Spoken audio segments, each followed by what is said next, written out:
All rise. The court is now in session. Judge Newman presiding.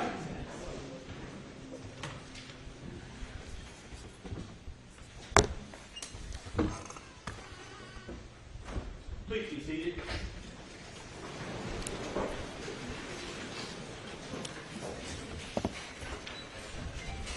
Good morning.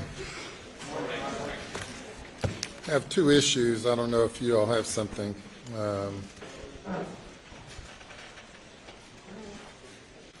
First, we have a juror who's not feeling well and who is at a doctor's appointment. Juror number 441. That juror is not here.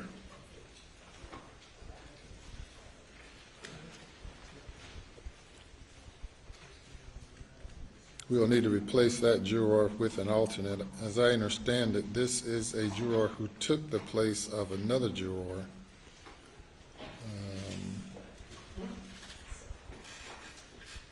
Took place of 220. Any comment, state or the defense? Court's indulgence, one moment. Juror number, I apologize, Your Honor, 441. Maybe someone heard it from your side. My question would be, has she indicated she's too ill to be here, or she's just gone to a doctor's appointment and could be here by? Not feeling well. They have doctor's appointment. I haven't spoken with the juror. This note came from someone. Did it come from the clerk's office? I believe the jury coordinator. From the jury coordinator? Yes, sir.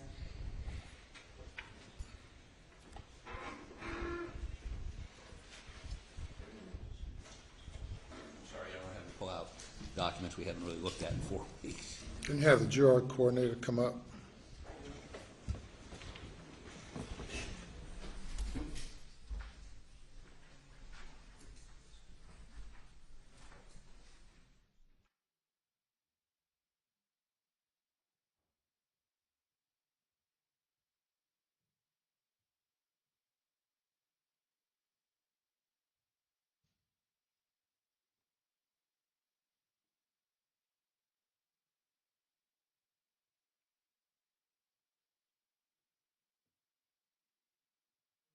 Juror coordinator. Sherry. Okay. No objection to replacing her.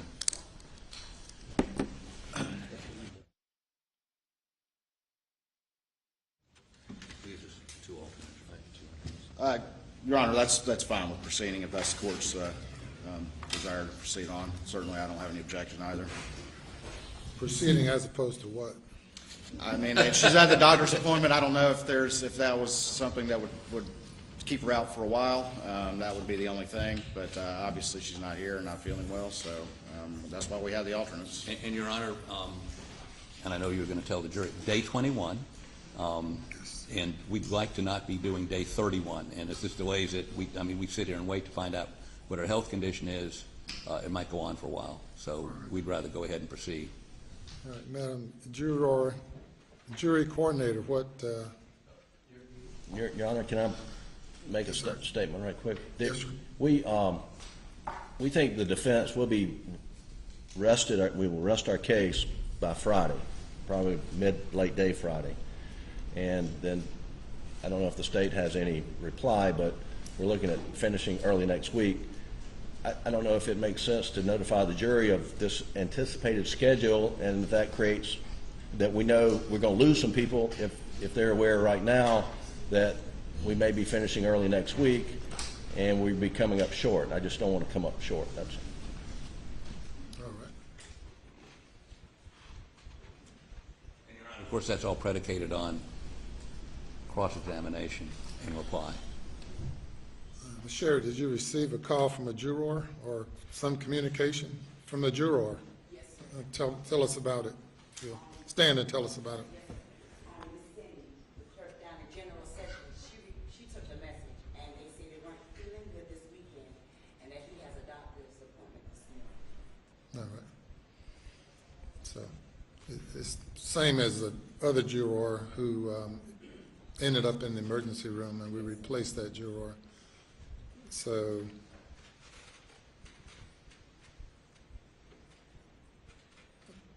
we now have, we'll need to select by lot the next juror. We have 3 alternates, right? Out of the 3, we need another juror. Any objection to the clerk randomly pulling out the number out of the box? None from the state, Your Honor. Nothing from the defense, Your Honor. Let's see who we have.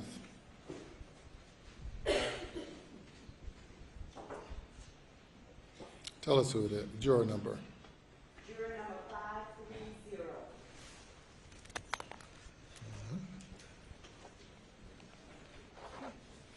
You know who that is.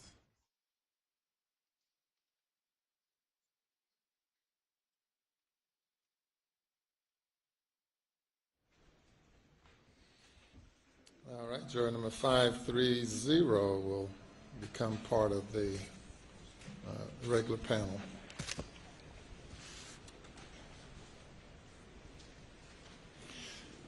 Secondly, I've been receiving over the past 2 to 3 days emails concerning a social media post by Mr. Griffin commenting upon witnesses' testimony and quality of the investigation by the state. And it appeared on my Twitter feed this morning. Mr. Griffin, is this part of your defense strategy, or? Your Honor, all I did was retweet an article that was published in the Washington Post. I didn't put any comment. I didn't make any statement. I just retweeted an article that's in the newspaper. That's all I did. You know, we had an NBA player who retweeted an article, professional basketball player who retweeted an article that resulted in him being suspended from the NBA for about 10 days and cost him about $10 million in salary. So retweeting is the same as, to some, as if your tweet. It appeared, I didn't know that, well, I mean, I'm not a Twitter friend of yours, but it just appeared on my, under Twitter. First thing up this morning was you. You know, we had the lawyer who had a similar name to, a person with a similar name to our lawyer witness, and it was someone else by the same name. In your interest, your instance, it's your name and your picture. So, Retweet the article, no question about it. yeah, well, I've been reviewing Rule 3.6 regarding that, and whereas the rule does not specifically state that lawyers are prohibited from criticizing witnesses during the course of the trial or commenting on a case that they're actively participating in. I think it goes against the spirit of the law, of the rule, and it doesn't pass the field test. So that's, to quote Judge Keinerd, it doesn't pass the field test. So you should not post or repost anything that would give me or the general public, or hopefully never land in the hand of a juror who, you know, the jurors were instructed not to discuss the case, and obviously that did not extend to the lawyers, but it's not a good practice, and it could easily lead to modification of our rules that might specifically address something like that. So I'll leave it at that. Understand, Your Honor, I will not retweet anything or tweet anything until this trial is over. Yes, sir. Anything else before the jury comes? Nothing from the state, Your Honor. Nothing for the defense, Your Honor. Okay, you may bring the jury.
Good morning.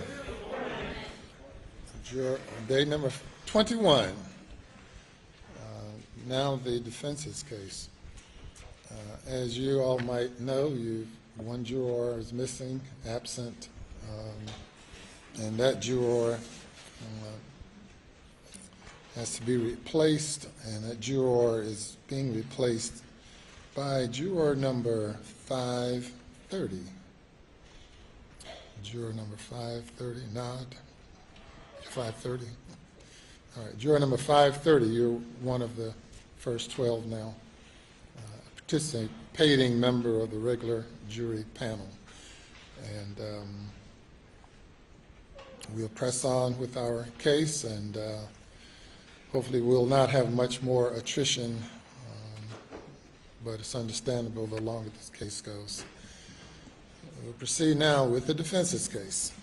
Thank you, Your Honor. Defense will call Richard Alexander Murdaugh, Jr., also known as Buster Murdaugh.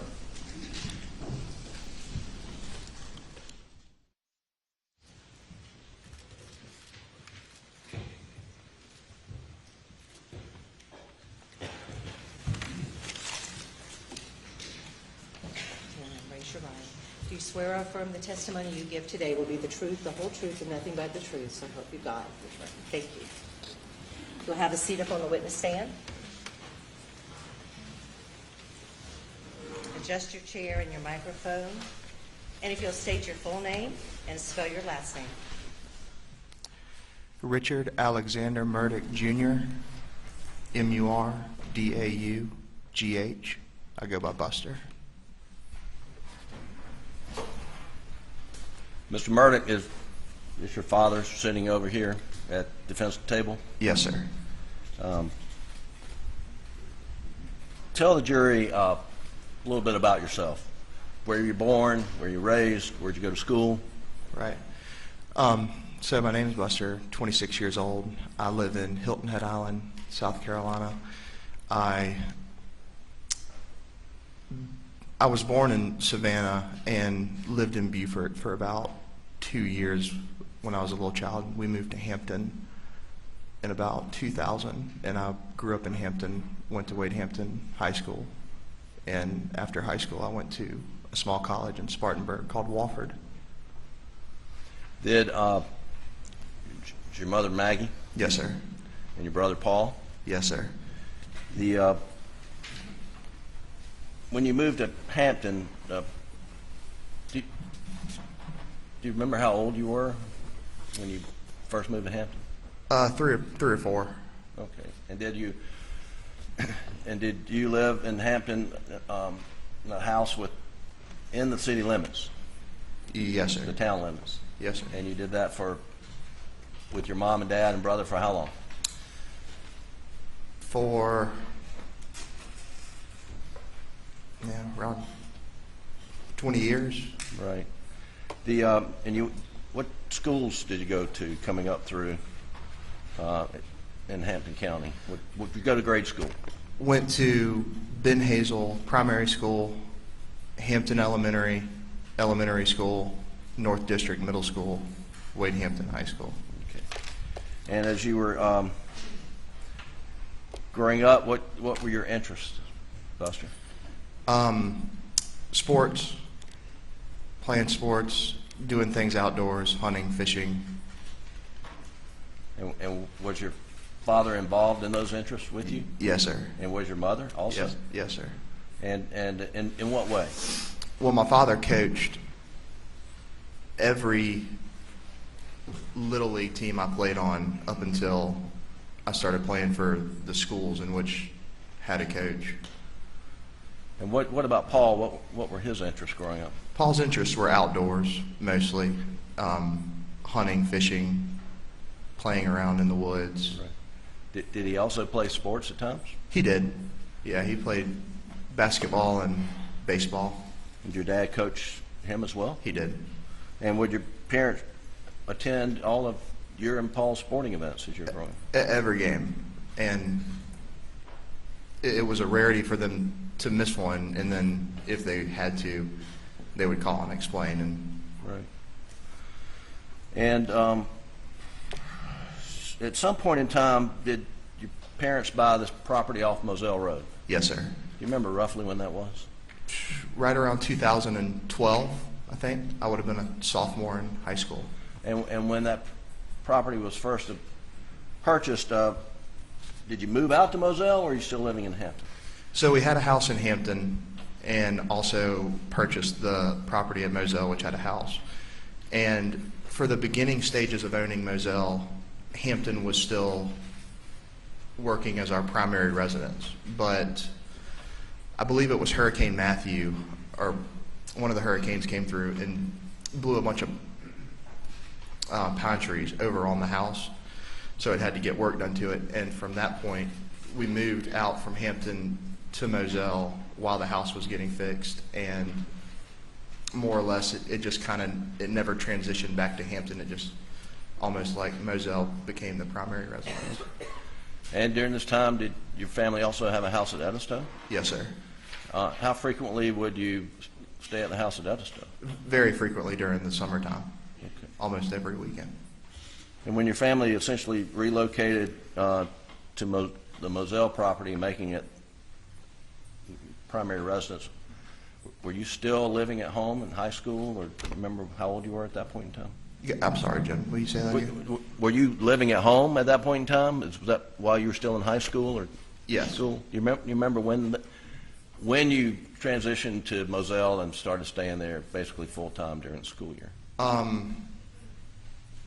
So when I was still in high school, we were living in the Hampton house, and then I'd gone off to college. Okay. Which is when the stuff happened, and they moved out to Moselle. So yeah, I was living at college. And when did you go off to college? 2014. Okay, so sometime after around 2014, family relocated to Moselle for the most part That's right. because of the hurricane damage. Is Yes, that- sir. Okay. Tell the jury a little bit about the Moselle property. I know they've heard a fair amount, but I think you probably know it better than anybody. Yeah, so the Moselle property it's roughly 1,700 acres, and a lot of that is really not even accessible. It's a lot of swamplands, a lot of stuff that you just, no road systems or anything like that. But a big portion of it is has road systems and everything, and it's a big property. It's broken up into several different parcels that border each other, and we have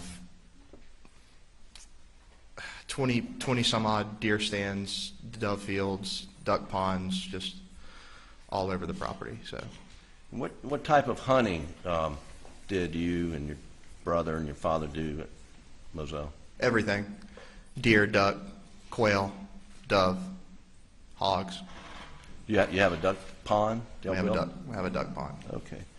And the hunting was, did you have a lot of friends come out and hunt as well? Yes, sir. Okay. Now the jury has seen a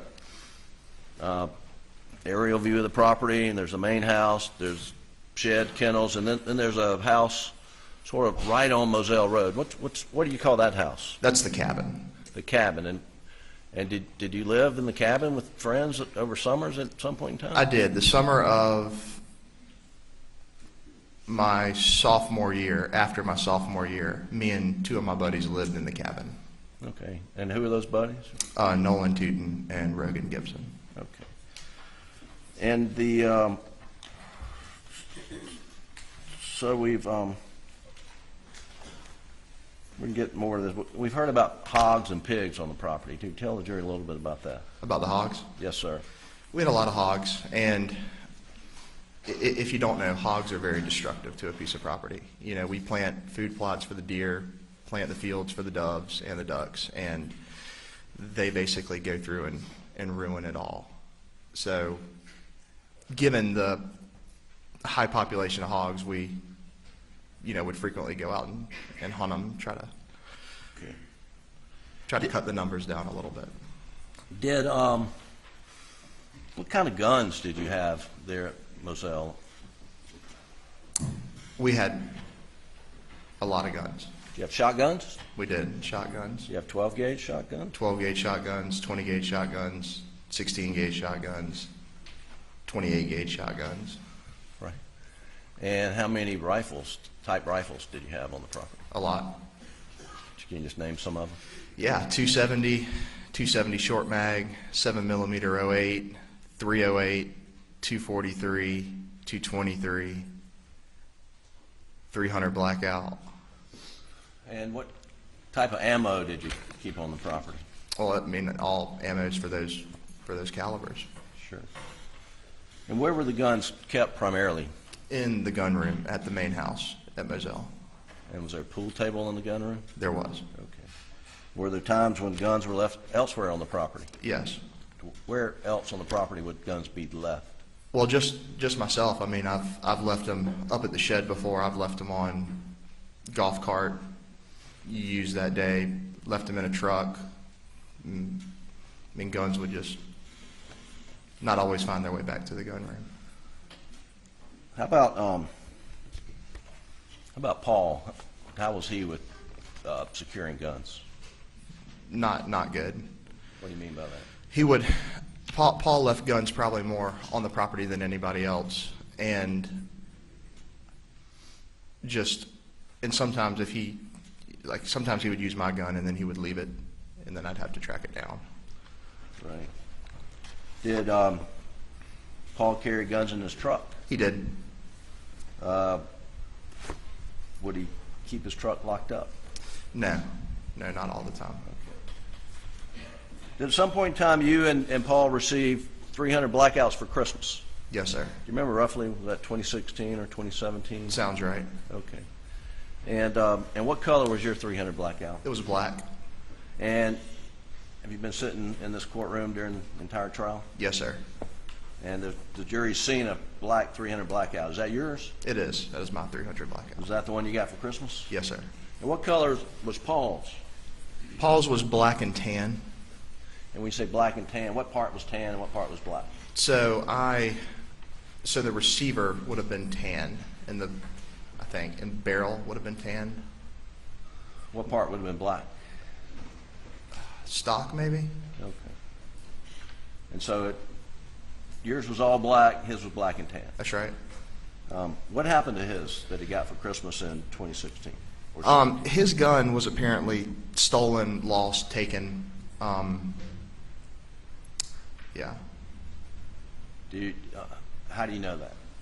That's just what Paul told me. What happened to your gun after Paul's was stolen? My gun became, what we would both use. And did that create some confrontation between you two at times? Yes, sir. And why? Well, kind of like I just touched on. So he would use it. He's not very good about putting it back where he found it. I leave it somewhere. I go back and, want to get it, and it's not there. Did you notice, were you aware that Paul got a replacement at some point in time? No, sir. Well, you heard about that in the courtroom? Yes, sir. Trial? Okay. But up to that point, did you ever see Paul use the replacement? No, sir. I've never seen a replacement. So every time in your presence Paul was using a 300 blackout, which one would it be? Mine.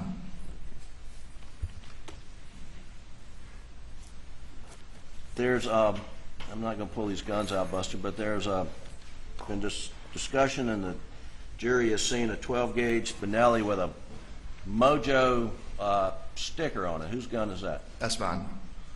And what's Mojo? Mojo is a brand of decoy. It's basically what it is it's, you know, say you buy a wood duck Mojo and it sits on a pole, but the wings are motorized, so it's to replicate, you know, a more alive duck. And did you, why's your Benelli have a Mojo sticker on it? Because I bought a Mojo decoy, and in the box it came with a sticker, and I put the sticker on the gun barrel. And so that way you know that's your gun. That's right. I believe the evidence in the case is that Mojo Benelli, when it was seized, was loaded. Did you frequently put the gun away loaded? Yes, sir. Why? You know, knowing that I might need it again at any point, Okay. just, you know, put it back on the shelf. I kept the safety on. Okay. And I think it was loaded with a 3-inch and a 3.5-inch turkey load. Do you remember that you would load that gun with a 3-inch and a 3.5-inch?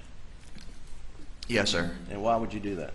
I do that because when I go turkey hunting, the goal is to, you know, get the turkey close to you and shoot it in the first try. But if I were to miss and the turkey goes running away and I try to shoot it again, I put a bigger shell, larger shell, behind the smaller one for that purpose. Okay. And that's something you commonly did? Yes, sir.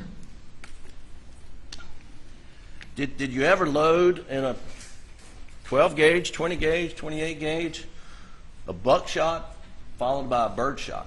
No, sir, I've never done that. Have you ever known anybody to do that? No, sir. You know of any reason to do that? No, I can't think of any reason to do that. And specifically, have you ever loaded in any gun a buckshot followed by dry lock steel waterfowl pellet? I have not. You know anybody to do that? No, sir. You know any reason to do that? No, sir. Okay.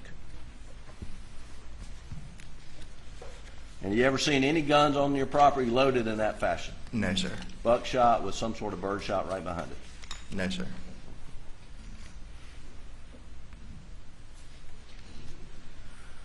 The jury's heard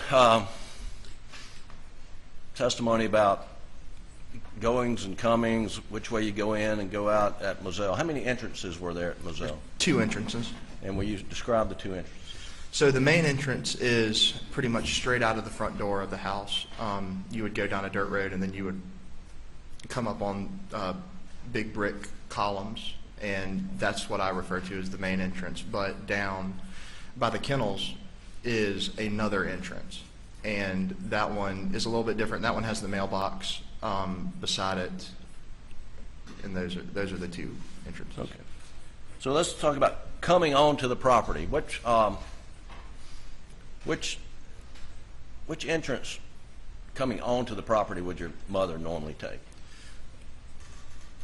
I would say normally everybody took the main entrance, unless that there was a reason that you needed to go down the other one, which for her reasons of going down the other one would be the mailbox, and also when we got packages delivered from Amazon, they actually would go to the shed as opposed to the house.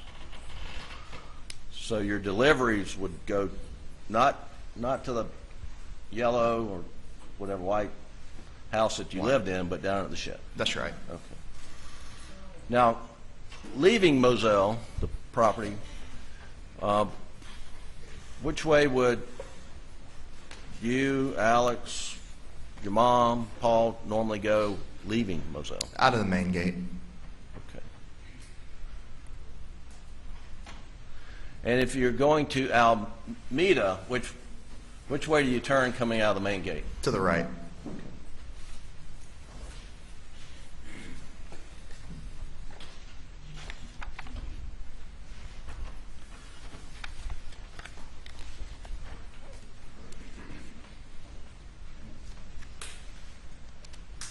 The in 2020, 2021,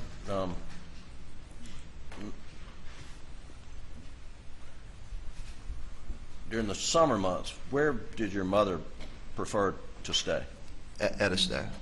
And where were you staying, say, in the spring, summer of 2021? Where were you living? Spring, Moselle. And then summer, where'd you move to? Or, I was down at Edison a lot in the summer. okay. And then, and where was Paul living in the, say, spring of 2021? Is he saying spring of 20 or 21? 21. Now, man, did you, maybe I said the wrong thing. In the spring of 2021, where were you living? Spring of 2021.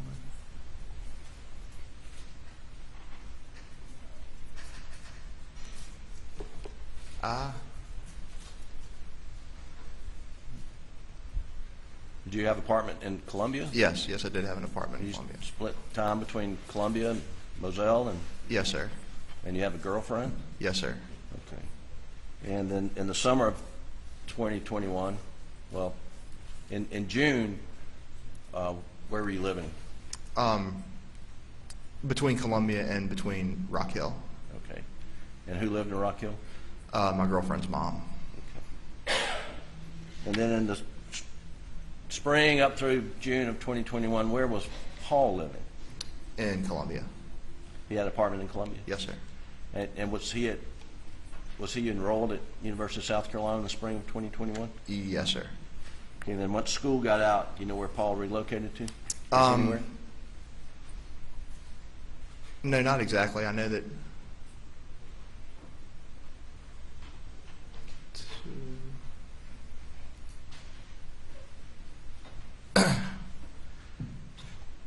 I mean, I think he went down to live with John Marvin. He was working for him for the summertime. And who's John Marvin? My uncle. And what kind of business does John Marvin have? He has a rental business, and he sells Kubota tractors. And where does he have store locations? One in Okatee, one in Hampton. And was Paul working at the Ogatee location? Yes. Just sort of backing up, did you and your dad and mother and brother Paul do a lot of things with your mother's family, the Brandstetters? Yes, sir. What type of things would y'all do? Well, we gather every holiday, and other than that, we would do trips together. We would go down to Key West, go over to my Aunt Mary and Uncle Bart's lake house, river house, just Right. stuff like that. Take trips, family trips. And I'm just going to pull up on the screen, Doug, Defendant's Exhibit 122, which is in evidence, Your Honor. And Buster, take a look on the screen, and I believe your Aunt Marion testified about this. Can you tell the jury what this photo is? This is a photo of me and my brother and my mom and my dad. And was this taken in, I think, May 21? You were up for a baby shower, is that right? Yes, sir. And where was this? So this is this is at Lake Kiwi in a community called the Reserve. Okay. And y'all are visiting with whom? With my aunt and uncle, Aunt Mary and Uncle Bart. And for what purpose? For my oldest cousin's baby shower. All right. And was events like this unusual or No, fairly sir. frequent? Or common. And was your father close with Maggie's dad, your grandfather, Papa T, as it's been heard in this, it's been known in this courtroom? Yes, sir, he was. And what kind of things would they do together? They would do a lot together. For a long time, there was my grandfather had a camping trip, and Papa T frequented the camping trip. He liked that. Dad and Papa T would go to Carolina sporting events together, play golf together. And did you spend a lot of time with your dad and your grandfather, Papa T? Yes, sir. You play golf with him? Yes, sir. We'll get to that in a little bit. And let's talk about your dad's side of the family. Was it a close-knit family? Yes, sir. And your grandfather, your dad's father, his name was what? Handsome. Handsome. And that was a nickname, I think? Yes, sir. It's what grandchildren called him. Everybody? Well, it started as grandchildren called him, and then all of our friends started calling him that. But that was Randolph Murdaugh? Yes, sir. And then your grandmother's name, Libby? Yes, sir. And they live close by, is that correct? That's right. Where do they live? Almeda. And in relation to, I guess, Hampton, where's Almeda? So straight down 278, like you're going to Yemassee. Okay. And how far away is it from, say, the law office of PMPED to your grandparents' house? Right. Roughly how far is that? 10 minutes. Okay. And how far of a drive would it have been from your house in Hampton? I mean, roughly the same. Right. And you know roughly how far of a drive it would have been from the house in Moselle? Probably more like 20. And 25 maybe. And did you and your mom and your dad and your brother Paul spend a lot of time with the Murdaugh side of the family? Yes, sir. And what would y'all do together? Similar stuff, obviously, gathering during the holidays, various things like that. We would take trips with that side of the family as well. You know, get out everybody, rent a big house, you know, meet up on the water on the weekends.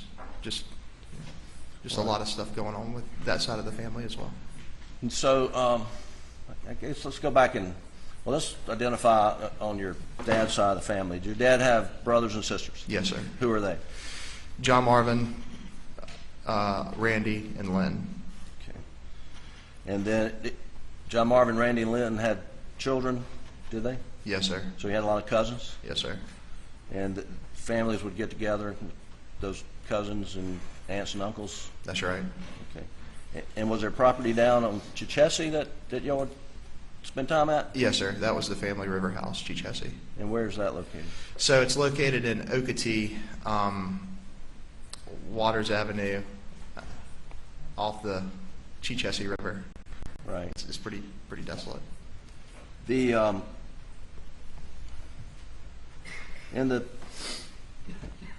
spring, in May and June of 2021, what was your grandfather Handsome's health condition as you knew it?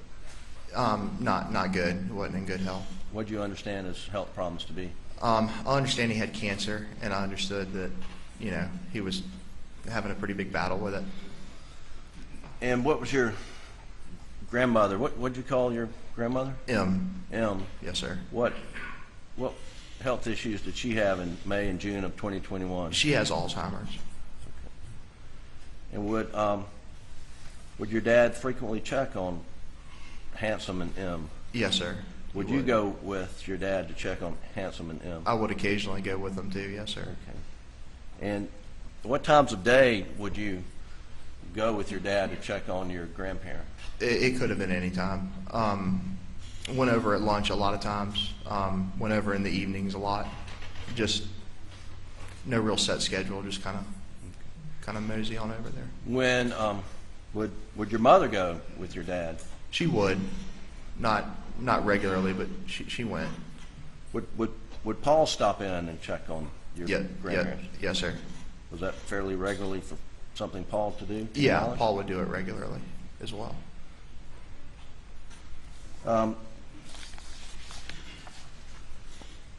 When you would go with your dad in the evenings, and maybe it's not limited to the evenings, where would you park when you go visit your grandparents?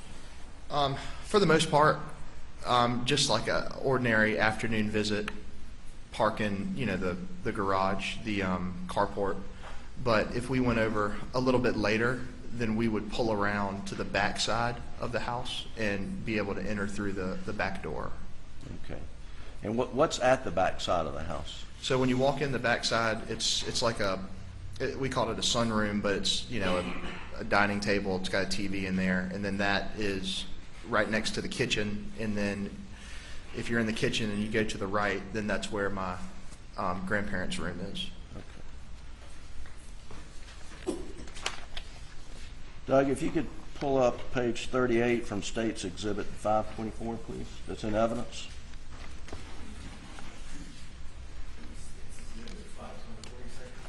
'24, I believe it is. Page 38.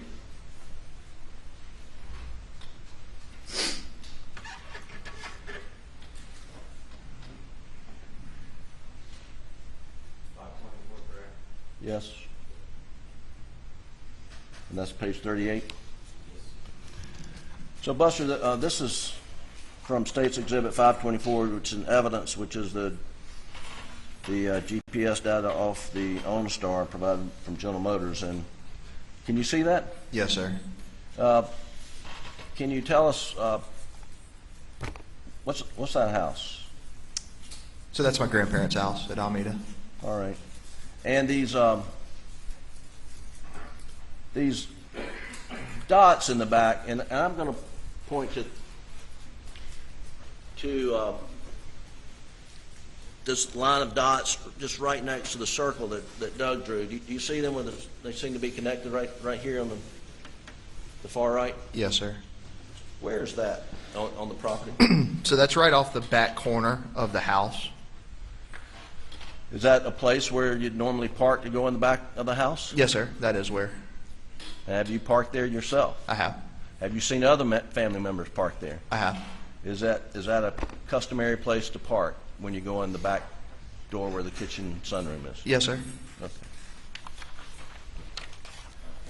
I'm going to show you some photos, which are exhibits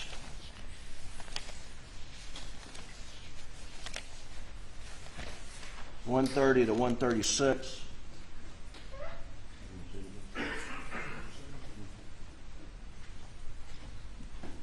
And I want to ask you if you can just identify them. Don't show them to the jury, but just tell us what those photographs are of.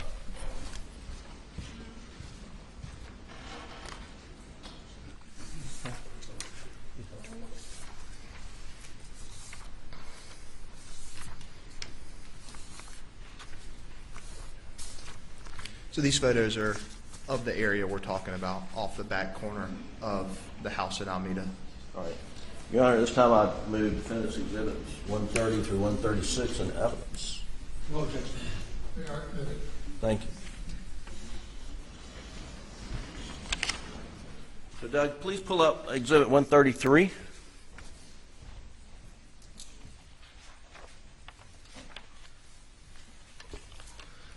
And Buster, tell us what 133 is, please.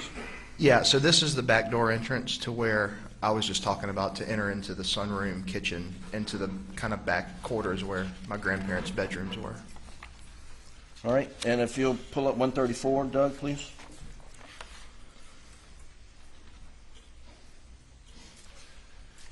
And what's 134? Same thing, same backside of the property, just a little bit of a different angle. So the part of the house to the right of the photo, what's that? Can you see here? Yeah, so that right there would be my grandparents' bedroom. Okay, so that's in the evening, your grandparents would be in that part of the house, is that correct? Yes, sir. And if you went to the garage entrance, what would happen? What would be required of your grandparents or some sitter to let you in? Yeah, so you could go and knock, but a lot of times they're in the back part of the house and they don't hear you, so you normally call and say like, hey, I'm at the front, I need to be, let in. And they'd have to walk from the back to the front, unlock the door, and let you in. But if you're in the back, how far is the walk? Quarter of the distance it would be to walk to it's very short. And was it common to go in the back door? Yes, sir. And is it? And then I'm going to show you Exhibit 131. Please pull that up, Doug.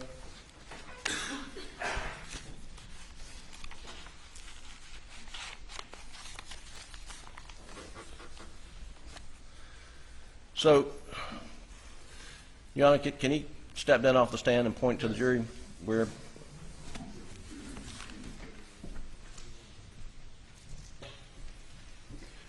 So Buster, step aside so that the jury you're not blocking their view. I don't have a pointer, but can you point out in this photo where you would normally park? All right, yeah, point out to the jury where you normally park to go into the. So you would park, right about here, coming right off basically the corner of the house, and this is the same stairway to go up to the back door. So you'd park in the grass? Yes, sir. And near that satellite dish? Or not near the satellite dish? Yeah, Objection. Where would you park in Leading. relation to the satellite dish? Yeah, right there close to it. All right. And that was... Now, hang on, Buster, I'm sorry. Come back. What's this structure right here? That's what we call the cook shed. And maybe there's... And what's in the cook shed? A couple couches, big TVs. That's mostly where my grandfather used to have a cookout on every third Thursday of a month, and that's where he would have his little gathering. It's just an open concept in there with a kitchen, TV, a couple couches. All right. Hang on, Doug. Pull up 132 while Buster's still standing here.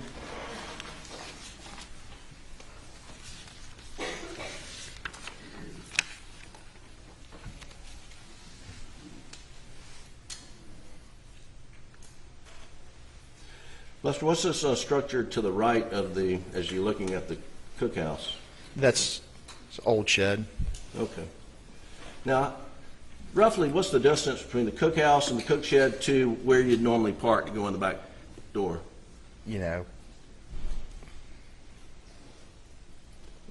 10, 20 yards, maybe. Okay. All right. Go ahead and take your seat, please.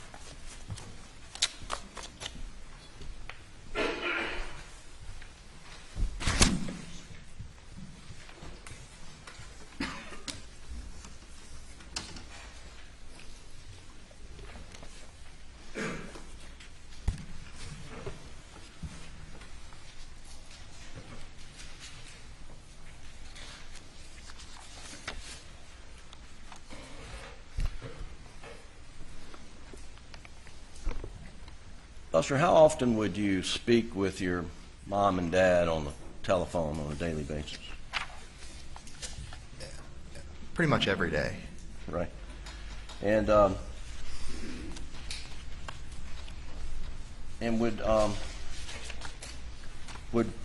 would you be with your dad when he's talking to your mother? Yes, sir. I guess can you give the jury some sense of how frequently, as a family, y'all would engage in telephone conversations daily? Yeah, it was very frequent. I mean, I spoke to my mom every day, multiple times a day, and the like for my dad and for my brother too. And that's just me, and I know it's like they're all talking to each other too. Just a lot of conversating throughout the day over the telephones within the family. Okay. So, Doug, I want to pull up State's Exhibit 520, which is in evidence, and this is the Rudowski extended or extensive timeline, not the condensed version. State's 520, and if you'll go to page 14, please.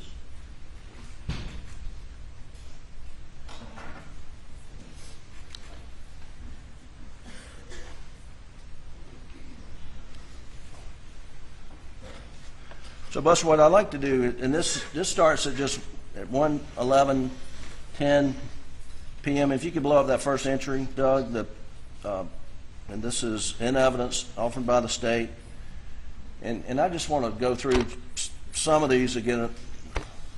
So, at 1:10, this document says Paul Murdaugh misses a phone call from Margaret Murdaugh, and then at 1:11:36, it says Maggie makes an outgoing phone call to Buster, answered 1 minute and 22 seconds long. Do you have any independent recollection of this particular phone call? No, sir. Okay. But if you keep working your way down, at 1:19, Doug, there's another entry. It says, Paul Murdaugh makes an outgoing phone call to Mom. You see that? At 1:19. Yes, sir.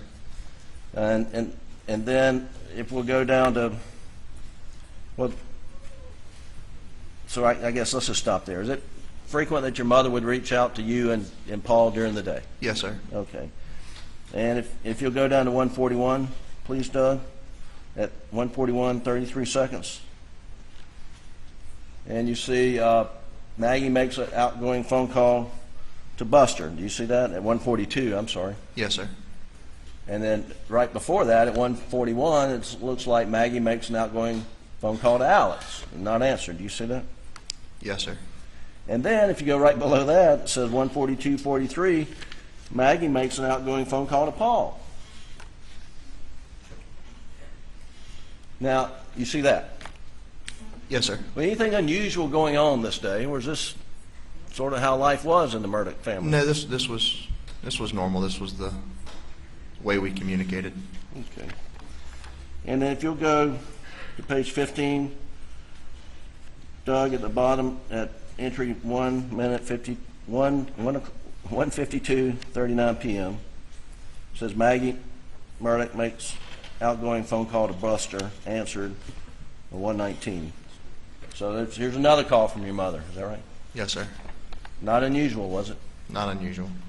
All right, and page 16, at 1:55:40, if you'll take a look, blow that up, Doug.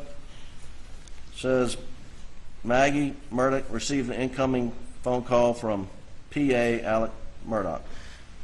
Answered 6 minutes and 18 seconds. And that was your dad and mom apparently talking, correct? Yes, sir. And then right below that at 1:56:18, there's some instant messages to you about some medication. Do you remember what this might be about? Yeah. So this was about I take a medication called Dupixent, which is a self-given shot, and I was up in Rock Hill, and I needed to get the medicine delivered to this address here on the screen. Okay. And that's what we were talking about. She was, calling the pharmacy to get it redirected to that address. Normal day, is that right? Yes, sir. All right. Doug, if you go to page 19 at 3:24:20 p.m. Excuse me, I'm sorry. 3:24:35. Alex Murdaugh received an incoming phone call from Buster. 518 seconds. Sitting here today, do you remember what the phone call was about? No, sir. I don't know specifically what it's about.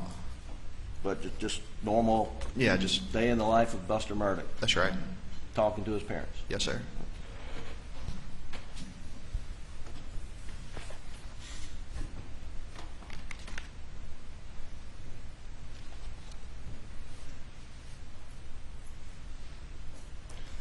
If you go to page 24, Doug, at 4:42:56 p.m.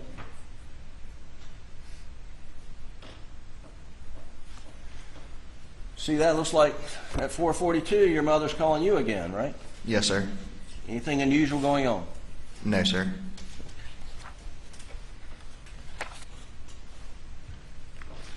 And then if you'll go to page 26, Doug, at 5:16:25 p.m., and there's an entry that says Alex Murdaugh calls Buster Murdaugh. Do you see that?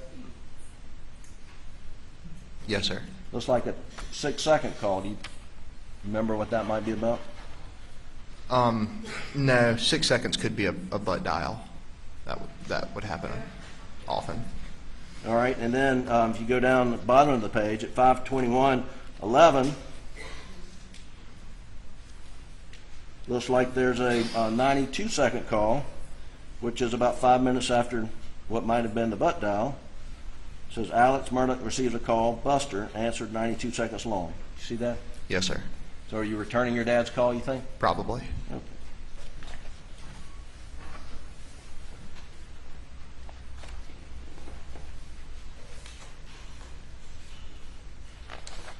And I'll just carry through. If we'll, Doug, if you'll go to page 32 at 6:52:13 p.m., please.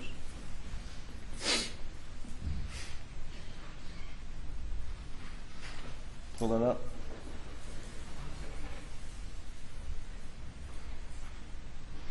Thank you. So this entry says Alex Murdaugh calls Terry Brandstetter 412 seconds. Who's Terry Brandstetter? Papa T. And would your dad call your grandfather fairly regularly? Yes, sir, he would. So again, anything unusual going on the 7th for y'all to have all these communications? No, sir.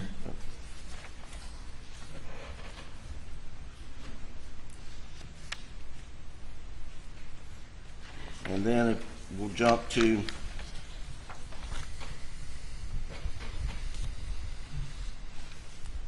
page 49, Doug.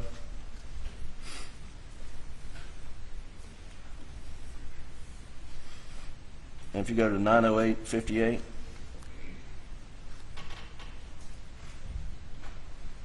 And it says, Alex Murdaugh iMessages Maggie Murdaugh stating, quote, going to check on M, be right back, close quote. Now, who's M? My grandma. And this is at 9:08:58. And then at 9:10:47, there's an entry that says, Alex Murdaugh calls Buster. And it says 60 seconds long. And that's at 9:10:47 p.m. on June 7th. Do you remember getting that phone call? Yes, sir. What did you talk about? What did you talk about? Basis for the objection. Reacting to hearsay. Pardon? I don't want to open the door to anything else. I was reacting to hearsay. Yes, sir. I asked what the topic was, Your Honor. Objection's overruled. Yeah, don't say what your dad said. Just tell me what y'all talked about. Yeah, well, we just talked about, like, hey, how you doing? And then he said that he was going out to... Well, hang on. Okay. I mean, I thought he didn't want to hear hearsay, but I'm sorry, Your Honor. Go ahead. and he was just letting me know that he was going out to Alameda to check on him. Okay. And was this a unusual conversation you had with him? No, sir. What was his demeanor in the conversation? Normal? Had it changed from any of the other times you talked to him earlier in the day on the 7th? No, sir. And would he on occasion call you when he was going to check on his mother, M? He would, yes, sir. Was that an unusual occurrence? No, probably one of the more regular occurrences. We all usually would make phone calls like riding in a car. So when he was riding over, it's very common for him to call. You can take that down, Doug. So just going through this extraction from, say, 1 o'clock until what we just talked about, 9 o'clock, we did either multiple phone calls within the family. Tell the jury about the cell phone coverage at Moselle. Not great cell phone coverage. Didn't have a lot of service, especially around. So if you were underneath the shed, at the shed, it had a metal roof. It just couldn't get any service inside of it. It was spotty around the whole property, and it had honestly gotten bad up at the house. We had just put on a new roof. Roof was metal, and just kind of hindered a lot of the phone coverage out there. Would it be unusual for your dad to leave his phone at the house when he was going down to the shed? No, sir. Would Can't lead the witness. no, sir. Would not be unusual. Okay, well, did your dad always have his phone with him when he was on the property at Moselle? Not all the time. Did your brother always have the phone on him when he was at the property at Moselle? Not always on him. He would have it near him, but you know, he's out there working on stuff and didn't always have his phone just in his hand or in his pockets or anything like that. Did your father ever like misplace his phone? Yes, sir. Was that a frequent occurrence? It was. How about your brother? Did he ever misplace his phone? He did. Was that frequent? It was.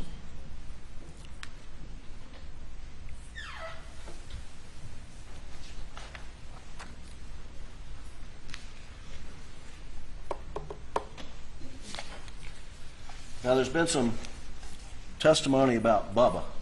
Yes, sir. Who's Bubba? Bubba was our dog. What kind of dog was Bubba? He's a yellow lab. And was he difficult to control? He could be, but for the most part, no. He would listen to Dad more than anybody else. But also, we had a gun dog shock collar that we would put on him sometimes, and when he had that on, he was Okay. on his P's and Q's. The switching gears, another topic. When your dad, well, let me just put it like this: how frequently would your dad take a shower or bath? He could take him a lot, and he, working out there, if he goes outside and sweats a lot, comes back in and takes a shower. Was that a normal routine for him? It was. And did he sweat a lot? Yeah, it's hot out there in the summertime. Was he a lot bigger then than he is today? He was. How big was he? Probably 6'4", 250, 260. Right.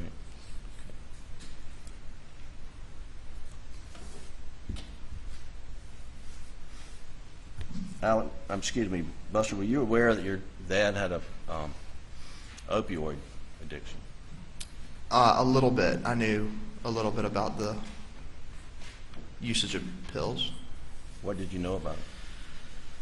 I knew that either my brother and mom had found them at some point, and then told them like, "Hey, we found these." And I want to say the 2018 around Christmas, he went to a detox facility after Christmas, and that was my knowledge of it. Thought that handled it, and then there were a couple more times after the fact where they would kind of go into this finding pills, all that stuff, and then he did a few kind of like at home, just self detoxed a couple times, and thought once he did that get off of them, but that was kind of my general knowledge about it all. You thought he had beat it. That's right. Yes, sir. And when he was confronted about his pills, what was his attitude? I don't know for sure because I wasn't there when a lot of the confrontations happened with them finding the pills, but I mean, I've never heard anything, just apologetic and Right. Sorry, and would usually be his kind of regular kind of response. How did your family handle disputes, like disagreements? Pretty. I mean, like adults, pretty civilly. Talked about it, and stuff like that. I mean, and it just depends on the dispute too. Like, Right. like I was a kid, I get spanked, stuff like that. It's not really a disagreement. That's just Once you're a teenager and college age, right. any reprimand or disputes you've gotten into with your father, was it all civil? Yeah, definitely civil. Did your father show patience with you and your brother? Yes, sir. He would. Was there ever any violence in the family? No, sir.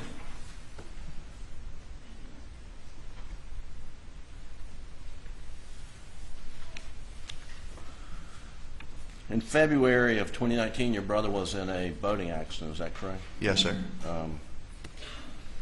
And I believe, where were you living at the time? Columbia. And was he criminally charged eventually? Yes, sir.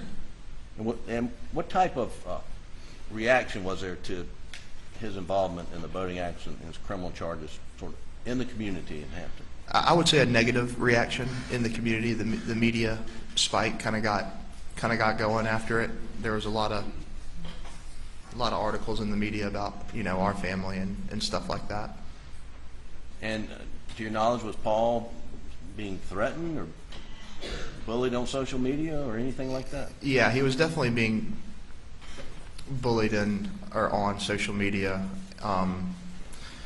Just people sending random messages, and I would talk to him. I know a lot of times he'd be walking down the sidewalk, and a car comes by, and they would yell some stuff at him. I knew he would go out, in a bar, and there's somebody that wants to talk about it, and make a scuff about it, whatnot. Right. The what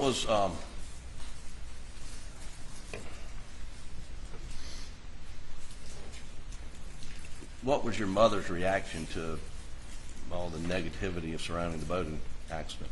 It it kind of consumed her. She's big on reading all of it, and when she read the negative stuff, it made her feel upset and whatnot, and it ultimately kind of caused her to distance herself from Hampton. At this time, primarily living at Moselle. She quit going to the grocery stores in Hampton, quit going to the pharmacy, quit going to get food in Hampton. Just thought that there was a real, kind of a bad vibe in Hampton. Like she felt like people were staring at her and talking about her and stuff. Where would she do her shopping? She moved over to Waldoboro and started going over that way. Right. Were you sued in the boating accident? Yes, sir.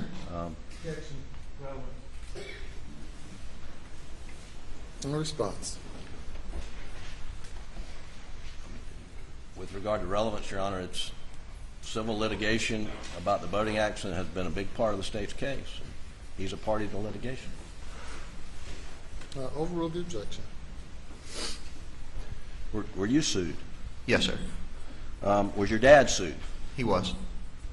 Was your mother sued? Her estate became sued.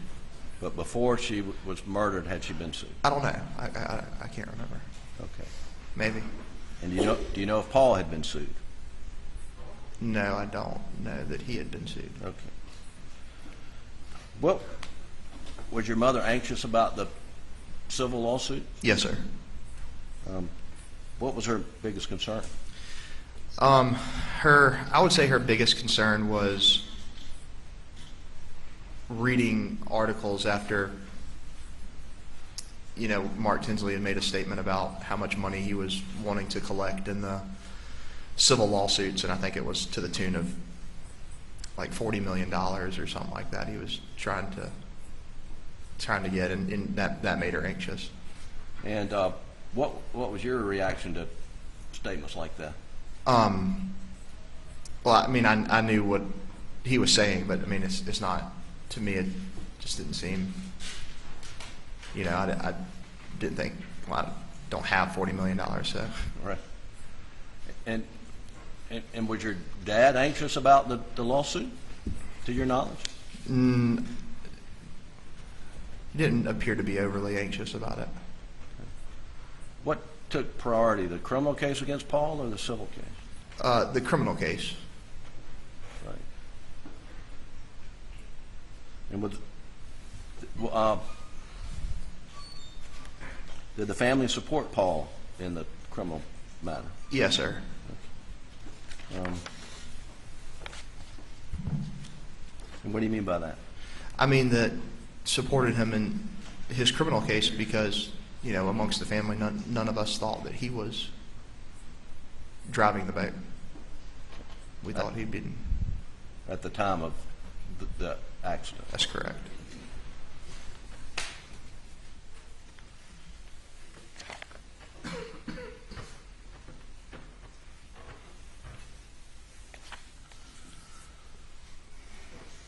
Buster, I want to now talk about the weekends leading up to June the 7th. Yes, sir. And we showed the picture of the lake weekend where you were went up to Kiowee with the Proctors and the Brandstetters. Yes, sir. And then the following weekend, I believe, was Memorial Day. Were you with your family on Memorial Day weekend? Yes, sir. And who was present? A lot of people were present. I was there. My brother was there. My mom, my dad. My brother had some friends staying with us, and those were the people sleeping there. And then people are, in and out throughout the day, throughout the weekend. I mean, was it a fun family weekend? Yes, sir. Okay. Was it a normal Memorial Day weekend at Edisto with your family and friends? That's right. Okay, I'm going to show you.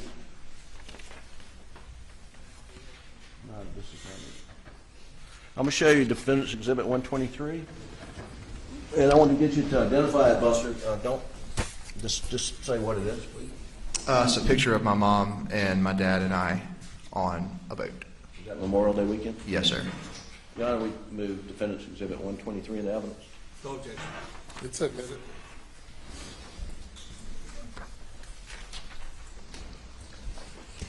Is this the photo, Buster? Yes, sir. And then I believe this same weekend there was a birthday party or cookout. Is that right? Yes, sir. Doug, if you could play Defense Exhibit 61, please. It's in evidence. And we'll just take a look at that.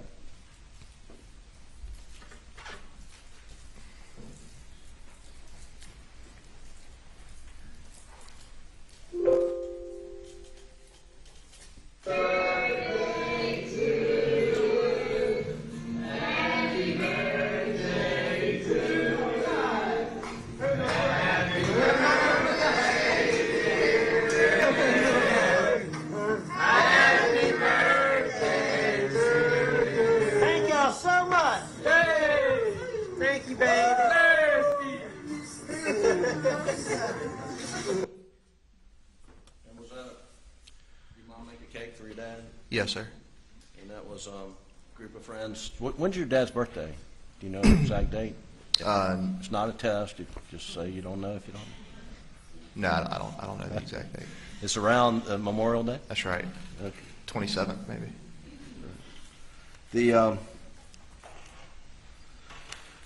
Then the following weekend there was a baseball tournament in Columbia, correct? Yep. Yes, sir. Tell the jury about that weekend. What happened there? That was the weekend. South Carolina was hosting a regional baseball tournament, and me, my mom, my dad, and my girlfriend went to the baseball games. And where was the game? Columbia. And it was a super regional or Regional. a regional? Yes, sir. And what days of that weekend did you go to the game? Saturday and Sunday. Did your mom and dad stay in Columbia that weekend? They did. Or they stayed on Saturday night? Yes, sir. Okay. And did y'all tailgate with them on Saturday or Sunday? Yes, sir. We did. And was it a normal weekend? It was. Fun weekend? Yes, sir. And that Sunday would have been June the 6th, is that right? Yes, sir. Okay. And then on June the 7th, we went through a host of number of telephone calls with you and your dad and mom leading up to 9:08, 9:10 on June 7th. Buster, when did you first find out that your mom and brother were murdered? My dad called me. I can't remember the exact time, but it was later. And he called me on the phone. He asked me if I was sitting down, and I was like, yeah. And then he, sounded odd, and then he told me that my mom and brother had been shot. And what'd you do? Well, Brooklyn, my girlfriend, was with me, and I think she heard she could hear my conversation kind of over the phone, and so she just started packing stuff, and I kind of just sat there for a minute. I was in shock. But eventually we got our stuff together and drove down to Moselle. Do you remember what time you got to Moselle? It was early in the morning, late in the morning. You know, if we left around 10:30, 11, got there sometime probably around 2 o'clock in the morning. And when you got there, did you see your dad? Yes, sir. What kind of condition was he in? What was his demeanor? Yeah, his demeanor was, I mean, he was destroyed. He was heartbroken. I walked in the door and saw him and gave him a hug and just broke it down. Could he speak? Not really. Was he crying? Yes, sir. Who else was in the house? Do you remember? Yeah. My girlfriend Brooklyn and I got there. Out in the driveway, my Uncle Randy and Uncle John were out there. Chris Wilson and Corey Fleming had just gotten there. They had pulled in behind us, and when I walked in, several of the partners were there. Ronnie Crosby was there, Lee Cope was there, Mark Ball was there, Austin Crosby was there, William Barnes, my buddy Nolan was there. And I'm sure I'm leaving some out, but that's Sure. what I remember. And do you remember how long you stayed there?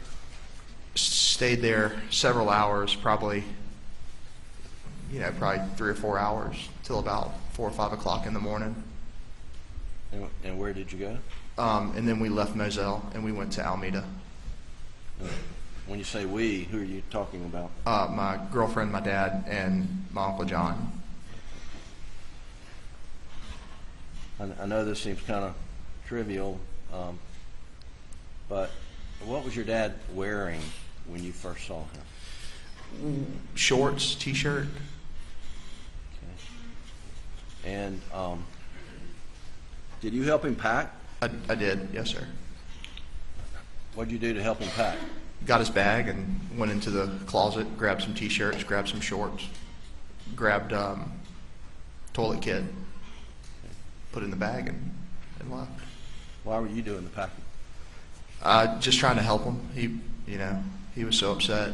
We were all upset, but just trying to expedite the process of getting to Alameda.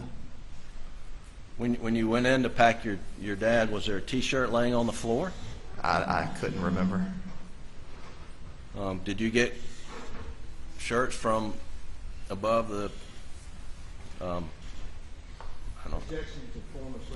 Where did you get T-shirts from? Got them from the closet, and there's like wooden shelves up on the wall, and I was getting the T-shirts from there. Were there a lot of T-shirts on the shelf? Yes, sir.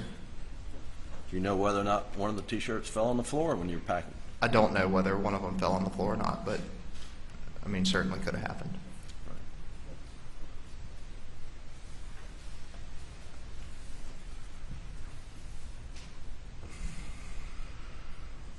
When you got to Moselle, were you able to get some sleep? No, sir. Did you go back to Moselle the next morning? Yes, sir. And who went with you? Me, my girlfriend Brooklyn, and my dad, and maybe John Marvin. I don't know if he was riding with us or already out there separately, but he was somewhere in the mix. Do you remember roughly what time you got to Moselle? I mean, I think we got there rather early. Nobody really slept, and about early in the morning, sun comes up. Just Did go back. Did you take a shower and Brooklyn take a shower at Alameda, or did you do it over at Moselle? No, sir. We slept tried to sleep at Alameda, and then we took everything back with us to Moselle, and we showered there. Do you know where your dad took a shower that morning? Moselle.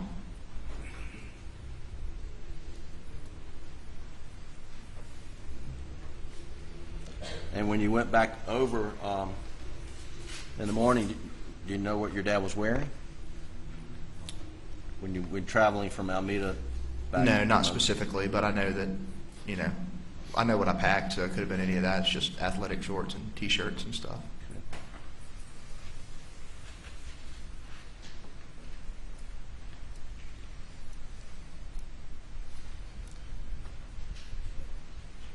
And after you got to Moselle, and I guess just carrying the days forward, were you with your dad?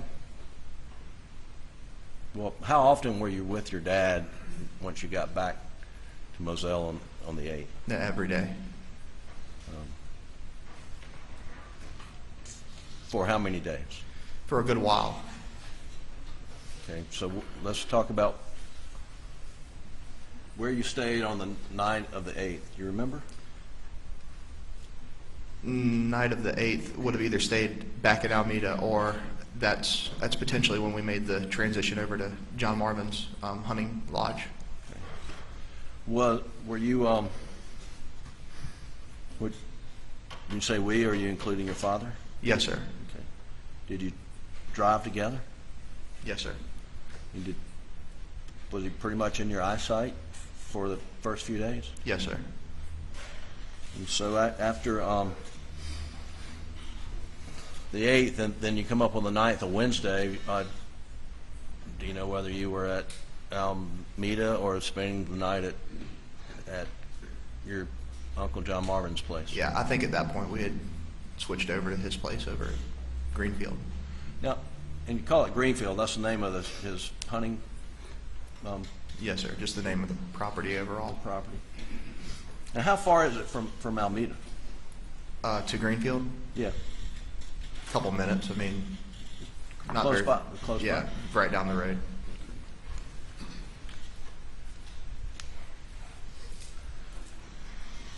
And then,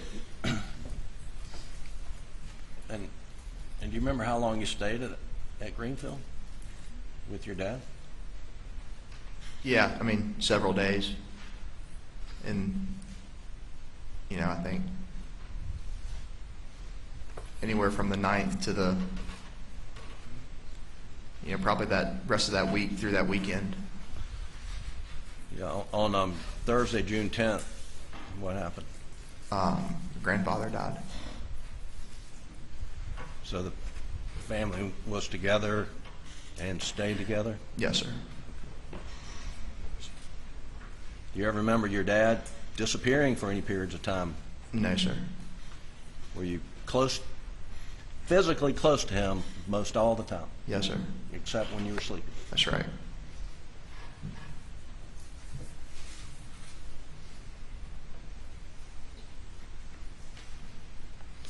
And I believe the funeral for your mom and brother memorial service was on that Saturday? Yes, sir. And then that Sunday was a funeral for your father? Grandfather. I'm Grandfather. sorry. Yes, sir. And at some point in time you went to, did you go to Somerville at some point in time? Yes, sir. Do you remember when you went to Somerville? Right, beginning of that next week. Okay. I'm going to show you what I marked as Defendant's Exhibit 129 and ask you.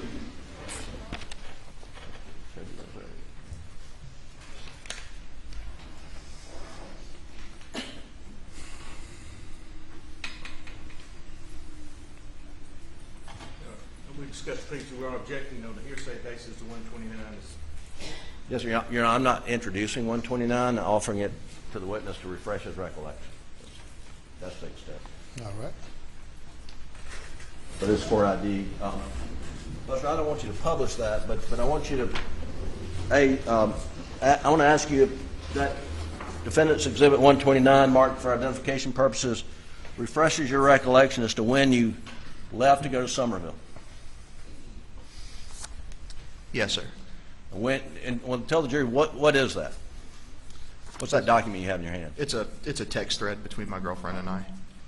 And does it have, so based on that text communication between you and your girlfriend, it refreshes your recollection, when did you leave to go to Somerville? June 14th. And looking through there, refreshing your recollection, how long did you stay in Somerville? Stayed in Somerville until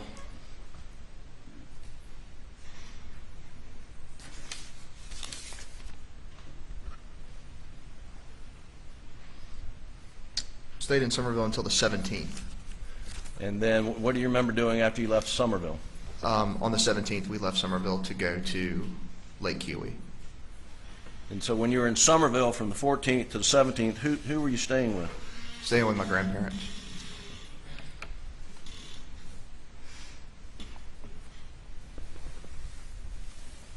And then you went to Kiwi. Who did you go with? Went with my dad and I, my grandparents, my aunt and uncle, and their children, their children's boyfriends, and that was it. So you're with your dad from the night of June 7th through the Kiwi trip, is that correct? Yes, sir.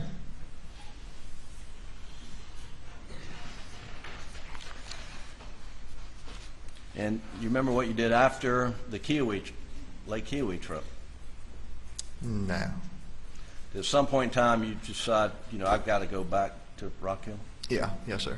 Remember roughly when that was? No, I mean, I think it was sometime following all this, but I can't tell you exactly when I went back to work.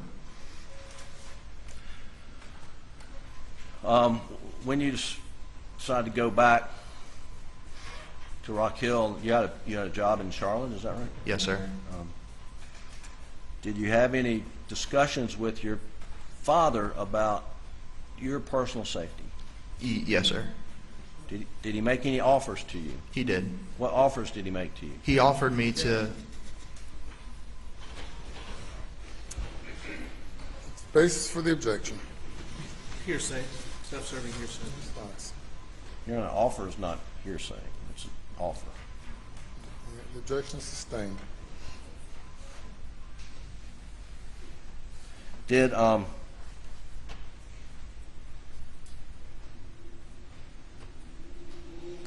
you take any security precautions? No. Did you want any security protection? No, sir, I didn't. Why not? Well, I didn't want to carry a gun or anything like that, and I also didn't want like a private security detail following me around, just for lack of privacy. And at the time, the places that I was staying and the places that I were going, like I was staying at Rock Hill in my girlfriend's house, who has,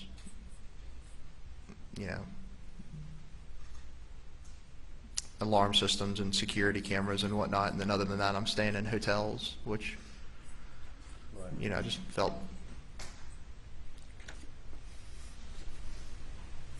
Did at some point in time you and your father announce a reward? Yes, sir. I'm going to show you what I marked as Defendant's Exhibit 126. I'm ask if you identify this. If you can identify this. Yes, sir. This is the reward. It's a news release about the reward? Yes, sir. Your Honor, we've moved Defendant's Exhibit 126 in evidence at this time. No objection. Submitted without objection. Can you pull it up, Doug?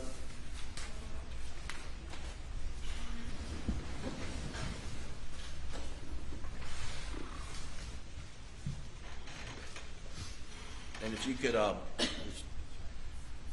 just pull out the top two paragraphs, please, Doug.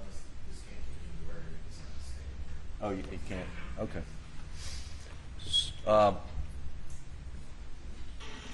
Did you work on this language with your dad? Yes, sir.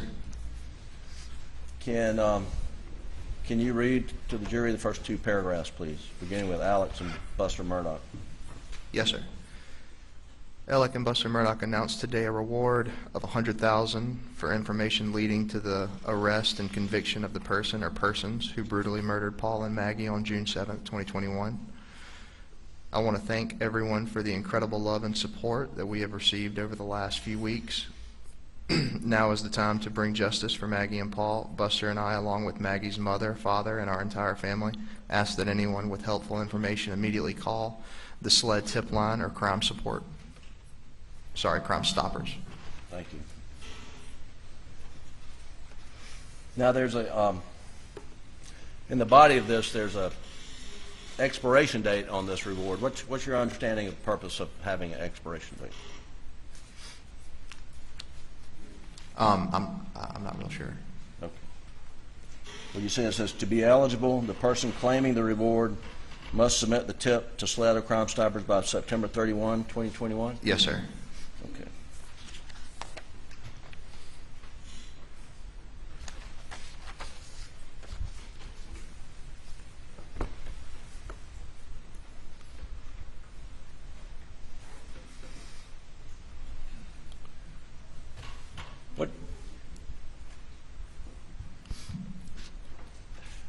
What happened in September, early September 2021, Buster? Talking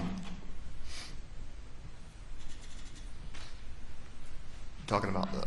Yeah, do you remember your dad going Yes, off sir. to detox, road shot shooting? Yes, sir.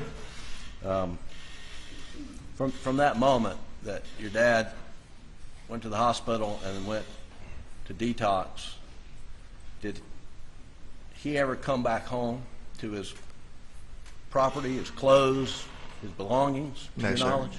No, sir. There's been questions about whereabouts are Alex's clothes. Can you tell the jury, before he went off to detox, where his clothes were? How many different locations he had clothes? So, had clothes at Moselle, had clothes at Greenfield, had clothes at, probably a few clothes at Almeda, had clothes at Randy and Christie's house, had clothes a lot of places. You have clothes down at Chichesi, or Yep, Chichesi, Okatee. you have clothes at Edisto? Yes, sir. You have clothes in his car? Yes, sir. Can't lead the witness. How many nights after June 7th, to your knowledge, did your dad spend at Moselle? None. How many nights after June 7th did you spend at Moselle? None.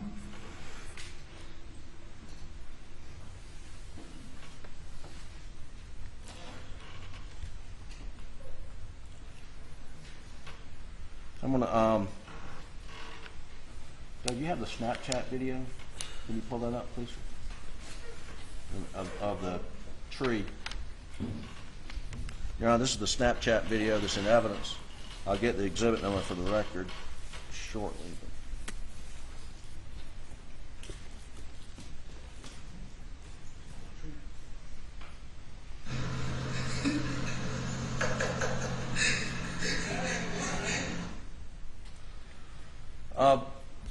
Buster, you recognize that shirt? Yes, sir. What kind of shirt is it? It's like a, short sleeve button down shirt. Is it a Columbia shirt? No, it doesn't look like a Columbia shirt. What color is it? It's blue. Okay. Did your dad have a foam green Columbia sports shirt? Maybe. Okay. Is this it? No, this is blue. Did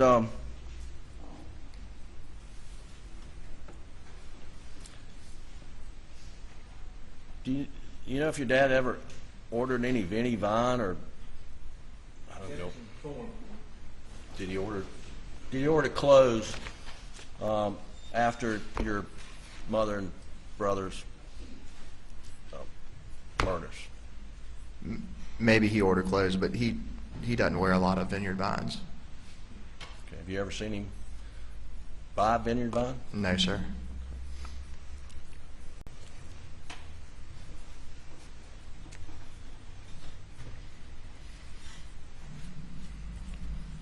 And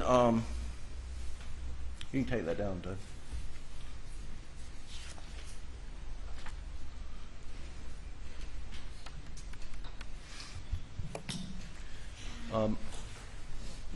Sometime in August Did you go with your dad where you played in a golf tournament?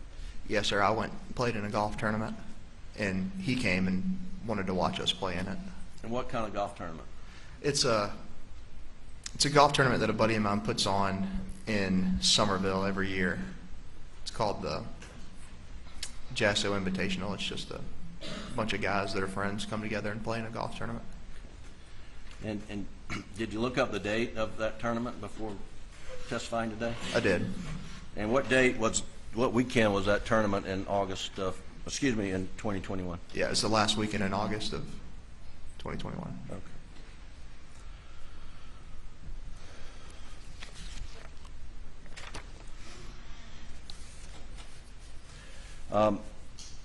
Do you know if you were in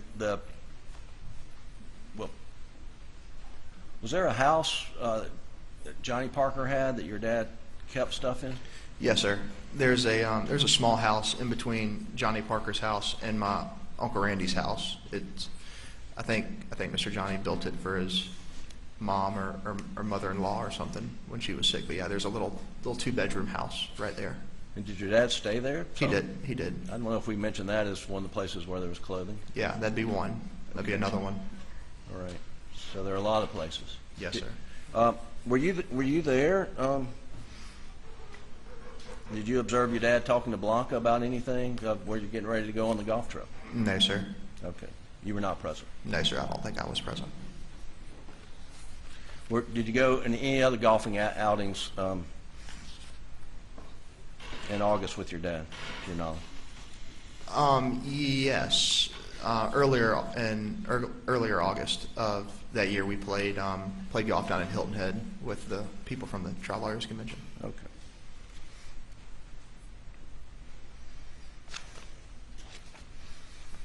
Now you've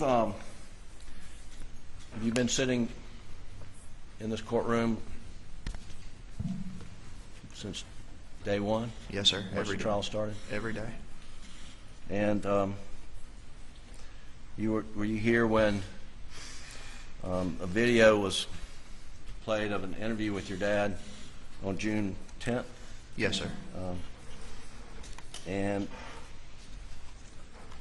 there was a question about whether your dad said, "I did him so bad," or "they did him so bad." Do you remember that? Yes, sir. Do you recognize your dad's voice? I do. If you listen to it, would you be able to tell the jury whether it's I or they? Yes, sir. Your Honor, I'd like to pull up Exhibit 153, the clip. Sit there talking today is still It was so bad. It's so bad. What'd your dad say? Said they did him so bad. Was that the first time you'd heard him say they did him so bad? No, sir. When was the first time you heard him say they did him so bad? First time I heard him say that was the night that I went down to Moselle, the night of June the 7th. Did he say that more than one time? He did. 1 second, Your Honor. Let me check to see what I left out.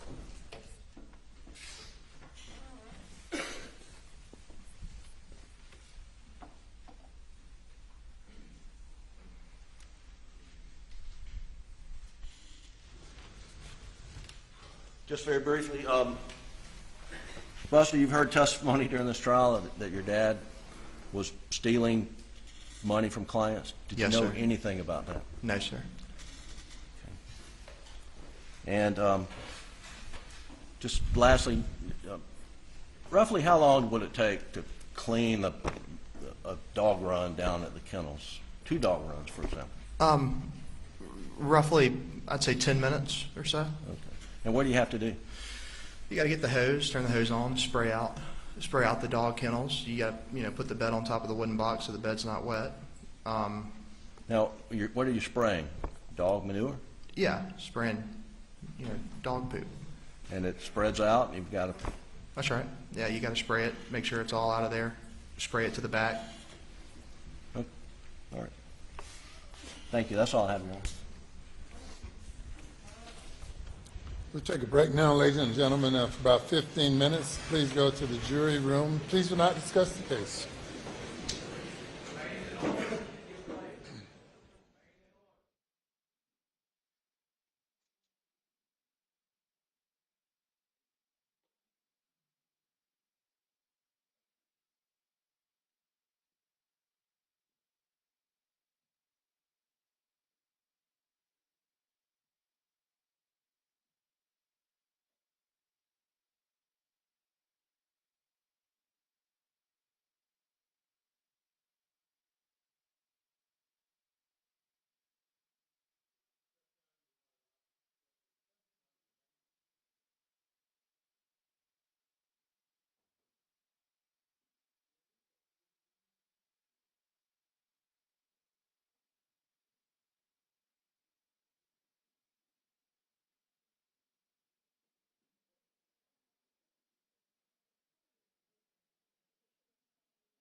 come to order.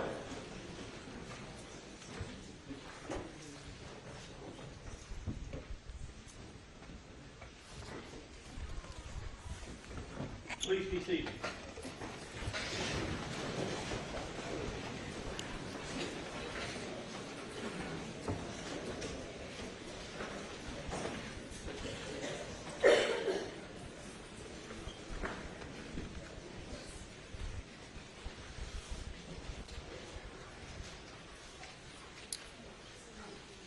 You may bring the jury.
Thank you.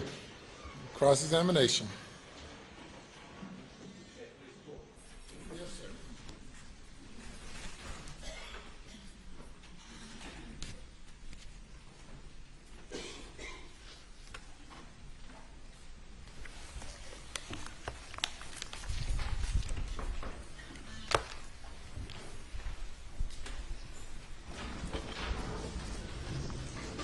Can I call you Buster?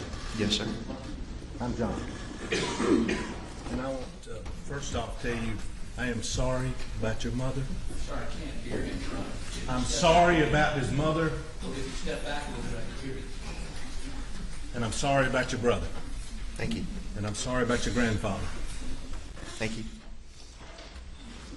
He was nice to me when I was a young assistant solicitor. I'm sorry for your loss. Yes, sir. I appreciate it. Thank you. I don't have any questions for you, Buster. Okay.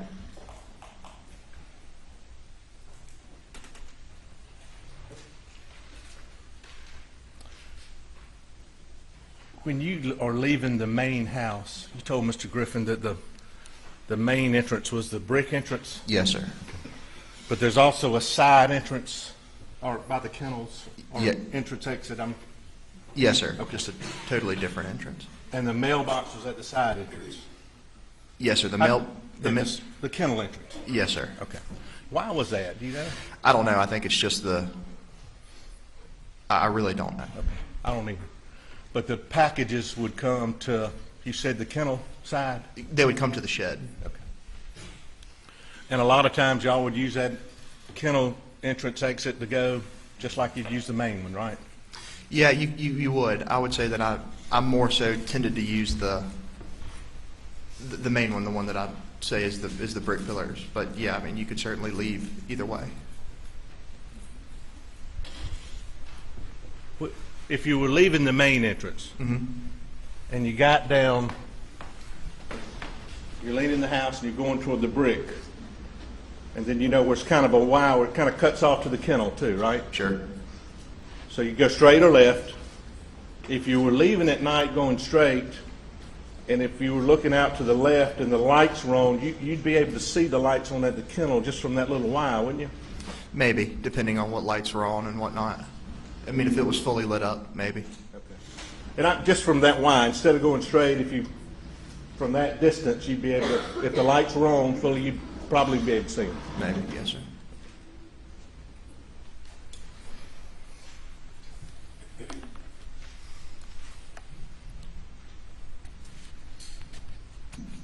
Almeda,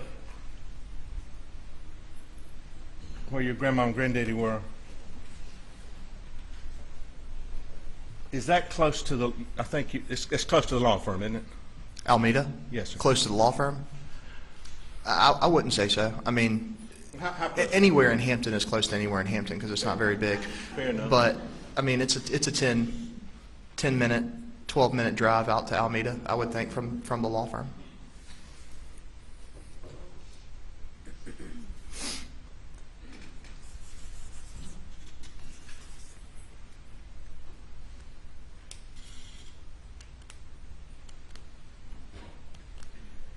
I think, Mr. Duck, could you bring up 131? Can I ask him to do that? I know Mr. Harper can expose this. This is Griffin's witness.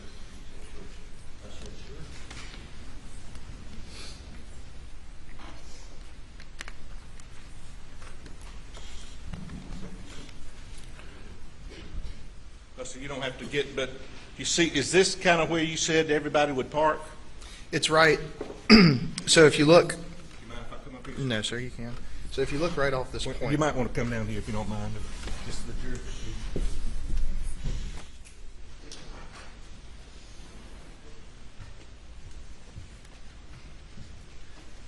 There's a road where you go in. So if you look right over here, this is kind of what I refer to as like the back corner of the house. And it would basically, you would come around, there's a big oak tree here, you come around it, and then you basically pull up, and you would probably stop the hood of your car right in, right off the back corner of the house. So a bit closer to here than over here. Be about right in here. So right in here. Yeah, I mean, because you don't want to pull up super close to it. Yeah, be right out. But there was a driveway, paved driveway in here, right? There is a paved driveway over towards the side of the house. Okay, and really not many tire tracks. The grass looks good in here. I don't know when these pictures were taken, but it's a little dead right there. But there is a driveway, right? There is a driveway. Okay, you can have a seat back. Thank you, please. When did you first mention that to anybody about parking in the yard there? What do you mean? I mean, like, when did you first discuss that with anybody as far as where the car is parked at your grandma and granddad's house? When was the first time you talked to anybody about that? Couple days ago. A couple of days ago? Okay. That's the first time you mentioned that? Sure. Okay. And then that would have been after Shelley testified, right? Shelley Smith? I guess. I don't really remember when Miss Smith testified. Miss Smith.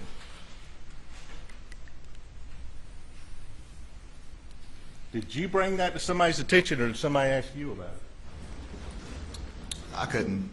I'm not sure.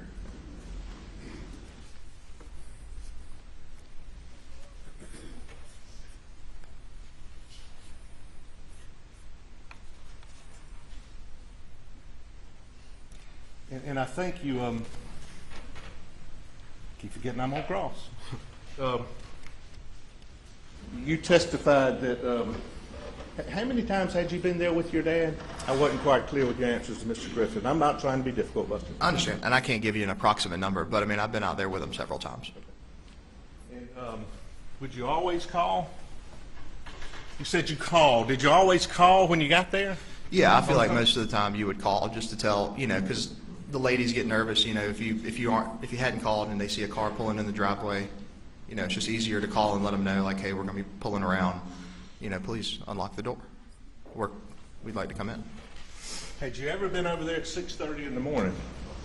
Have I ever been out there at 6:30 in the morning? Just like overall, I guess. I've been out there at 6:30 in the morning before, going hunting and whatnot. And you called then also, then, right? Well, that was going into the house. Yeah, sure. I would just let them know, especially 6:30 in the morning. Sure. Okay.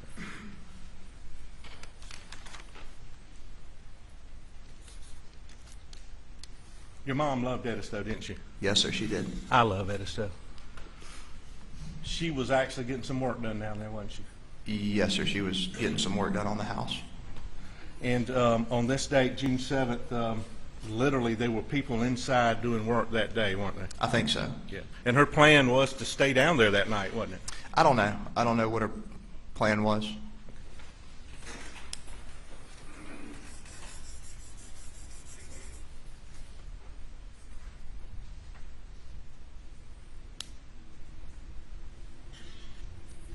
You had, I think the last time you'd been to Moselle, you said was the spring, maybe a few months prior to this? Mm-hmm. Okay. And you have to say yes for the court reporter, not for me. Just Yes. just for- Sorry. And you talked to your mom that day on June 7th? Yes, sir. And I think you had talked to Paul the last time on the 5th, if I'm not mistaken, June 5th. Is what you told him in one of the interviews. Sure. Okay.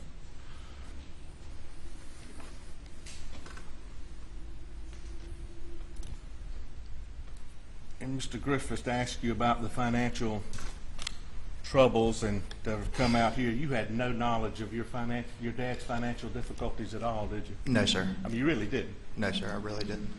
And as far as you knew, financially, the family was sound. Yes, sir. Okay. You went to Wofford. I did go to Wofford. Go Terriers, for the record. Thank you. But everything, as far as you knew, financially was okay. And when did you learn it wasn't?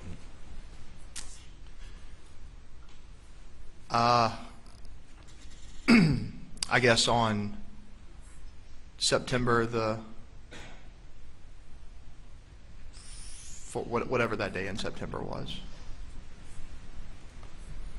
So back in the birthday, I guess for your dad, Memorial Day down at Edisto. Sure. Defense exhibit, and I apologize, I don't know what number it was just played.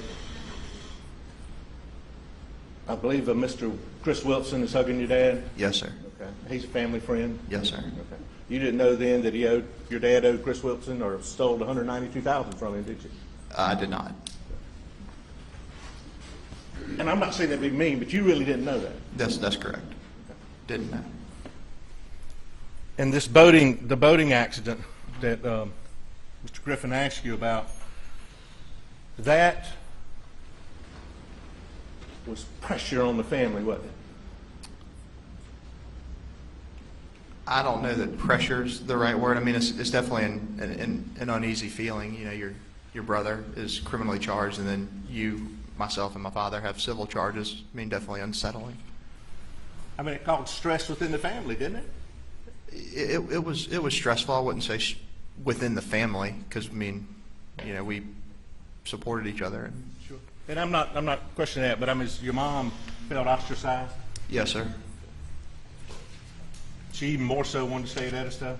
Yes, sir.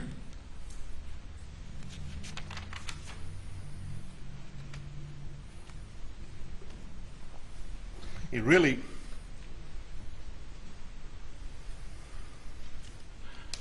I mean, you were a little frustrated with Paul yourself, weren't you? In Just terms as far of as using your ID and getting all that, and that case is over, okay? sure. But I mean, you didn't like it when he used your ID yourself. And I'm not trying to go anywhere, Buster, but he'd use your ID sometime and you didn't want him to. How many questions you going to ask? I'm Questions, comments, what's the question? What's the question? Did you like it? Yes, sir. Did he used your ID, didn't he? Objection's overruled. I'm sorry. Can you say it again? Did Paul use your identification? Yes. Did that frustrate you? Sometimes. Okay.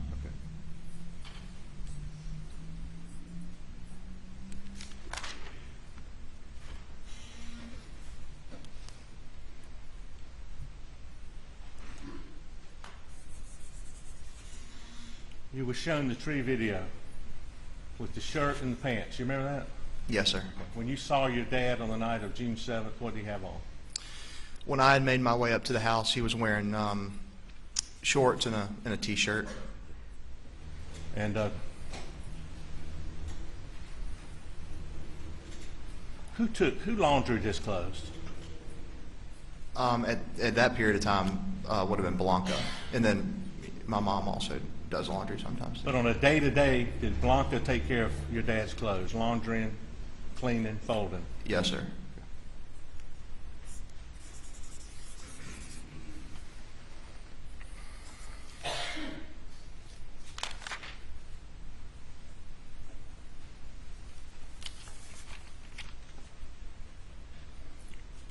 Mr. Griffin asked you about, you never went back to Moselle after this incident? Well, I mean, Or after, did you?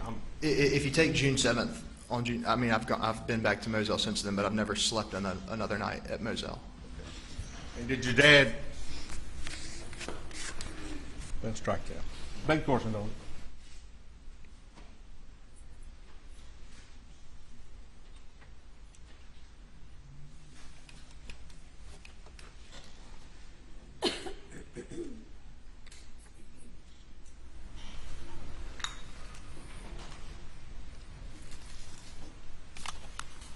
Beg court's indulgence.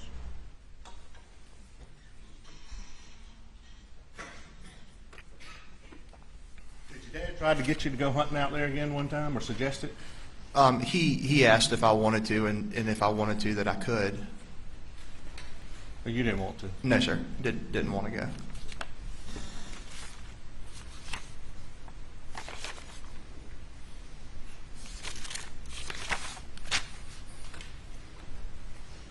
That's all I have. Thank you, Buster. Yes, sir.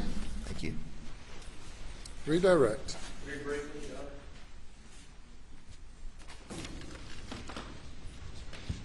Buster, if your mother, when she went to Edisto and stayed for multiple nights, would she take Bubba with her? Yeah, usually. She'd take a combination of Bubba and maybe another dog, Grady. She would take dogs with her, yes. And you understand Bubba and Grady were at Moselle the night of June 7th? I do, yes, sir. That's all I have here. Anything further? Thank you. You may step down. Your next witness. Sutton?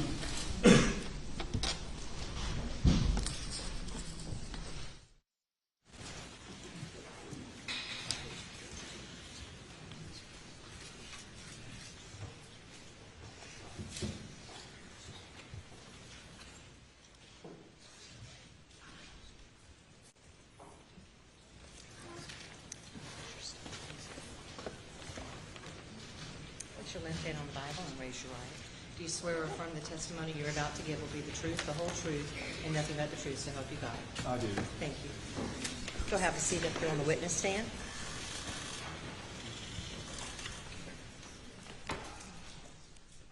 You can adjust that microphone and pull it closer to you if you need to.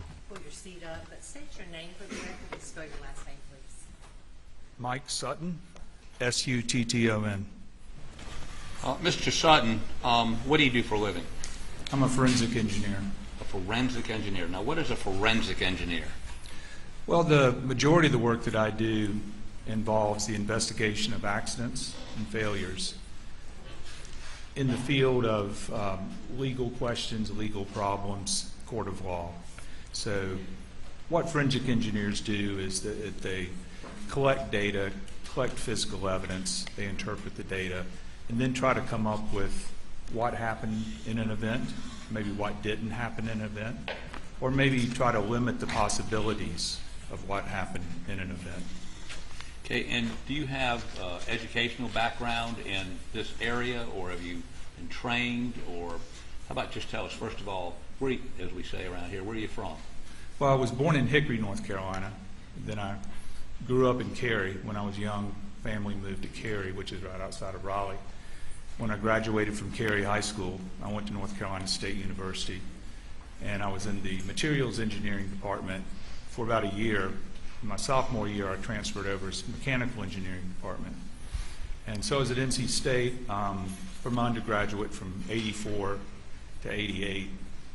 And when I was a sophomore, I met an engineer. His name's Dr. Charles Manning, who owns a company still in Raleigh.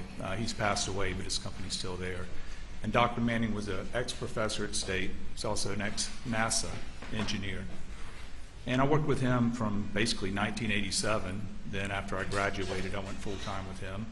When you graduated with a degree in what? In mechanical engineering. Okay, and you were working with him? Working with him, and I continued to work with him, and then I got a master's degree at North Carolina State University, also in mechanical engineering with a concentration in acoustics and vibrations. In acoustics and vibrations? Correct. Your master's, okay. Yes. And then what did you do? Well, I worked with him as a consulting engineer, consulting forensic engineer, looking at all different kinds of accidents and failures, about anything that you can imagine. We do a lot of motor vehicle accidents, of course, because there's so many.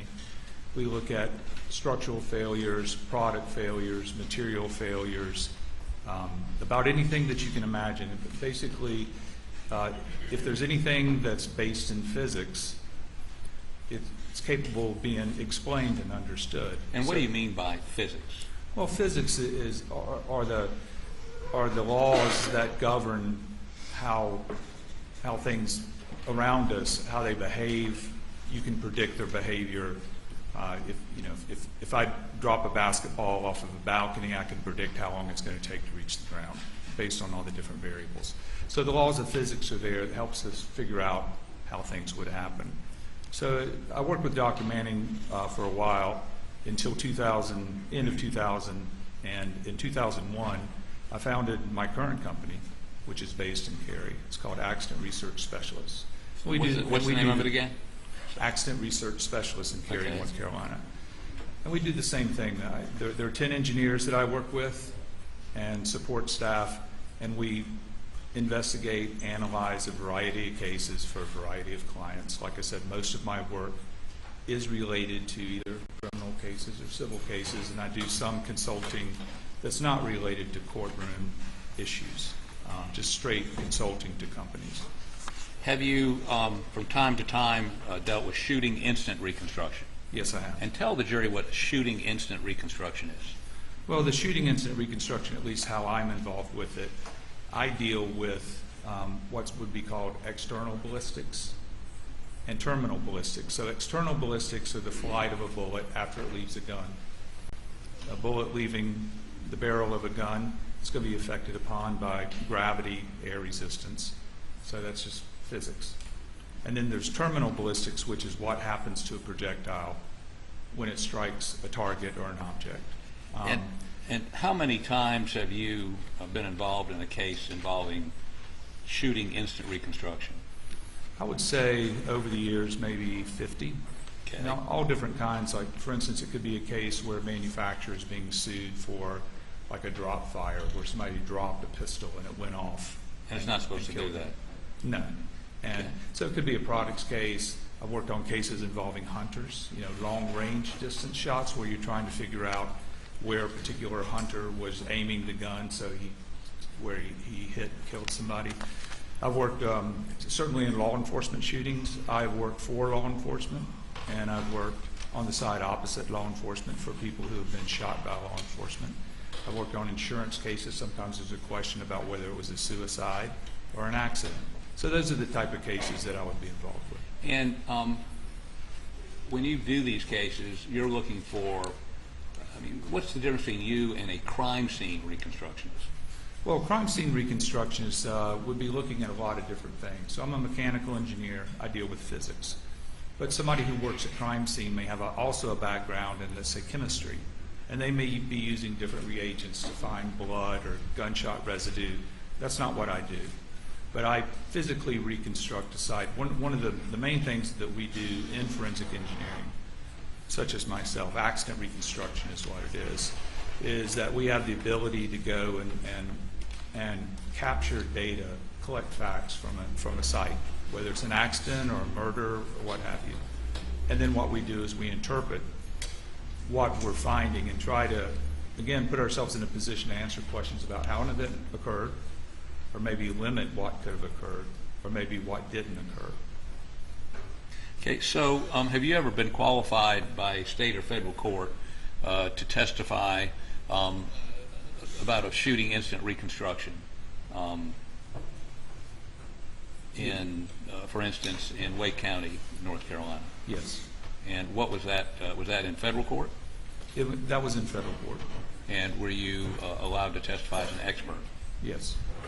Okay. Now, let me move on to, and I believe the name of that case is Michael Morgan versus Wake County Sheriff's Office, correct?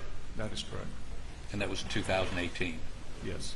Now, you've been involved in many more cases have you ever been qualified additionally to that by any federal or state court to testify about a shooting incident?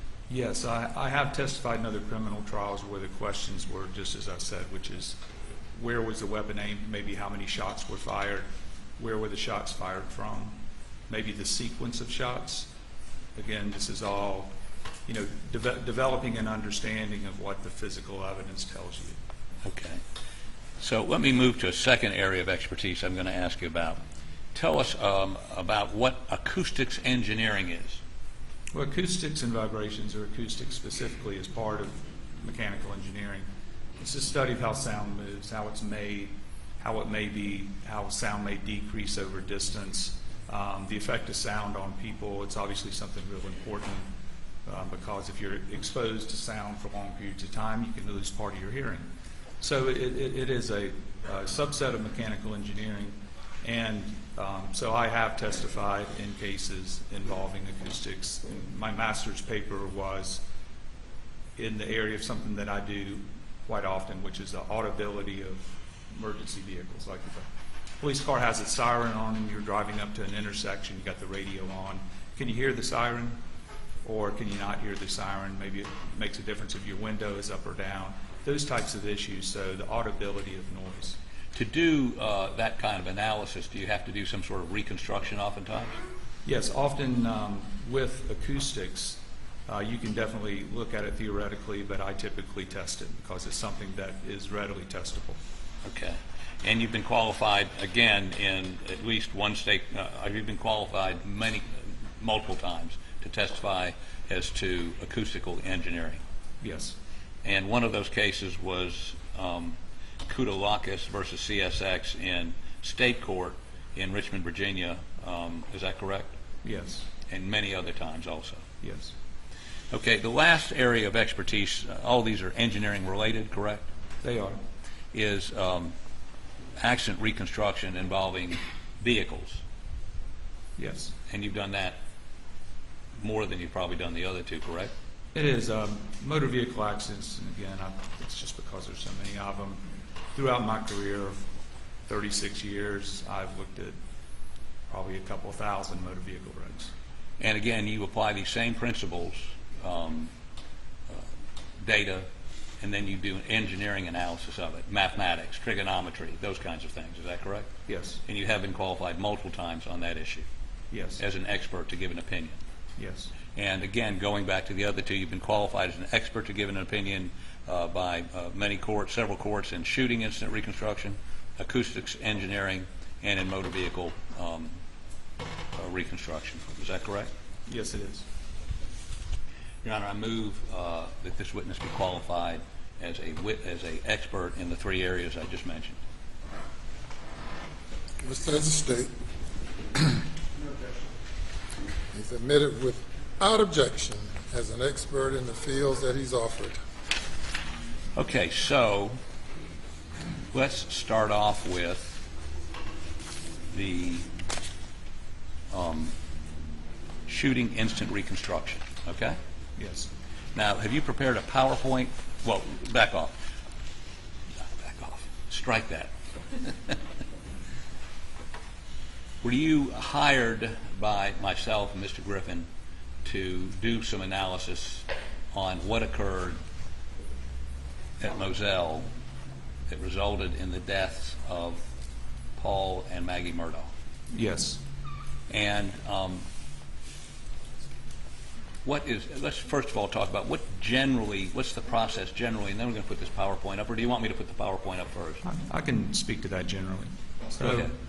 I think I mentioned it earlier, but really the first steps in any investigation, if it's a little investigation, big investigation, my job, and the people I work with and people in other companies that do what we do, you go collect facts. And in this case, this is typical, facts were collected. The crime scene was processed. There were a lot of pictures taken, things like that, by SLED. So that's one place that I can get facts. I typically do, and I did in this case, I go collect facts myself. So I went to Moselle, and it had changed. I went there about 18 months after the murders. I went in October of 22. But I was able to measure the Moselle property and look at the physical evidence, what was remaining, and then I was able to use that in conjunction with what SLED had done, because SLED had collected a lot of evidence at the scene that I looked at. Now, some of the evidence collected by SLED that you looked at were measurements made by SLED agent Worley either the night of or soon after the incident to things like shell casings, right? That is correct. And there's also pictures of those shell casings, correct? Yes. And also the location of Maggie's body and Paul's body. There were measurements done on both of those, correct? Yes. And did Agent Worley also find 2 bullet holes, one in the doghouse, one in the quail pen? Yes. And did she take measurements there? She did. And were those important to your calculations? They were. It was what I was looking at least my role in looking at the crime scene, or the side of the crime, the questions that I was being asked. Okay, so can we have the PowerPoint, please?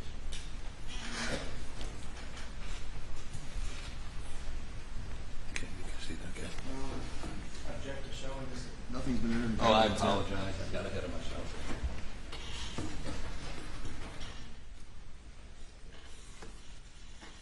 This is a disc of this PowerPoint. Any objection? It's the PowerPoint. No objection.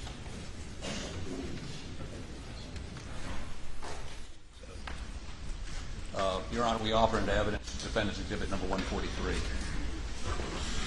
Without objection, I believe.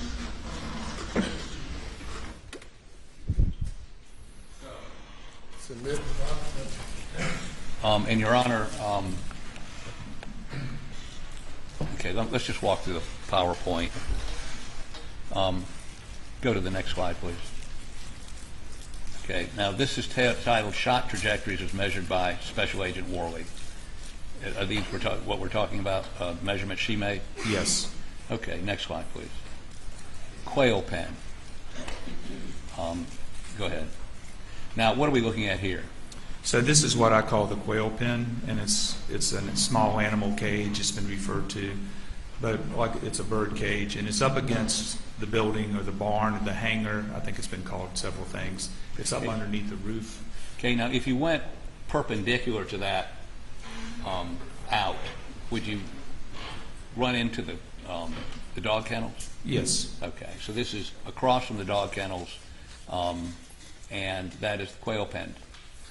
Yes, and this particular photograph was taken the night of the murder. So the first few pictures just show the points of evidence that were of interest to me, and then what happened later on, it was the next month, I believe it was July the 6th, Special Agent Worley went back and actually took some measurements.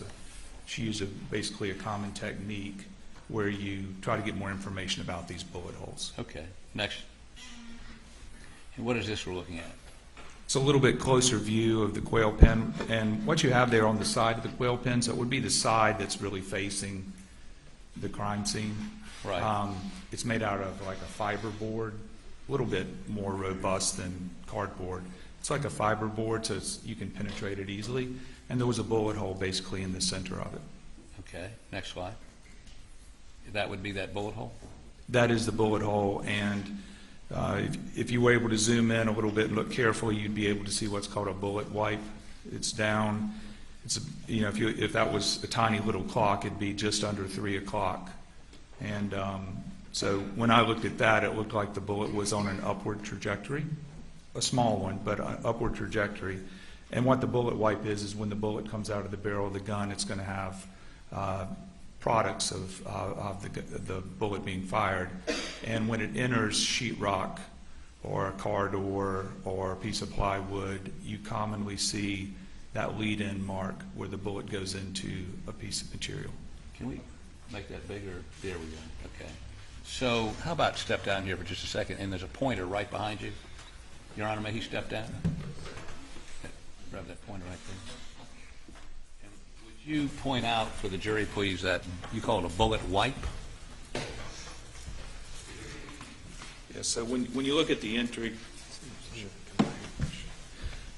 the entrance of a bullet hole into a surface like this, and this is the piece of gray cardboard, there's some tearing here, but if you look over here on the side, that's what's called the bullet white mark, and that shows you the direction that is coming from. So it's coming from where I'm standing, and it's a little bit below, like if you could draw a straight line through there that would be even with the horizon, it's a little bit below that.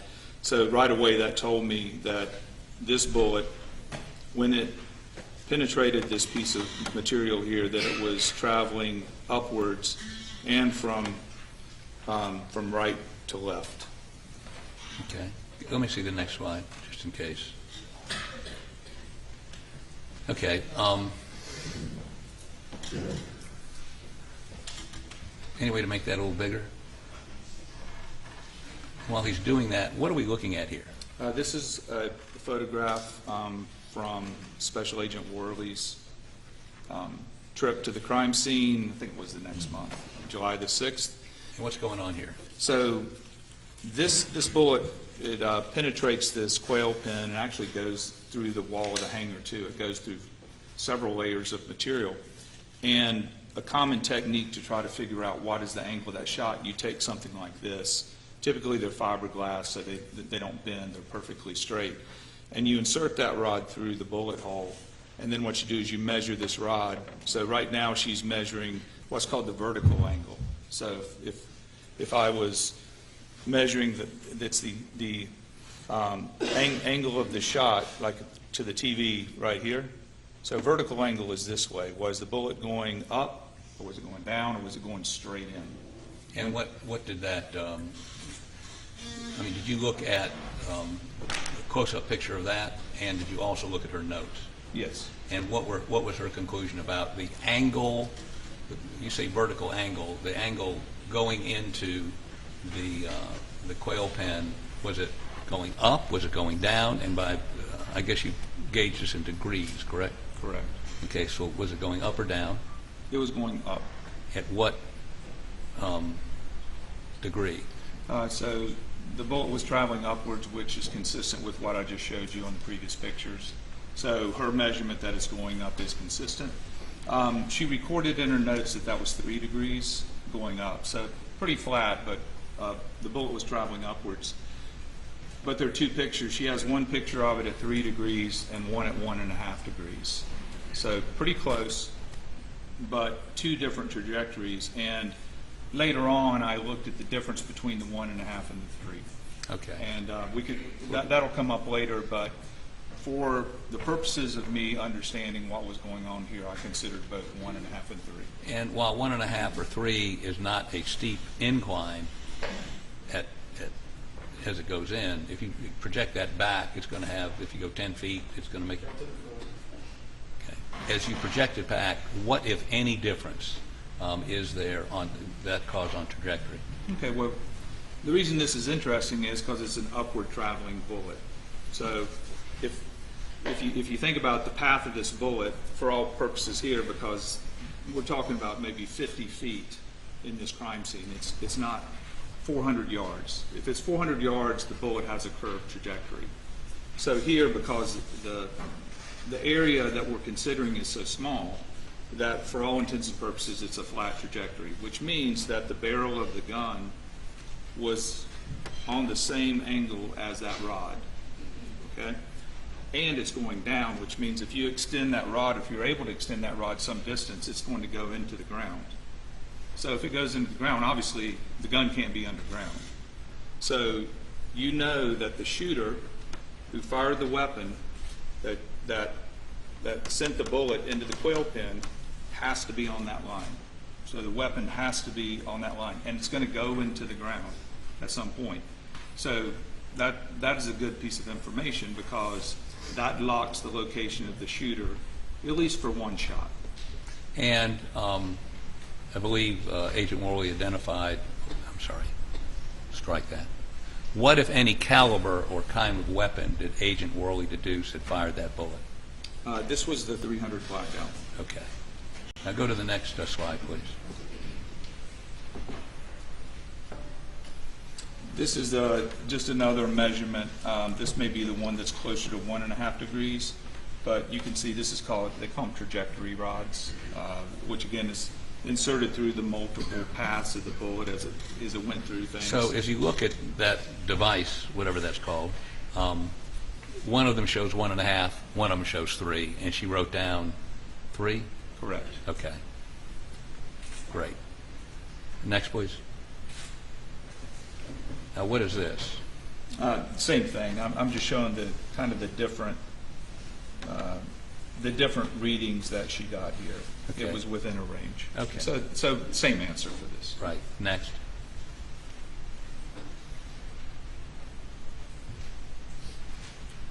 Okay. So what are we looking at now? Just to explain a little bit better. Can you make that a little bigger, please? Okay. So what are we looking at here? This is to show the trajectory rod. It comes in. We've been looking at this side right here. But if you look inside, you see it kind of goes through the cage, and it goes through the back of the cage. It actually goes into the hangar or the barn, goes through the siding, and then the plywood. So that is that same rod, except that's the inside going out. Correct? That's the inside. I was just trying to show the technique, and this technique is a technique that is used often. There are other ways to do it, and we may talk about it later, but this is a technique that's often used to come up with this line of fire, or the path that bullet took, because if you consider the path of the bullet, you may be able to conclude something from that. Okay, next. It's just more of the same. This is the trajectory rod inside the cage, or the quail pen. Okay. More of the same. Next. More of the same. But these are, okay, wait 1 second. So these pictures just depict that rod coming from the outside, going through the quail pen, and through the wall behind the quail pen. That is correct. And that's, you put that rod through, and then you can make some measurements outside as to trajectory, correct? That's correct. Easy for you to say. Next, please. Now, what is that device? What's going on there? This is called a zero-edge protractor. So protractor is going to measure 0 to 180 degrees. So this is Special Agent Worley. Puts it up against the side of the quail pen and drop a plumb bob down so you can get what's called the azimuth. And the azimuth is just your compass direction. So because if I have the azimuth, and this is about 41 degrees coming in from where I'm standing. So 45 degrees would be, here, there's 41 degrees. 90 degrees would be straight in. So what that does is it tells you the direction of this line. So at that point, whether it's going up or down, and whether it's coming from the left or the right. That's correct. And as we look at that quail pen, is it coming from over here to the left? Is it coming from the right? Well, it's coming from over here to the right. Okay. And then to determine exactly how, you need to go back and kind of look. You have to do it to scale, of course. Right. So you have to create a scale diagram, or you do what we typically do, which is we scan. Okay. So, let me see the next one. And is that just a close-up of the measurement, the angle? Yes. And you can see here that it's 41 degrees. 41 degrees. And that's what she recorded in her notes. Okay. Next. Now, this is the doghouse. And in a minute, we're going to see a 3D rendition of this so the jury can get a little better idea of where everything is. Yes. But let's go ahead and talk about the doghouse next. So tell me what you see there. So the doghouse had a bullet hole in it. It was pretty low to the ground. It's about 5.5 inches above the ground, 3 inches up from the bottom of the siding on the doghouse. And this bullet hole was going downwards, 14 degrees down. And it had an angle slightly to the left. And so kind of the same way that you can think about the one that was going up, you can think about the one that's going down.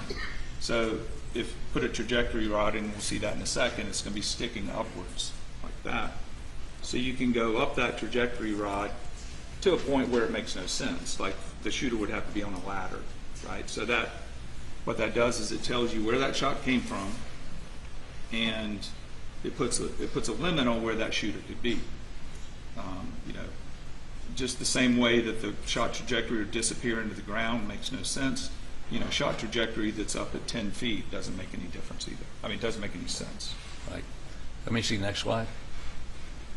Okay, and what is that? That is the 300 blackout projectile. It went into the doghouse, went into a dog bed, so you're able to dig it out. So it's, you can see that here. So again, these are the night of the murders. So if it didn't go through the back wall, how does one get a trajectory off of that? Well, in this particular case, the siding was thick enough where Agent Worley was able to put a dowel rod or a trajectory rod into that hole, unlike the quail pin, which is very thin. So a very thin material is considered thin if the thickness of that material is much less than the length of the bullet, right here. So in a thin material, there's some special considerations with thin materials versus thick materials, but the doghouse had siding and wood construction, so it's thicker. So thick material is going to be more in line with the length of the bullet and even longer. So you can still get the trajectory with reasonable accuracy in this particular case. Okay, next slide, please. Okay, now what is that? This is the same process here at the doghouse where... Can you blow that up for me, please? There you go. So what do we see? This is the trajectory rod. This is a dial protractor. It just uses gravity to tell you what the angle is. And what was the angle? 14 degrees down. It's coming in at a 14 degree. The bullet's coming, there you go. It's coming in, it's coming down into the doghouse at a 14 degree angle. That's correct. Okay. Next, please. And what is this? Zoomed in so you can see. So Okay. there's 90 and it's over at about 76 degrees or so that makes it. That's a 14 degree downward path. Yes. Next. Now, this is that plumb bob thing and azimuth thing, right? Azimuth. So if this shows you the compass direction of the shot, where it's coming from. And here it's she measured 7 degrees. She recorded 6 degrees off of there, but it's somewhere there. All you really got to know, it's not straight into the doghouse. It's a little bit of an angle, about 6 or 7 degrees. Okay. Next. And that's just a close-up of the same thing. Yeah, so there's 90, so the plumb bob would be right here if it was going straight into the doghouse, but it's a little bit to the left. About 6 degrees. 6 or 7 degrees. Okay. Next. Now tell me what this is. So this is Agent Worley's diagram, and it's not to scale. And these are just the lines that I drew in to begin with, you know, before I really did much work in the case. And it's clearly not to scale because, for instance, from the small animal cage, that pole is 24 feet about, and you can see that Maggie's body is, 17 feet long. But it says not to scale, but what that doesn't do for you, it really doesn't tell you, okay, well, we went through all that trouble to measure these. What does it tell you? And what I noticed was this, is that there was 2 shots, and one was into the doghouse, which was facing this way. One was into the quail pen, which is like facing the way of this desk here. That's 2 totally different directions. So the first thing that would be good to do is to draw those lines backwards and see where they cross, right? And where they cross, is there anything of interest there, right? Are there footprints or something? In this case, there was, but not footprints. But that's what you do here. And so the thing you're looking at is let's figure out what this is telling us, which is these 2 lines are going to cross somewhere. Well, and this is not to scale, so it doesn't tell you much about it. It doesn't really tell us much because they don't cross at the right spot. Right. Yeah. But in terms of the relationship of different objects, we see the quail pen, and it looks like it is, again, perpendicular to the dog kennels, correct? Yes. Okay. Next. Okay, so this is your reconstruction. And maybe you ought to go ahead and take your, you want to do it from down here or up there? I'd sit up there. Well, wait 1 second. Let me see what this does. Next. Go ahead. This is a AVI file. This is Well, I can explain. Was it a video? It is a video. Yeah, go ahead and play it, and then we'll may play it again. I want you to explain it after they look at it. Go ahead.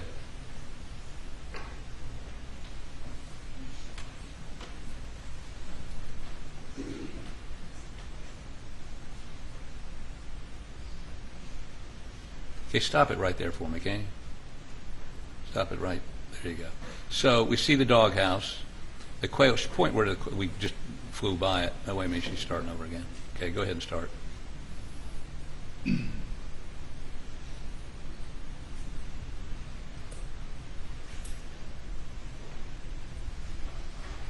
we go. So as we get right, stop it right. Not yet, not yet, not yet, not yet. There. Stop. Okay.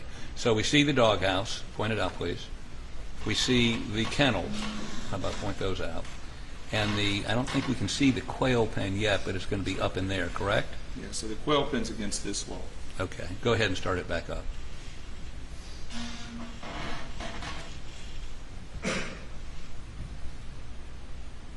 And stop it. Okay. Show the jury again where the quail pen is. Here's the quail pen. And where's the doghouse? And the doghouse is right here. Okay. Okay, go ahead and start it up again. Now, maybe I'll have you explain how you do this. You go ahead and take the stand again, please. Yes. Let me see the next slide while he's going up there. Okay, well, you don't need to come down for this, but this is called fly through with no roof. So you've eliminated the roof with the computer to show what it looks like. You get a better sense of perspective. Is that right? That's correct. And is this to scale? It is to scale. It's very accurate. Is kind of the modern way to measure a site. Scanning is used all over now. I mean, from dentist offices to everything. But we'll talk in just a minute about how you put this together, and the process I think is on here. Okay, how about let that one go? And this is without, you took the roof off of the shed, correct? I did. Okay, go ahead. We can see the doghouse. We can see the quail pen. We can see where Maggie's body was, and we can see where Paul's body was, correct? Yes. Okay. How about do that one more time?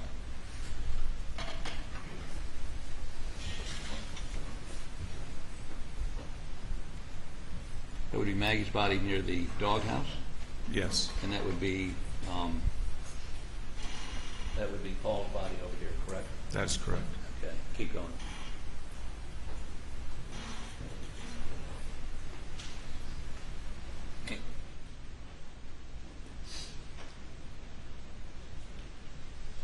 And why did you do this particular visual? Does that make it easier to see where everything is relative to each other? Yes. In the scan, you can just cut the roof off. It just makes things easier to see. Okay. The roof was of no importance to me. Right. Next. Now, tell me what this represents. Well, this is where I start constructing some lines, and this is just an overall shot looking straight down. Like this is a bird's eye view of the scan, and the dog kennels are in the bottom right, and the hangar, the barn, is kind of in the center top of the picture, and it's just there's nothing really of this particular shot. It just illustrates what you can do, and what I did, for instance, is I drew some white lines in there. Those are measurement bars. One's 25 feet long, one's 50 feet long. But the scan itself, you can measure very accurately anywhere in the scan because this is not a picture. What it is are their points. And there's so many points. There's millions of points, and there's so many points when you put them together, it actually looks like an object, like a three-dimensional object. So let me ask you this. The state, it's been a month, so we may not all remember. The state had, this is called a FARO. Just deleting on. What is this called? We call them a FARO scan. FARO is the company that builds the scanner. There are other companies like Nikon that make scanners.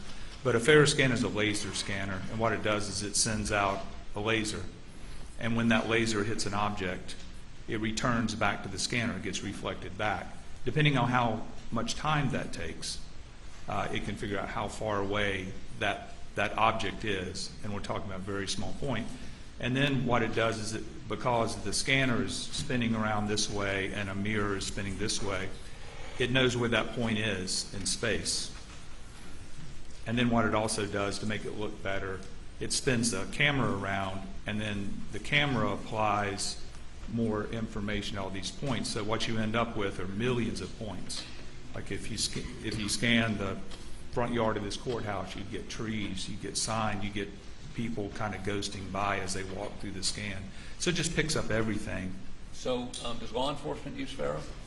Yes, they did do a Faro scan. I have seen their fly through like we just showed you, but that's the only thing that I've seen. So they did, and again, it is a common technique people in our field use to measure things, because you don't have to take 100 measurements with a tape measure, and it's much more accurate.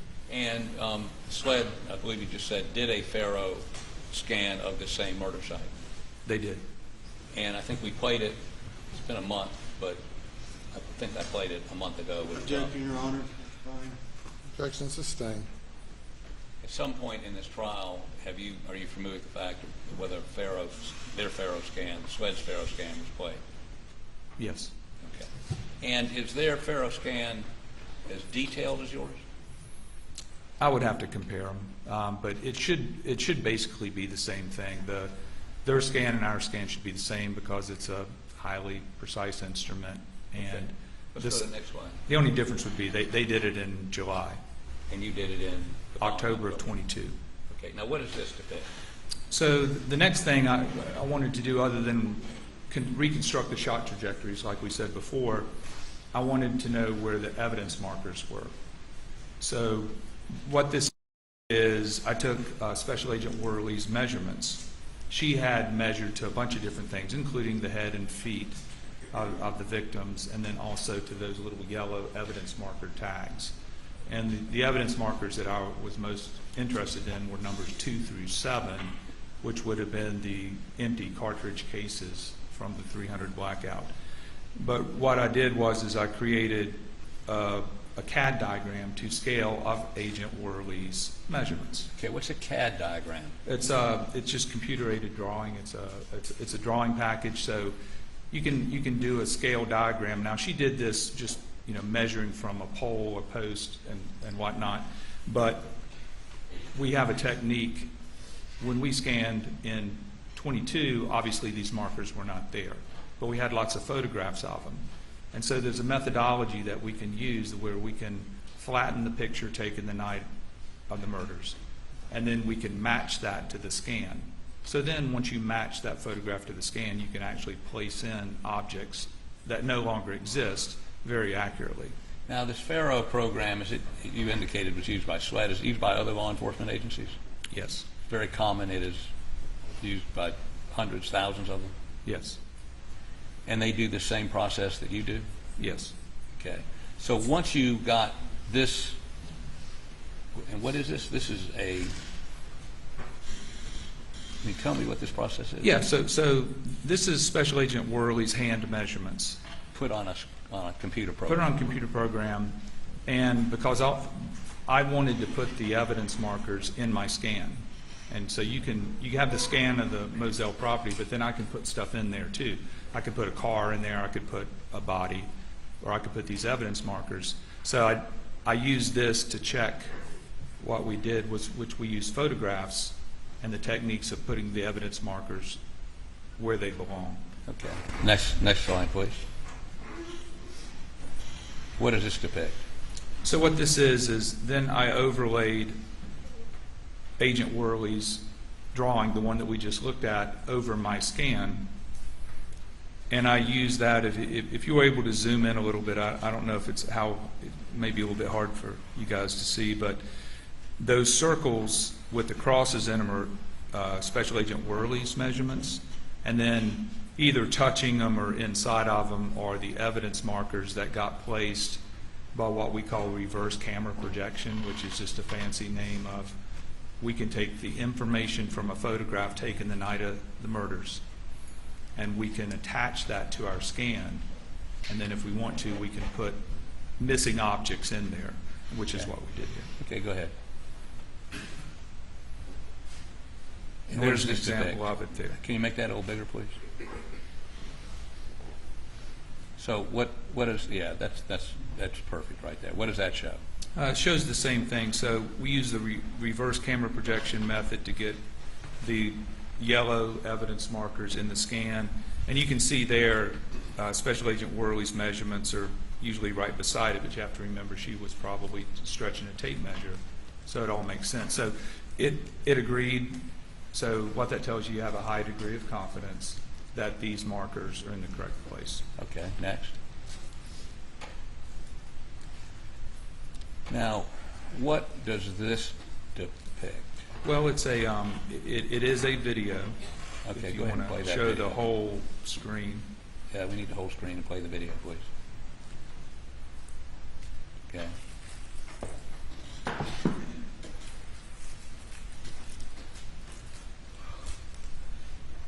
What are we seeing here? So this is fading back and forth between the scan world or the computer world and reality. So you can see there that that's a crime scene photo that was taken the night of the murders. And what that is, it's showing you the comparison between this world that we built to try to understand what was the physical evidence telling us. Well, the picture taken on the night of the murders, is this a complete picture or have you dropped some things out? No, it's a complete picture. You know, some items may have been moved by the time this picture was taken. I would have to go back and see exactly. Oh, so this picture was taken by you in October. Oh, no. This is the night of the murders here. Okay. Okay, next. Okay, so go ahead. Quail pen shot trajectory. Okay, so tell us what this is. Okay, so I picked a place in the scan to start laying in those lines. So now we've talked about how we built this up. So let's put the trajectory of the two shots that were measured and see what it tells us. And so I just chose a point. You're looking straight into the side of the doghouse. The sheet in the foreground there would be Maggie's body. And then you can see the evidence markers. There's 3, 4, you can see 5 and 6 over by the sheet. Right. 12 is something else. I believe it was may have even been bullet fragments, but 3, 4, 5, and 6 there are empty cartridge cases from the bullets that were fired. Okay, go back out of it for just a second.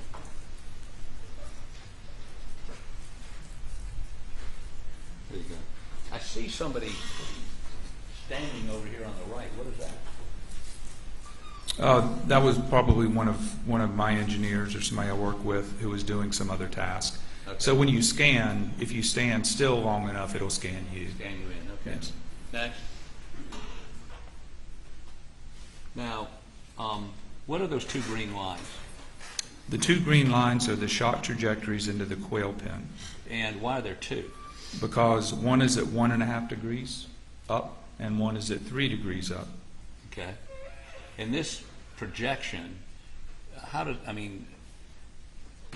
in terms I understand, if you took the dowel that she put through the hole. Objection sustained. Sorry, Your Honor, I was just trying to get it in terms I understood. Let me see if we can get to the same place. Tell us what that depicts in terms that I can understand. Yes, so that is the flight path of the bullet somewhere along that line. And so it's trigonometry. It's not any more complicated than that. I don't know if that's too complicated for you, but it's just trigonometry. These lines, are they put in there by you manually, or are they computed by the program? Well, the lines are put in by me on the computer program, and again, they're the 1.5 degrees, 3 degrees.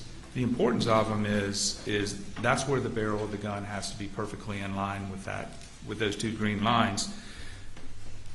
But right now, without knowing anything else, you could slide that gun up and down that green line, and it could be anywhere, right? So, but you start looking at other pieces of evidence. And so what you would have is, well, what other pieces of evidence we have? I looked at this and I said, well, where does this shot trajectory go? Well, it goes almost right over Maggie's body, very close to it, right close to the feet. That's one thing.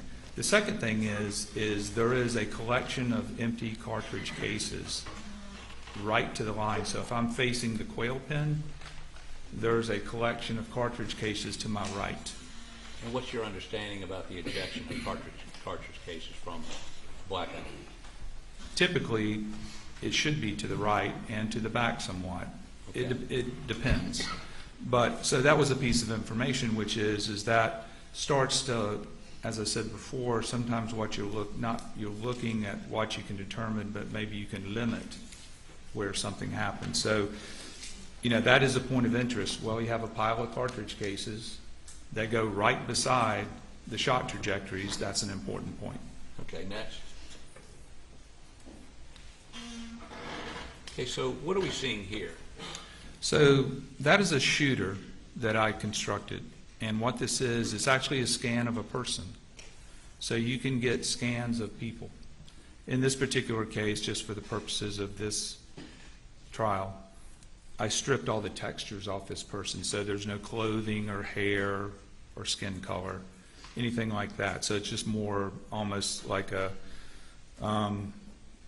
robotic looking figure. It is holding a .300 blackout weapon, a model of one. And so when I started examining those shot trajectories, a couple things were apparent. One is it would be really hard for anybody to be shooting that shot from the shoulder, because remember, the shot's going up, but it's only 4 feet 2 off the ground. What is the entrance where it goes into the entry point? It's only 4 feet 2 off the ground, and it's going up, which means that even if you're a fairly short person, to get that trajectory, you'd have to walk all the way up to the quail pen to get it to work. So what I was seeing here is that the most likely way that shot was made was from a low position, like shooting low on the hip. So I took this scanned in person with a blackout, and I pushed the gun down about as far as I could push it. When you say about as far as you could push it, what do you mean by that? Well, eventually, at some points, you have to have your hand on the trigger and the gun. And so instead of having the person stand straight up, too, I just put them in a shooting position. I don't know what the position of the shooter was, but this is a thought process. Okay, what is this telling us? So that's what I did here. And what degree line is that one on? That's on the 1.5 degree. Okay. Next. And what does this depict? That's the exact same shooter, except that shooter has its barrel on the 3 degree line. Okay. But he would be on the other side of Maggie's body and on the other side of the doghouse. Correct. Okay. Next.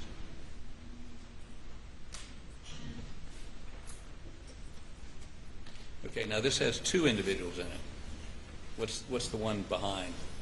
So those are the 2. So the shooter, okay. The shooter behind is the 1.5 degree. The shooter in front is the 3 degrees. So that kind of gives the range of this person being able to make that shot. And so to me, because of several different factors, it's much more likely that the angle into the quail pen was flatter than 3 degrees, which we talked about before. One of the main reasons is there's no shell casings over behind the doghouse. So this person up front, what did you say about shell casings? There's no shell casings anywhere close to that person. And I guess, can you demonstrate for us how you're depicting this person's holding a gun? I mean, are they? You say from the hip. Yes. What does that mean? How about demonstrate, if that's okay, Your Honor? So what I would say is that what I did for this purpose is, instead of having it here, I put it down here, about as low as I could go. Okay. And within like a shooting stance, like a shooting position. You're not aiming, but at least you're not aiming in the Right. traditional sense, but If you're aiming it to be on your shoulder, right? right. So I stretched that gun down until I could just still keep my hand like I was shooting the gun.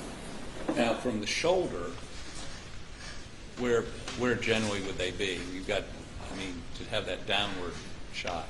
It's really hard to put a shoulder shot on that trajectory just because it's so low. Because even a small person going like this, 4'2", even if you put the barrel on the quail, then it'd be above the hole. So it just doesn't make any sense. Okay, next slide, please.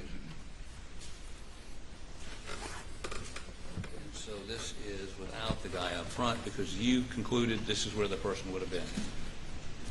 Yes, for a person of this height, this is to me because of its proximity or closeness to the empty shell casings. Okay, next. Now let's look at the doghouse trajectory shot. Next. Okay, now explain that green line. The green line here is the shot trajectory into the doghouse, and this is the same shooter again, and it looks like he's standing on the sheet there, but all that would tell me if this did occur, then the body was not there. This was a shot would have come before the body fell to the ground. That is correct. And so again, you have a shooter low on the hip. That's where that person would have to be to follow that upward line. So the same exact shooter, now that shooter is shooting down, I slid that person on the line until it was shooting down, and what I discovered was it's basically in the exact same spot. You know, maybe one step away, maybe 2 steps away, but The two shots were made from very close to each other. right. So now what we've done is the 2 shots cross each other at a point, and at that point is right beside where the shell casings were ejected, relatively close to it. Okay. Now you don't know where Maggie was when these shots were made. Is that correct? Correct. So we've heard from, I think, one of the state's witnesses that. Strike that. What, if anything, did we hear from the state's experts about the relative position of Maggie and whoever shot her? The only thing that I heard is that maybe 2 of the shots were done at less than 3 feet because of the stippling to the skin. And what about the relative position of the shooter and her prior to that? Is there anything- Nothing specific or definitive. Okay. So,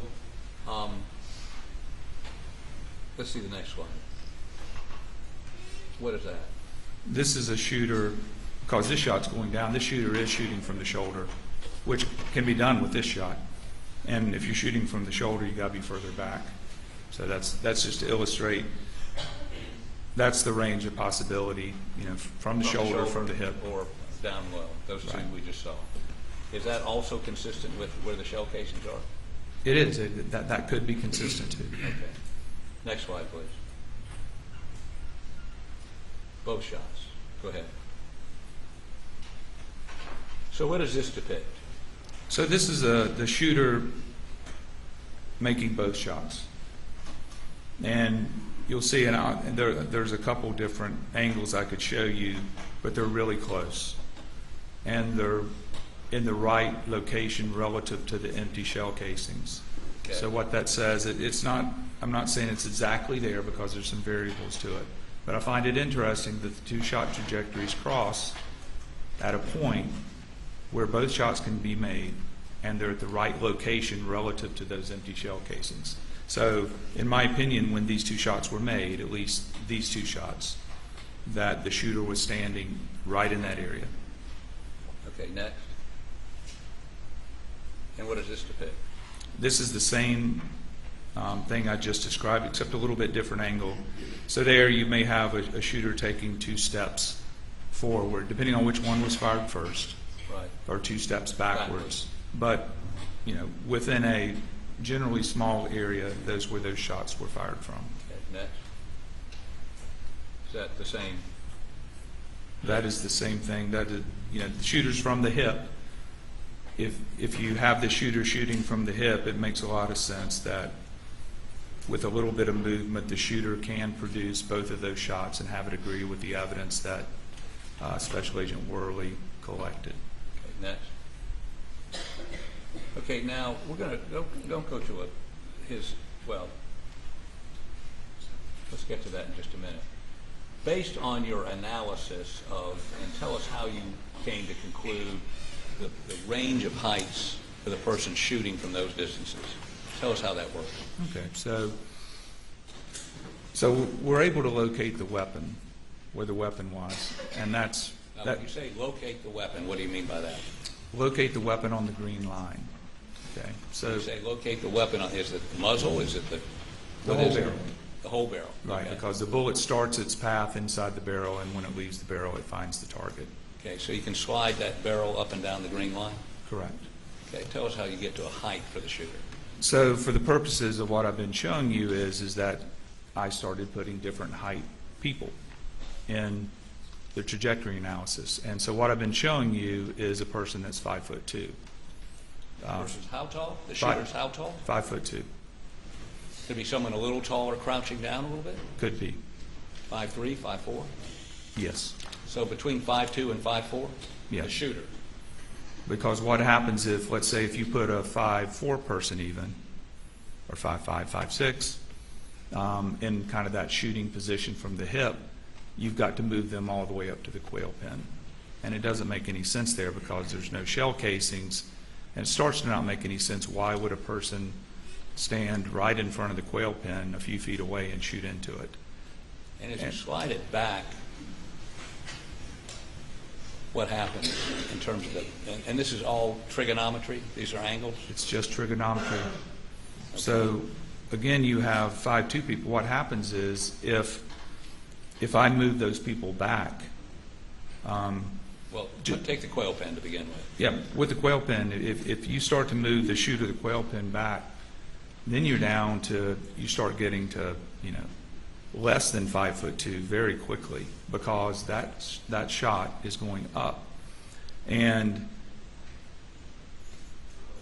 what you have here is that this is as far back as basically I could justify putting a 5'2" shooter here. And how did you come to 5'2"? I mean, what did you look at any data? Well, again, these are actual people that were scanned in, okay. And so these are 5'2".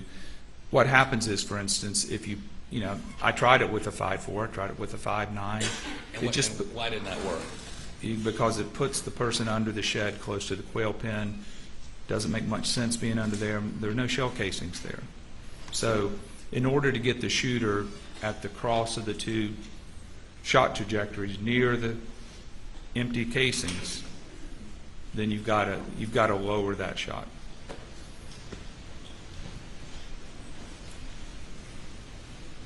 Okay, next slide, please. Okay, let's look at this. Okay, some measurements. We don't need to look at each one of these, but go ahead. Go ahead. Go ahead. Go ahead. Now, let's hold on for 1 second before we go to that. So, in terms of Alex Murdaugh, who is, how tall is he? 6'3", 6'4". Okay. And you took a measurement of him this morning, correct? Yes. And what did you measure? I measured to his kneecap. To his kneecap. Yes. And how much? What was the distance between the bottom of his foot and his kneecap? 25 inches. Hey, now explain why that's relevant to what we're talking about. Well, I mean, the obvious question is well, what if you were 6'4" and not 5'2"? What does that mean? So, what that means is that the shooting hand, the bottom of the shooting hand, for somebody the height of Alex Murdaugh, would be right at and below his kneecap. So his shooting hand would be below his kneecap? Yes. What does that tell you? Well, it puts the shooter, or whoever fired the weapon, if they were that tall, it puts them in an unrealistic shooting position. It's not an aiming position. It's not a shooting position. It would be something other than a shooting position where you were on your feet. So it would be, again, it would be very difficult. You would have to be bending over and have your shooting hand down at or below your kneecap. And what's important about that to me is that It just makes it very unlikely that a tall person made that shot.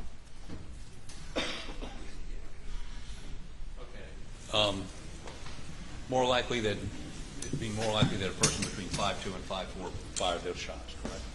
Or the Yes. quail pen shot. Yes.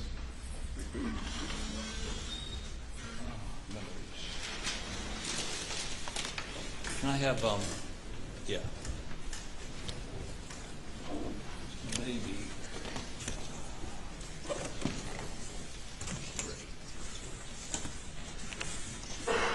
Could I have a red or black pen or something? You know,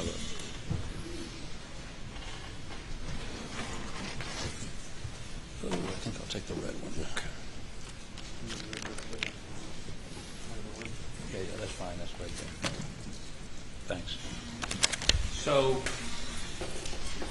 I had one of these, the shots you had with the shooters and their alignment blown up. Can you step down here, please? And then the pointer.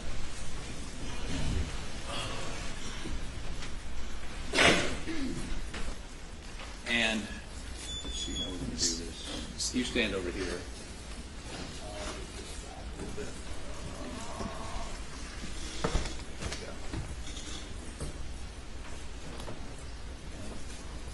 And so, explain to the jury why they've got to be 5'2". This is blown up. Why would it be 5'2"? I mean, how? If this guy moves forward this way, or either one of them move forward, what happens to the barrel of the gun? Yeah. So what happens is that if you move them forward, they can be taller, up until a point where we talked about before. At some point in time, even shooting from the hip, you still have to be very close to the quail pin.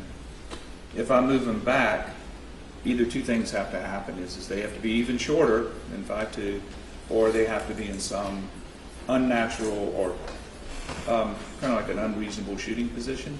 I mean, obviously you could have somebody laying on the ground taking a shot. They could be really low, of any height, right?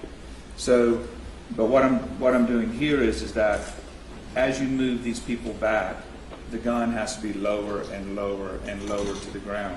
When you move it forward, the gun has to be higher. So then you start looking at, well, where are the shell casings? The shell casings are here. So if you move a person back, let's say where they're laying on the ground, right, and they're shooting like in a sniper position, like on their elbows and laying down flat, there's no shell casings back there because the shell casings are being ejected to the right, maybe to the back, we don't really know. But at least it's going to be back here.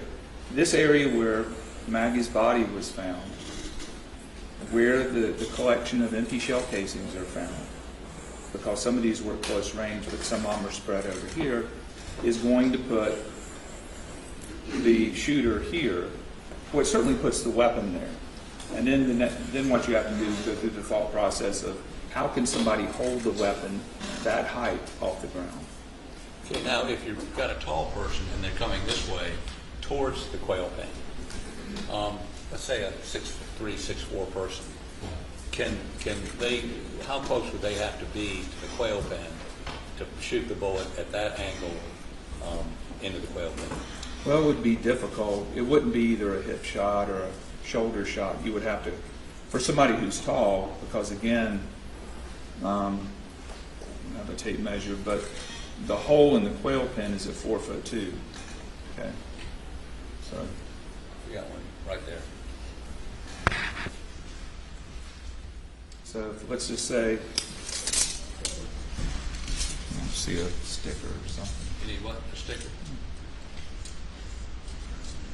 So 12-pin shot is right here. How about I put a sticker right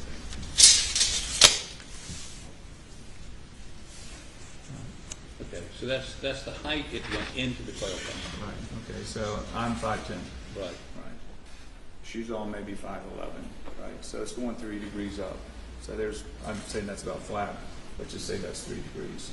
Now I'm standing at the quail pen. I would have to do like that, or I could do this, right? Not from the hip.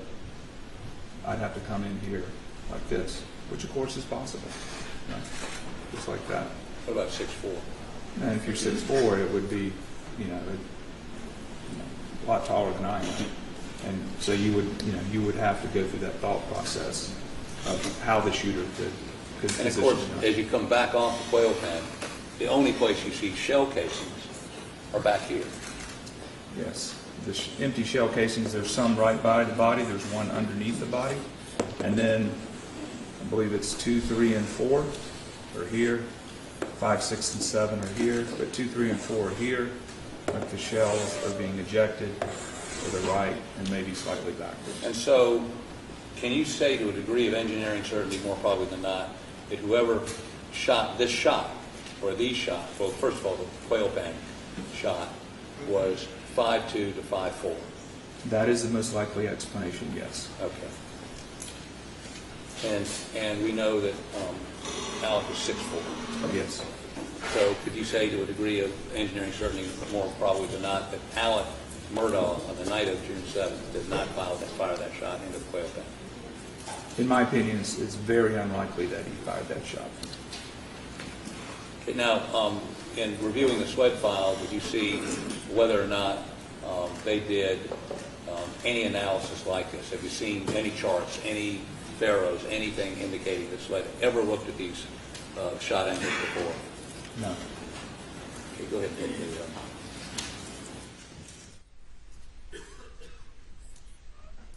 Your Honor, this is probably going to go another extended, probably another hour before I'm done. I just look at see it's 1 o'clock. I don't know what you want me to continue, or do you want to take a lunch break? We can break for lunch now. That's what you want to do?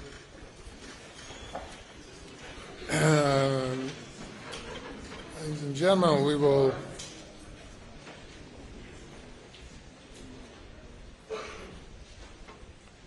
addressing the jury. Ladies and gentlemen, we'll break now and return at 2:15. Please do not discuss the case.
come to order.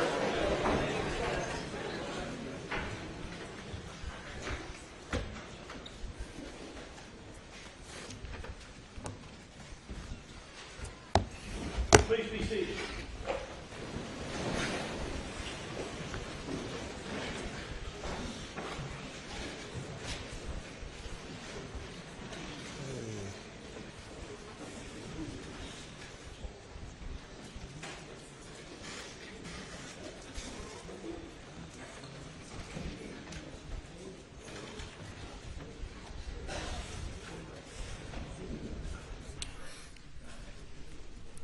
Can bring them in.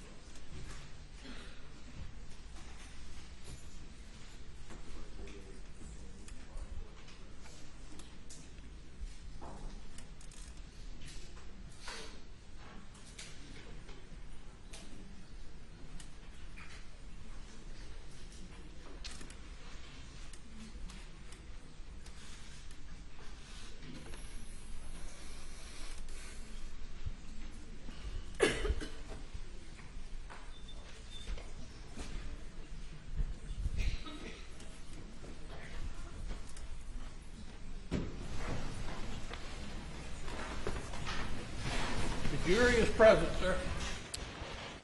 Thank you. You may proceed.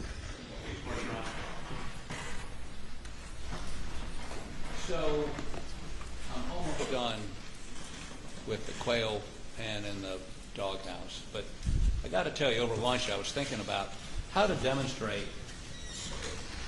a little more graphically what you're saying. Your Honor, may I take this weapon out of its box? Yes, sir. Thank you.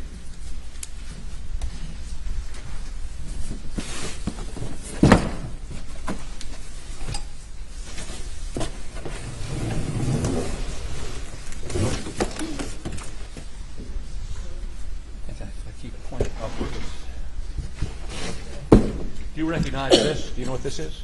Yes. What is it? It's the, I think it's like an exemplar 300 blackout rifle. And this is the weapon, or weapon like this, that the shooter would have had. Yes. Okay, so I'm trying to sort of get a visual of. How about come down here so I don't point at you? Or maybe let me come up there and come this way. Okay? Why don't you get back? I'm sorry. So I'm not 5'2" or 5'4". I think you said 5'3" or 5'4". But position me. Tempting, but I don't know how I can do this, so I'm not pointing at somebody. I guess what we do is we need to come back here. Okay, so position me as that shooter would be. I'm trying to figure out where. How would they hold the gun up here, down here, where? And then you want to push it down on the hip. Your wrist will have to bend. This wrist? Right. Like this? Yeah, and obviously you could crouch in some sort of a shooter stance, but that's Not much lower than this. That's going to be variable. Yes. Okay, and as I approach the quail pen, the gun has to go up? It stays the same angle, right? But for different height people, the gun has to get higher and higher, right? Like that. And if I go backwards, it's got to get lower and lower.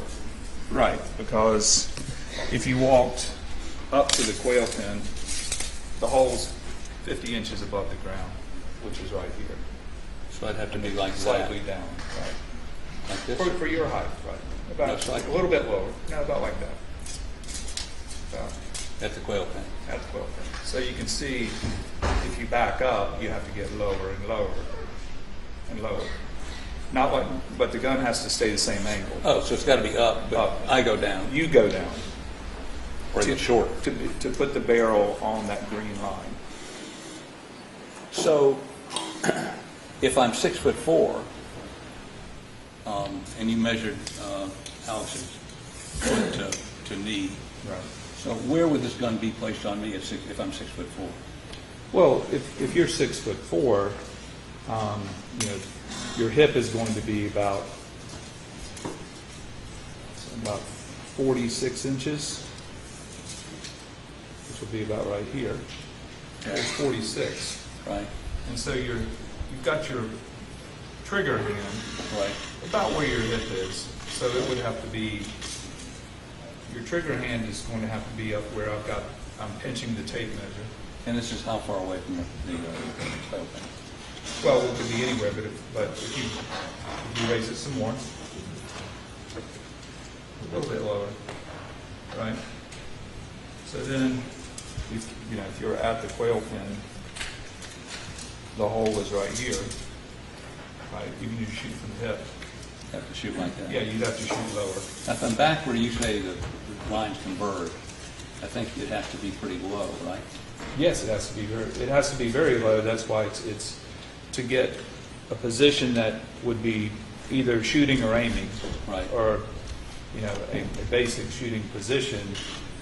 You need to be shorter.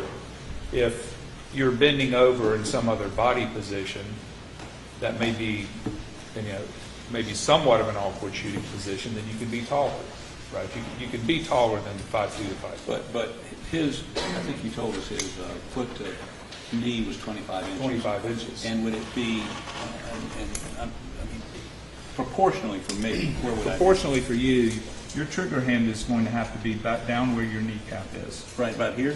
About like that, right? And then point upwards 3 degrees. That would be the equivalent of somebody who's 6'4" in the area where the two shot lines cross, shooting into the quail pin. They would be holding the gun like that if they were on their feet. Okay, thank you. Please take a stand.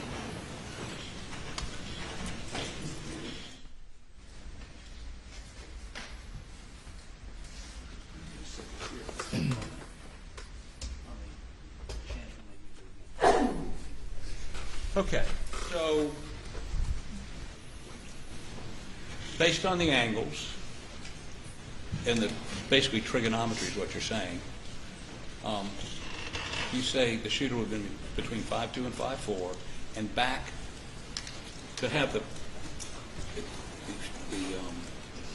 ejected shells in the appropriate place. You can mark that place on this sketch where these two folks are. That's sort of the range. Yes, and you can see some of the ejected shells, but they're right beside the body. Right. Just off where I've got the yellow sticky. Okay. That is the area where you have, I believe, 2, 3, and 4. So 3 empty, 300 blackout cases. Okay. And that would be consistent with the position of the shooters in this position, and based on the angle of the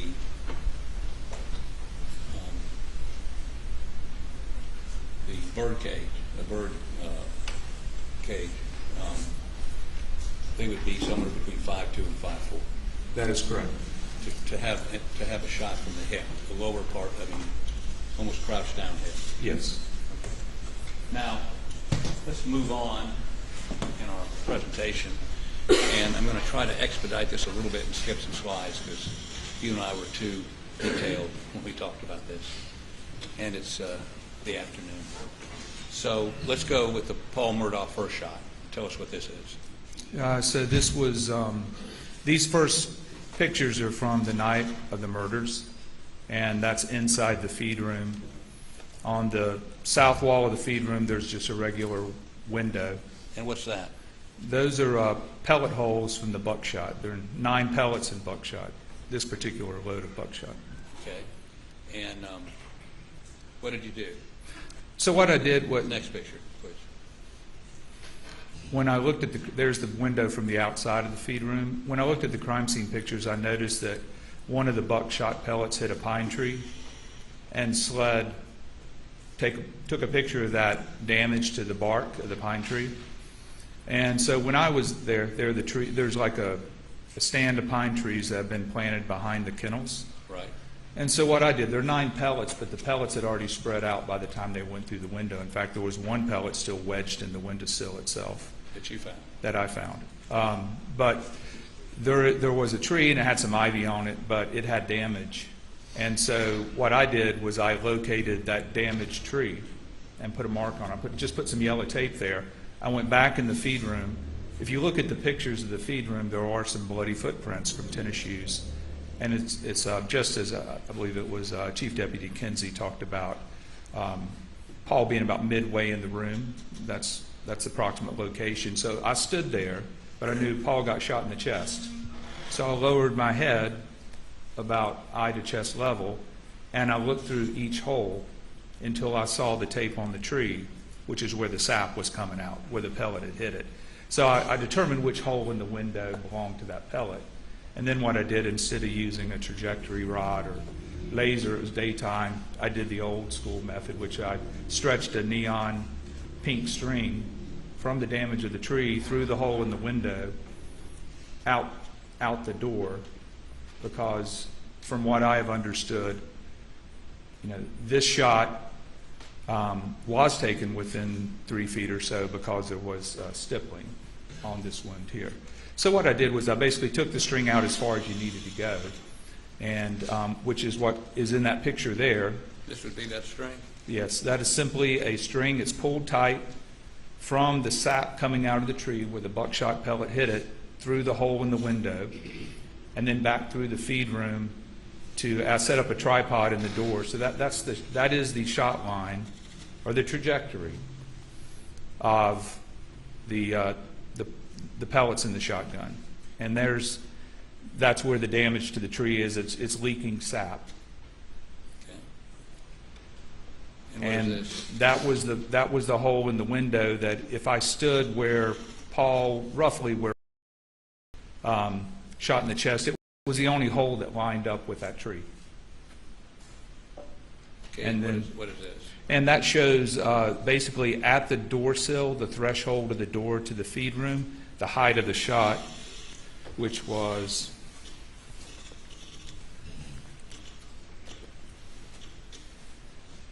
at the door sill, it's 3'11". Okay. Was it on an upward trajectory? Upward trajectory. Okay. Next. And so what I did there is just to demonstrate it. Obviously, because there's a string there, can't put the barrel right on the string line like we did in the computer with the green lines. I just held it beside it. I'm 5'10". I have normal shoes on here. That's the stance that I would have to take to shoot up that string. So And at what height would that hit Paul in the chest on that trajectory? That's like about right at my hip or so. Yeah, maybe just a little bit lower than my hip if you looked at the butt of the gun. And I'm 5'10". You're how tall? 5'10". So it's somebody not 5'2" to 5'4", but somebody slightly taller. Right, or moving the gun up and down again. There's a variable here, of course. Okay. And then what I did was demonstrate, because there have been some talk that, well, that's me standing. Again, I'm fairly comparable in height to Paul Murdaugh. And what I did was I just let the string touch where the wound is in his chest, the entry wound. And if you look where my feet are, you'll see I'm just beyond the door, which is right where the bloody footprints are. So another way of confirming that this all makes sense here. And those are the bloody footprints? Those are the bloody footprints. That's about where I'm standing when this picture of me was taken, with the string going through, we're within, a few inches or so. And then the idea there, that would be, inconsistent with, say, somebody my height. I think there's one more picture here just to drive the point home. Like if I shouldered a shotgun and shot into the feed room, that wouldn't work. The gun needs to be lower. So similar concepts as we said before, but just done a different way. Okay, next. Okay, let's talk a little bit about, before we get into acoustical testing, let's talk a little bit about the second shot on Paul. Yes. And I believe you watched my cross-examination of Deputy Kinsey, correct? Yes. And his testimony was, Objection. do you remember what his testimony was? Yes. Go ahead. He analyzed the data and the physical evidence, and he was thinking that the shot was about 135 degrees relative to the ground, and maybe plus or minus 5 degrees, and that he took a height for Paul's shoulder about 4'7". He was going between a couple of data points that he had, and so he had 4'7", and then what you have to consider is that basically that's 90 degrees, and then so 135 is here. It's 90 plus 45, so it's a 45-degree angle into the shoulder. But the consideration is that they didn't see any stippling on Paul's shoulder, so you have to back the weapon up. And typically, you're looking at 3 feet or less for stippling. He opined that, well, maybe it was 2 feet because it wouldn't work out. And the reason it wouldn't work out, if you back up a normal-sized shotgun 3 feet to get no stippling, it puts the butt of the gun under the concrete or through the concrete. So, of course, that wouldn't work. Right. Yes. So he had to adjust the distance for stippling. Right. He said, well, maybe it didn't work out that way, so maybe 2 feet. The correct way to do that, of course, though, would be to test the shotgun or the ammunition, at least, because we don't have the shotgun, but test the ammunition. Does it cause stippling at 3 feet or 2 feet? That would be the correct way to do that. But if you take 3 feet of stippling, which is what the state medical examiner, Ms. Reimer, testified to, if you take 3 feet in a normal-sized shotgun, that 135 doesn't work because the butt of the gun will be into the concrete, or below the ground. And I think he and I may have demonstrated that with a little red dot. Yes, you did a hand-drawn exhibit. Okay, so you would disagree with his assessment that the 45-degree angle shot was possible with a normal-sized shotgun, and adopting Dr. Reimer's 3 feet, for there not to be stippling, it'd have to be 3 feet or further, correct? Correct. It doesn't work out dimensionally. Okay. So, now, tell us about acoustical testing, and as briefly as possible. Okay, so I was asked a question, which is, if a person is in the main house, would they be able to hear gunshots at the kennels? And so the way that you do this is you do acoustical testing, and I could spend a long time talking about this, but you guys probably don't want to hear all of this, but let me just tell you in general how this is done. So what happens is when you have a gunshot is impulsive noise. It's very quick. Gunshot probably only lasts about 10 milliseconds. It's very loud. The threshold of pain is about 140 decibels. Now when you move 10 decibels, like 140 to 150, it's twice as loud. So you'll see what I recorded these weapons with a special instrument, and you'll see how loud they are. And the idea is that will the sound attenuate, decrease enough when it reaches the house? And there are a lot of considerations. I considered there's a little grove of trees. You don't have a hard reflecting surface. It's pasture and trees and sand. You also have a well-built house, double pane windows, wood paneling. So it's going to have at least a normal sound attenuation properties. In other words, if you shut all your windows, you shut all your doors, there's a noise outside. Depending on how loud that is, you may not hear it. So what I did was I set up testing. It's the same testing. It's called military standard 1474. That the military has concerns about soldiers firing weapons and causing hearing damage. They want to know how often can we send them to the range, or what kind of hearing protection, how many rounds can they fire in a day, that sort of thing. So I just set up the testing, and in a nutshell, the blackout rifle, we got an exemplar blackout, same ammunition involved in this case. We got a 12-gauge shotgun. We got birdshot. We got buckshot. Basically, the shotgun is around 155 dB. dB Is decibel. Okay. And when we measure sound, it's not on a regular scale. And the reason is because we can hear, the threshold of human hearing is very, very minor. And then we can hear loud noises like a rock concert. So if it was like a speedometer, your speedometer would have to go to like 0 to 1,000,000. It's not practical, so we make it a log scale. And all you really need to take away from that is that if you have a sound that's 50 dB, 60 dB is twice as loud. That's how we perceive it, if you have normal hearing. And then the idea is that, like the background in the courtroom here, there's a little bit of noise going on, but when everybody's quiet, it's probably maybe 45 dB in here, right? So if a sound is 55 dB, we're all going to hear it, no problem. If a sound is like 45 dB, we may not hear it at all unless we're really listening for it. Or if it's a really quiet sound like 25 decibels or 30 decibels, we would never hear it. It's just the same thing as you could be at a rock concert and the person beside you is trying to talk to you and you can't hear them, even though they're talking in a normal voice. You just can't hear them because your background is too high. You know, they're talking in a voice like I am. Without the microphone, it'd be about 70 dB. But your rock concert's 110 dB, right? So all we're doing here is we're comparing sound. I did the testing and also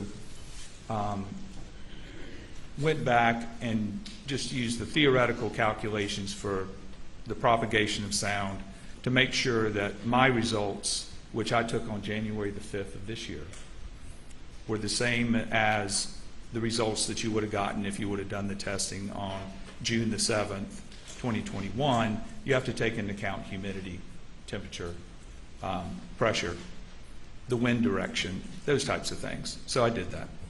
So what does this slide depict? So that's an overhead shot of Moselle. From the center of the dog kennels, the area where all the evidence is, to the center of the house, the main house at Moselle, it's 1,142 feet, so 1,142 feet. Okay.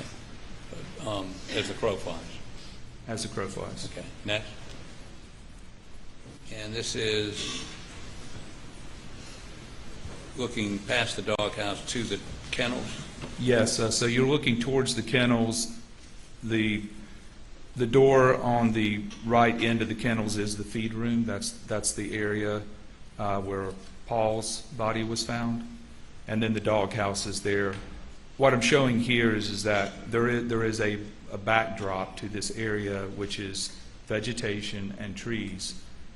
For reasonably close distances, you have to take into account the vegetation and the trees. At longer distances, the sound can carry, because the sound, when I shoot the gun, the sound is going to expand like you're blowing up a bubble, right? It's just going to get bigger and bigger and bigger, but the bigger that bubble gets, the weaker it gets, just like the sound. Okay. And eventually it goes away. Next. What does this depict? That's looking back towards the house to show, you can't see the house here, but that's looking straight back towards the house to show that if you were going to do some calculations, you have to take into account there is a barrier of trees in the way. Okay, next. All right, what is this device? All right, that is a sound pressure level meter, and it's a type 1, which is a high precision. Normally when you're recording sound is somewhat continuous, and you can use a high-grade meter. This is a special meter that's designed to capture gunshots, because you're talking 20 microseconds, thousandths of a second, the rise of that pressure wave of shooting a gun. So you have both the gases escaping from the gun and you have the sonic boom of the bullet leaving the gun. So it's complex noise, and you have to have a meter that is fast enough to catch it, and that's what that meter is. Yes. Next. What is that? That's a little weather station I had, so I was recording the weather before and after the testing, because I knew that I was going to go back and pull the weather history for the night of the murders and just see what kind of correction factors needed to be applied to my testing. Just curiosity, if the humidity was high that night but low then, how do you adjust that? Well, there are charts and tables. It's just standard Okay. conversion, right?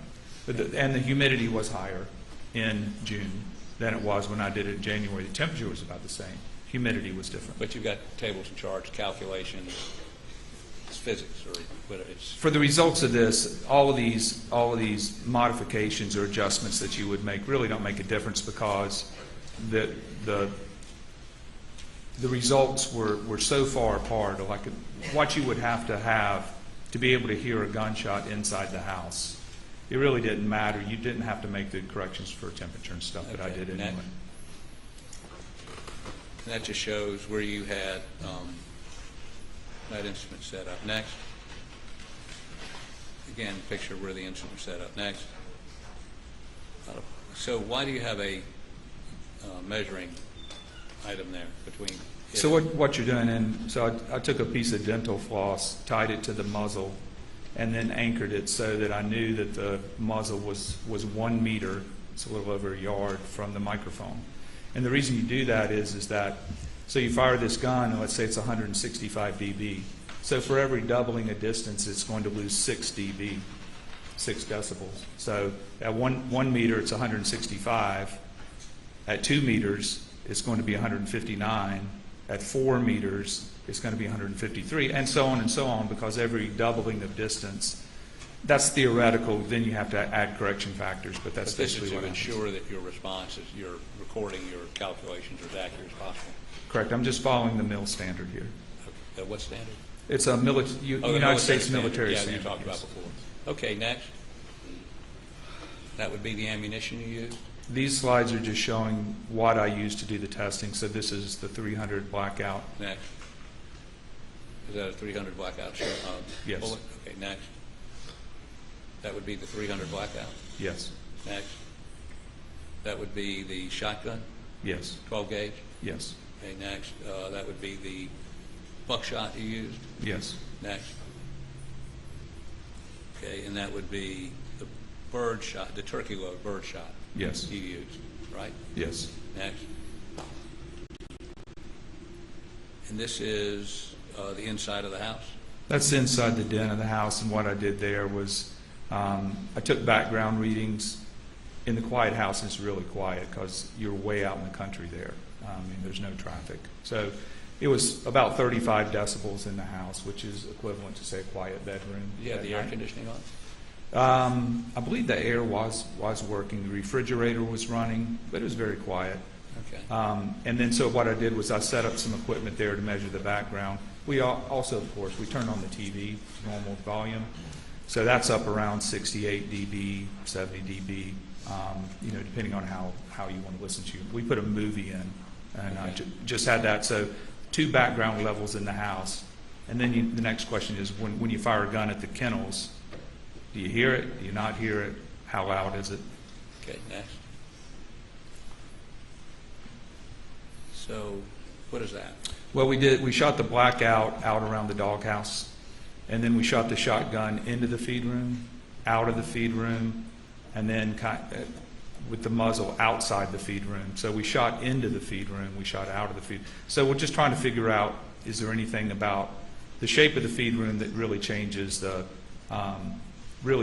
character of the shot. The takeaway is yes, it muffles the sound if you shoot into the feed room. It's not hard to understand. But the blackout was much louder than the shotgun. And it was shot over by the doghouse where the shell casings were found? Yes. Okay. And that is what you shot in the feed room? Yes, it's a ballistic gel dummy. It gave us something to shoot into. Okay. Next. I'm not quite sure what that is. It's just pictures just showing the testing. Okay. Same. Okay, next. And this is the various indoor and outdoor sound levels. And could you, rather than reading all of this, could you sort of give us an overview of, are these the results of those shots you made? No, this is just actually just from the literature. If there was a discussion about different decibel levels, but vacuum cleaner 70 decibels. Oh, okay. Yeah, quiet conversation 55. A dishwasher in the next room is 50. And on and on. From Okay. Loud noises to soft noises. Next. I think that's just a blow up of the last slide. Okay, so What does all that mean? Just as a comparison to my numbers, these are other people's test numbers, basically done the same way I did it. And you have a bunch of rifles, and they're between, you have 166 decibels, 163, 161, and therefore. So basically your rifles, all the way down to a 22, which is like 143 decibel. But if you're shooting a rifle with a decent size cartridge, then you're looking at something from 160 to 165 dB. Okay, next. This is a similar chart of other people's work doing the same thing, and for shotguns. And basically, your shotguns are going to be 150 to 160 dB, so not as loud as a rifle. A little bit quieter, but obviously 12 gauge still is a loud gun. Next. Okay, here's your results. These are my results. So basically, the blackout was right at 165 dB, and the shotgun was at 155 dB. So the results that I got from the testing were in line with testing that other people have been doing. Okay, next. Okay, so you want us to play this? Sure. Go ahead. Wait a second. What is this? This is an audio file. I could present numbers, graphs, but what I did here just to get the point across, and here's the bottom line. This will be the 300 blackout fired in the loudest direction, because we tried north, south, east, west, but this is fired in the loudest direction. I'm sitting in the den. The doors and windows are shut. TV's not on, so it's as quiet as it possibly can be. And I'm sitting there listening for the shot. But you can gauge the sound of the shot, and I got a microphone now, but I'm talking on this audio recording the same way I'm talking right now. Play it, please. Okay, I'm ready. I'm going to give you a countdown, and then you let Michael shoot, and then go ahead and mute your phone, please. 3, 2, 1, shoot.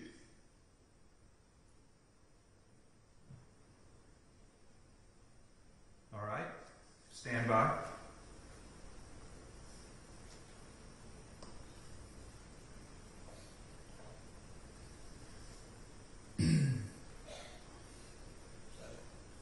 So it was about 1 second before I said, all right. Go ahead. So you could barely hear it, and we were all listening for it. So if you were in the house, even if you were walking around, you wouldn't hear that.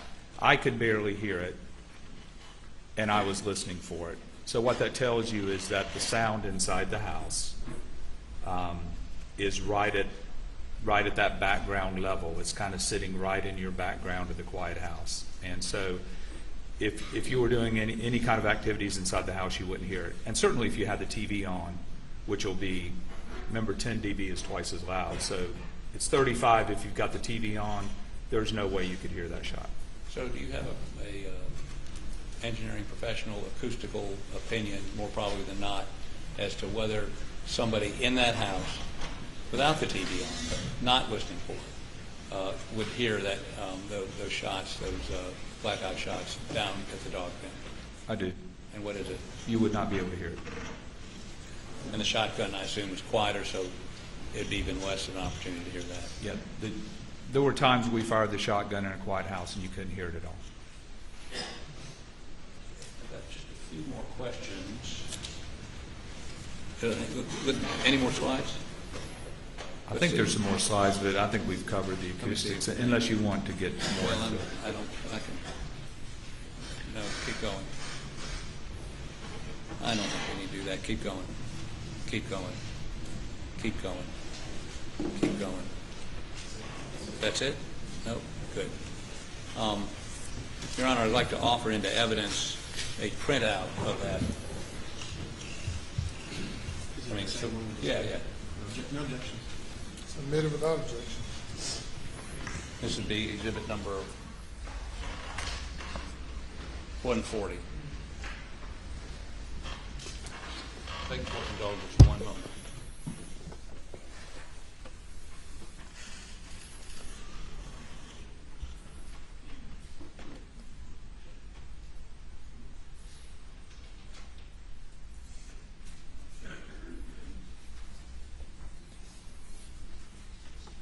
Okay, now let's go to one last matter.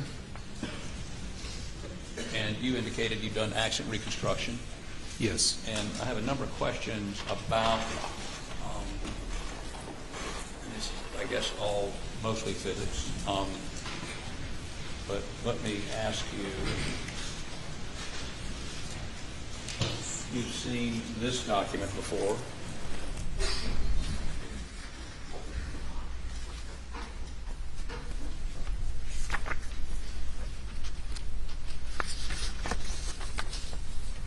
You recognize that? Yes. Okay, don't tell me what it is yet. Any objection? This is the, from your day.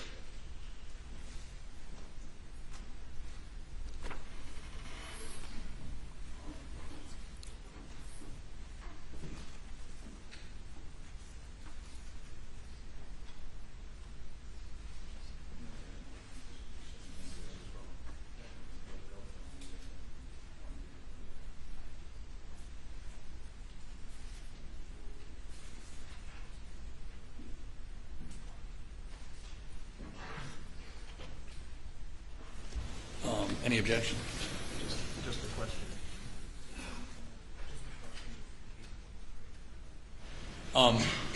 This graph was created under your supervision?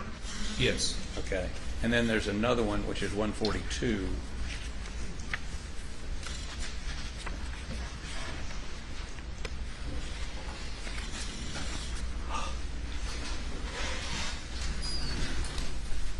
Yeah, here we go.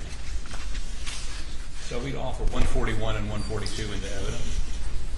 Any objection? No objections. Admitted.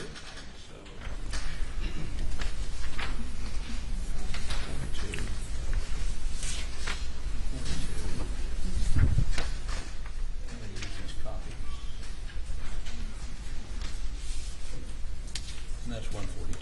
Okay. Hold on to both of those. So 141 is speed from Moselle to Alameda, which I guess maybe we don't have that on computer, do we? No. Let me put this on the overhead. Let's start with 141. Can I have the Elmo, please?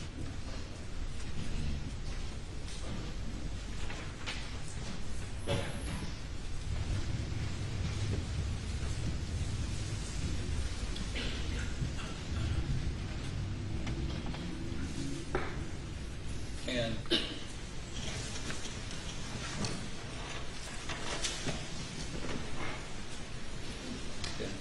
so what does this depict? This is a graph of the speed of Mr. Murdaugh's Suburban, and this is from the trip from Moselle to his parents' house. And that would be on the night of June 7th? Yes, and each one of those little vertical lines, the blue lines, represents 3 seconds. Okay. So, two things.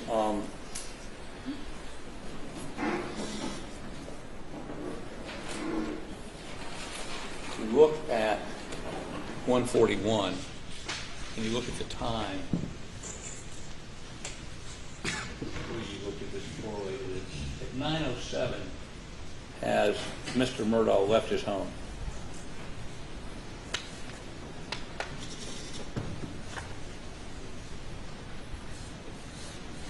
Well, actually, the one that you've got up is the return trip, I believe.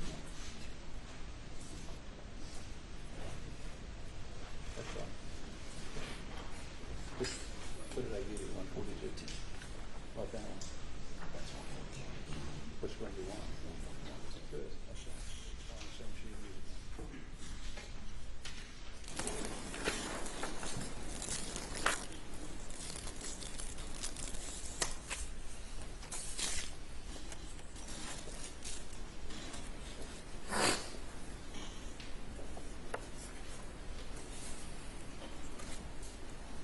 Is that better?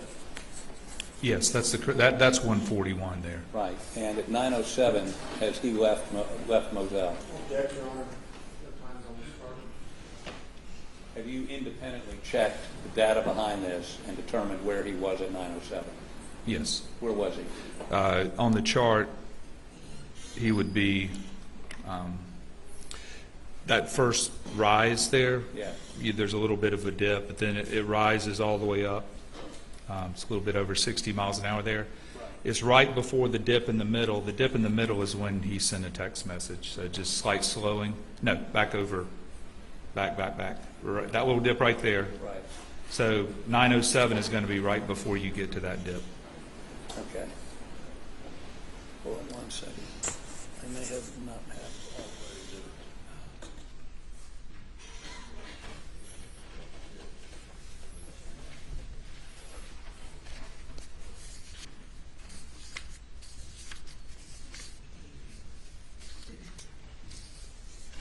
So this graph starts at 907, does it not? Yes. Okay. So it means that he is in Moselle at 907? Yes. Okay. Questions are confusing.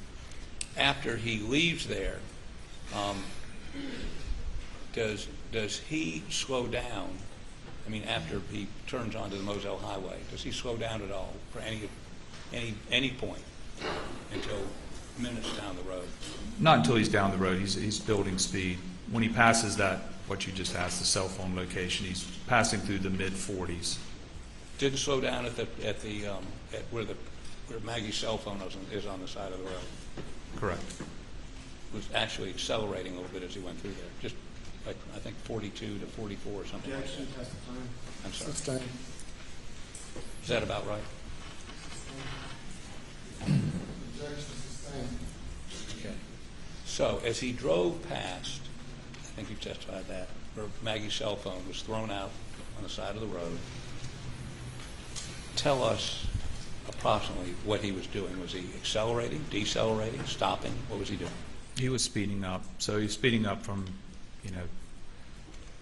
42, 43, 44, 45 miles per hour as he goes through that area. Any indication he stopped or slowed down? No. Okay. Now,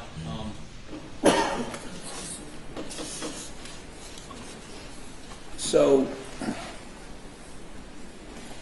you study physics, or you actually testify about physics. If someone were throwing a phone from a moving vehicle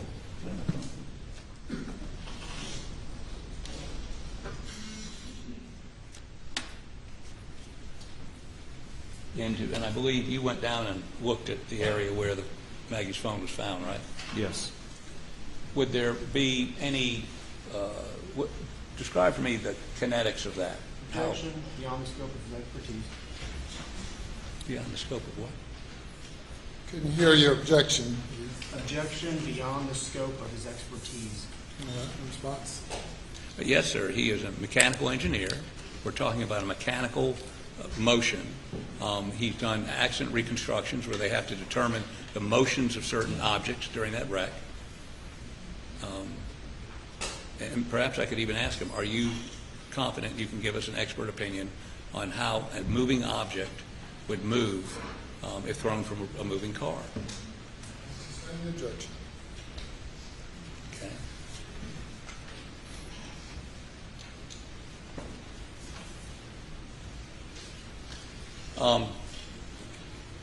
Now, you've also done, looked at a number of crime scene photos, correct? Yes. And you understand where Maggie's body was? Yes. And you understand where Paul's body was? Yes. Would a vehicle, first of all, tell me the typical headlights, the headlights on a Suburban, how far out would they go? How far out would you be able to see with them? Well, it depends on the object that you're looking at. The low beams, modern low beams, which would be on you.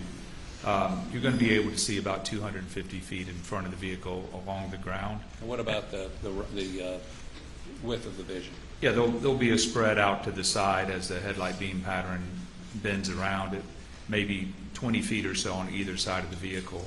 Depends on whether it's the left or the right, and depends on the color of the objects on the ground. But yes, the area in front of the Suburban would be well lit.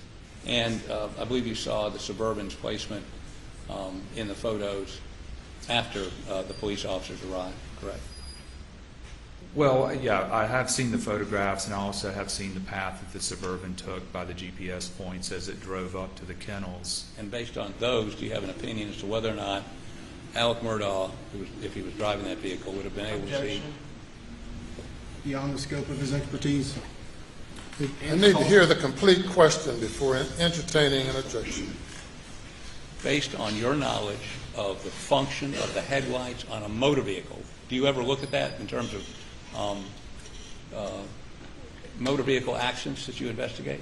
I look at it all the time, car pedestrian accidents. Okay. It's a well-known area of study in my field. So would you be able to give an opinion as to what someone would be able to see with their headlights? Yes. You do it all the time. Yes. So do you have an opinion, to a degree of mechanical engineering, more probably than not, whether Alex Murdaugh would have been able to see Paul and Maggie's bodies as he pulled up? Objection.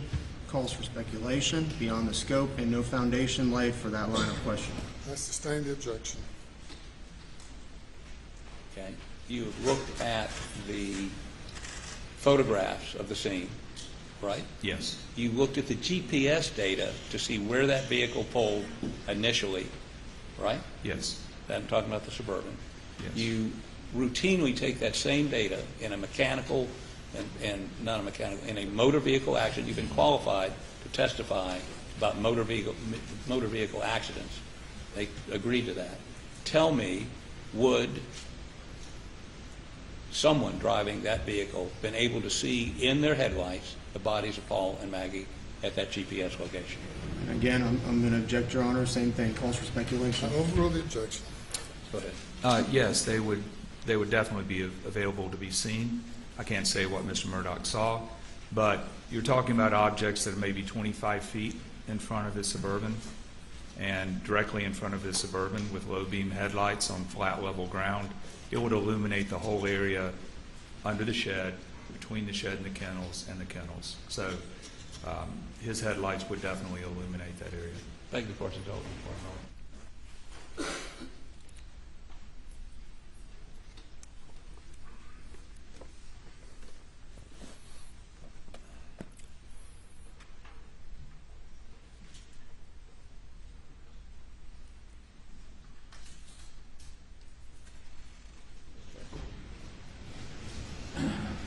In your career in investigating motor vehicle accidents, have you ever had the opportunity to look at how objects behave if they are thrown from or broken off from a motor vehicle that's in a wreck?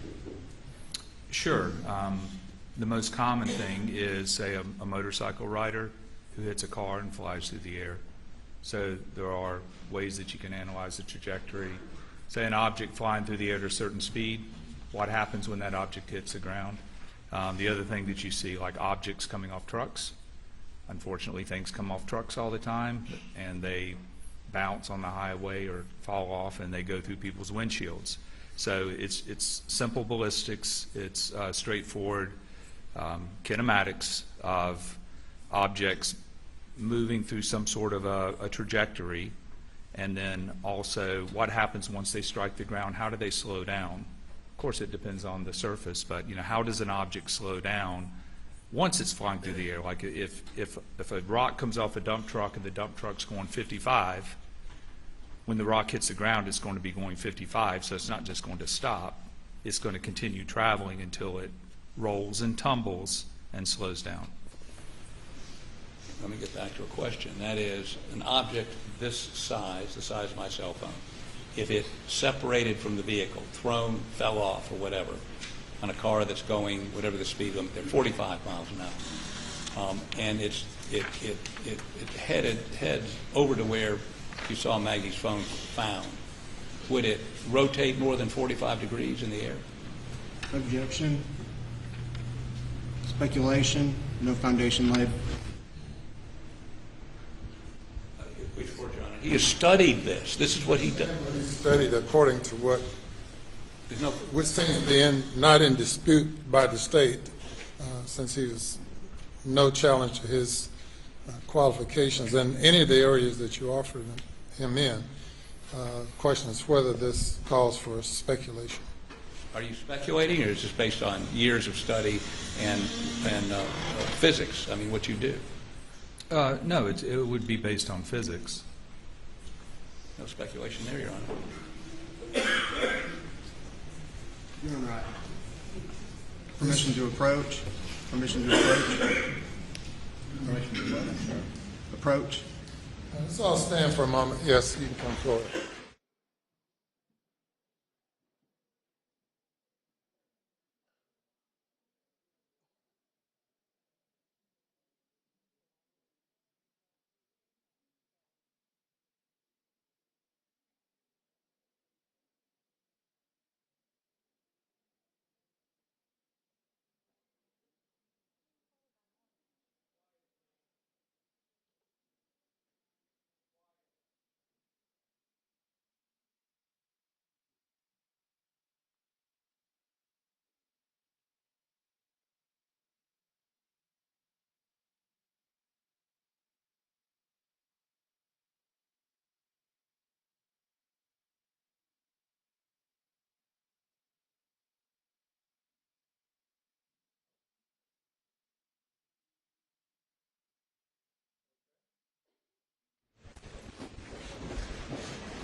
Okay, let me see if I can ask this in a very concise way, and then I promise I will sit down. So, objects moving from a moving vehicle, or even moving vehicle, like something this size, if it's going through the air and the car is going 45 miles an hour, will it tumble, unless it's a spherical object, will it tumble?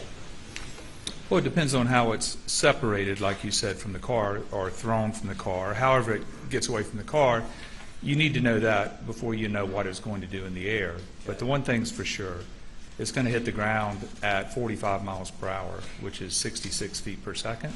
So as soon as the phone hits the ground, it's going to want to come to a stop, right? So that phone will tumble and slide. If it was just like grass, just like flat grass, it's going to go about 115 to 120 feet. That's how long it's going to take that phone to slow down from 45 miles per hour. In the area where the phone came out, though, there's like some saplings and brush and pine straw. I doubt it went that far, but it would definitely, tumble through the edge of the woods there. Tilt more than 45 degrees? Sure.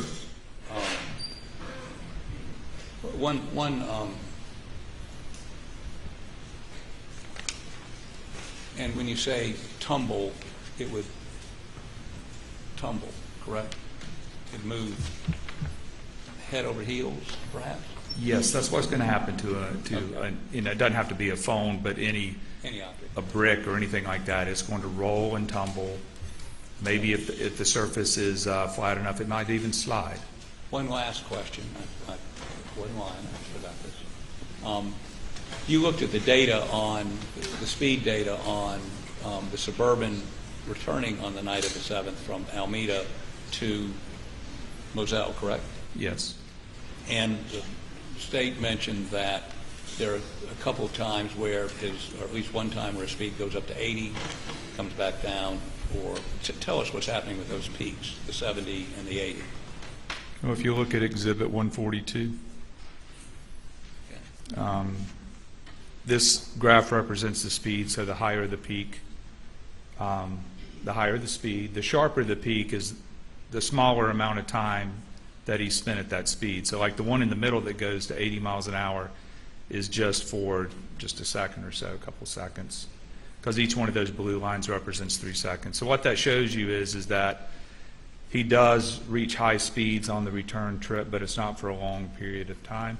And that's why basically the average speed of Mr. Murdaugh coming back to Moselle was about the same as what SLED drove it, right? Because you're not really changing the average speed that much because you're driving faster, but just for little periods of time. Is that consistent with somebody passing a car? It could be. But it's just up and down. It's not like 80 miles an hour all the way back to Moselle. That's correct. Right. That's correct. Right, not from Moselle. From Alameda, I apologize. Beg the court's indulgence.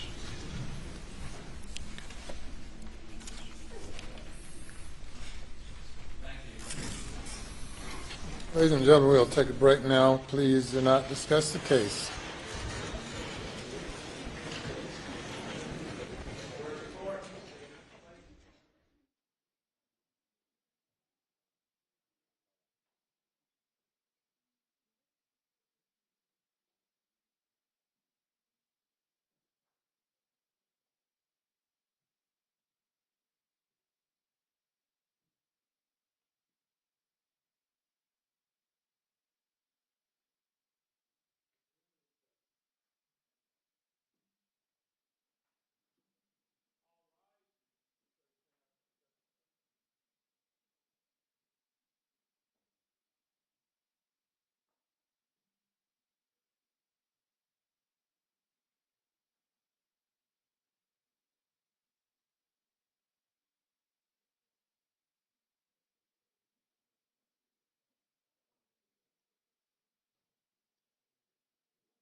You bring the jury.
The jury is present, sir.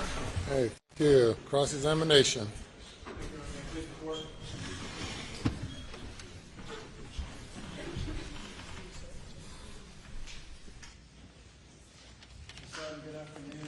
Good afternoon. I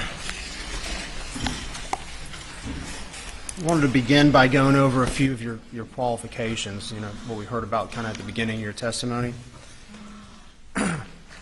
Is your practice focused primarily on, would you agree your practice is kind of focused primarily on accident reconstruction? I would say so, and failure analysis. And that would be in your advertisements online and your CV that you provided? Well, probably on the website we really don't advertise, but definitely on my CV. The website? Yes. And most of the work you've done would have been in that field, the accident reconstruction or analyzing things to do with mostly civil litigation. Would that be fair to say? I would say, yes, that's fair. Most of the work that the company does, company-wide, is civil litigation, and so accident reconstruction, but that's a pretty broad description because, for instance, I have civil engineers, I have biomedical engineers, so they deal with a lot of different subject matters. And primarily civil litigation, even though it's a broad area, civil litigation. Exactly. Very good. And your client today is the defense, is that correct? Yes. And you were retained by them. When were you retained? Jim Griffin called me, I want to say it was about the middle of September of 2022. And I know we've seen your PowerPoint. Did you, is that your report, or did you prepare a separate report for defense? The written report that I did in this case was on the acoustics testing, but the PowerPoint was just trying to pull, it's a big file, of course, but just trying to pull it all into one place. Did you provide any additional reports to defense, or was the PowerPoint the only one? Just the PowerPoint, and then I had maybe a 4 to 5 page report on the results of the acoustics testing. And when did you finalize your PowerPoint that we just saw today? In its final form, that would have been yesterday.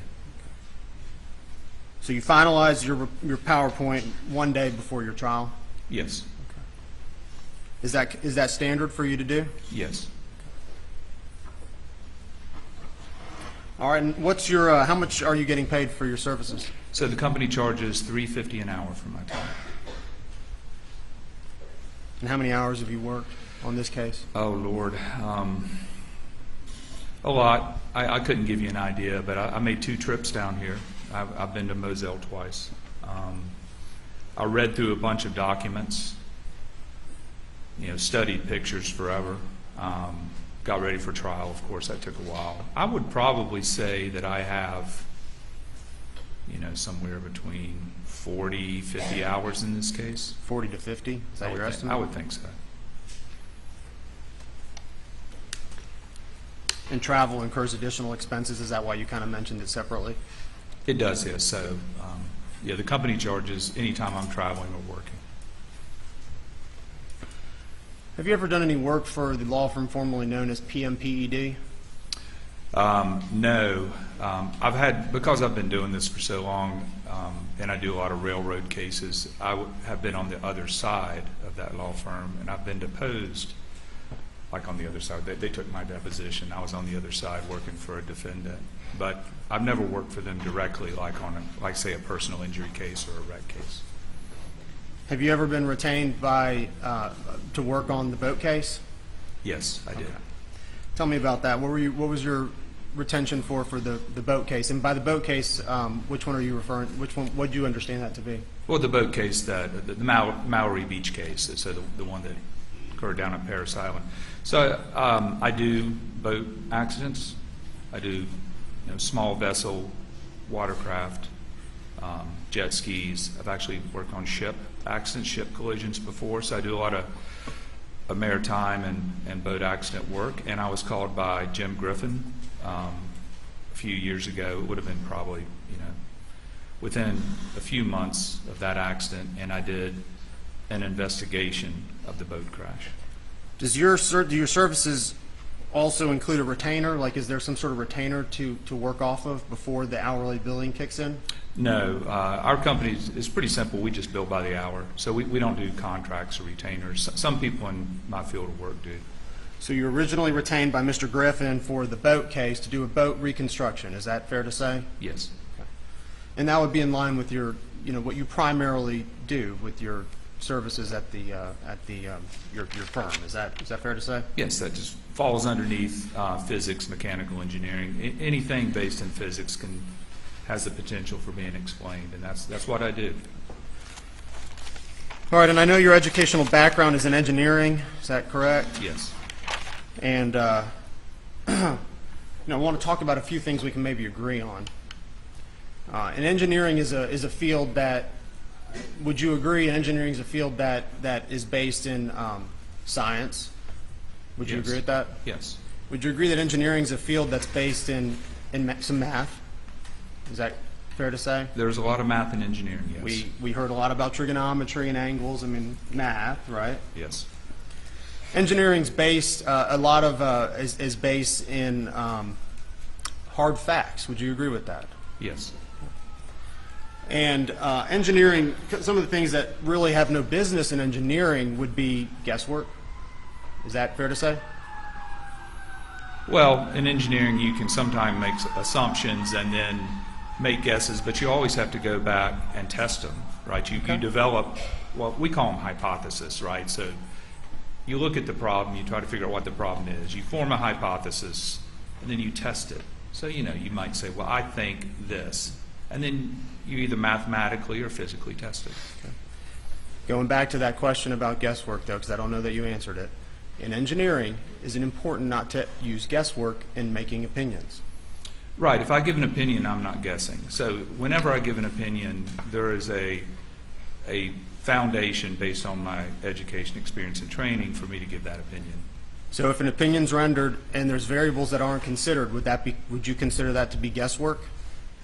Well, it depends on how important the variables are. I mean, any engineer in any analysis procedure, there could be lots of variables that don't matter. But if the variable matters, then of course, that would affect your opinion.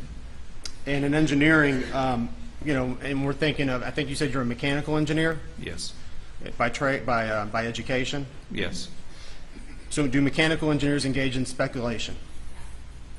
Not in the context of giving opinions. Okay.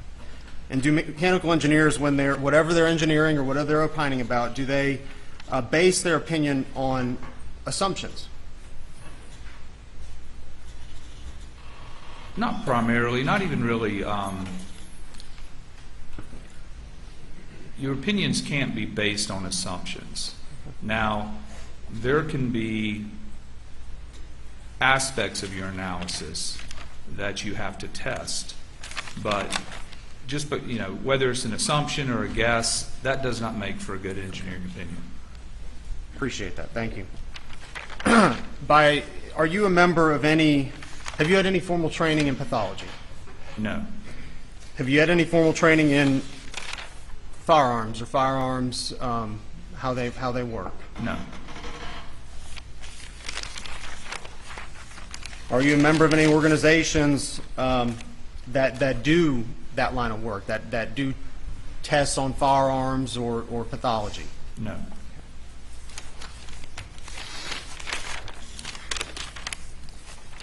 Have you taken any shooting incident reconstruction classes? No. Do you have any certifications in shooting incident and reconstruction? No. Have you taken any classes in gunshot wounds? No. Have you ever done any studies on bullet trajectory from out of the muzzle of a gun? Yes. Okay. What studies have you done? I've done all kinds of testing. All right.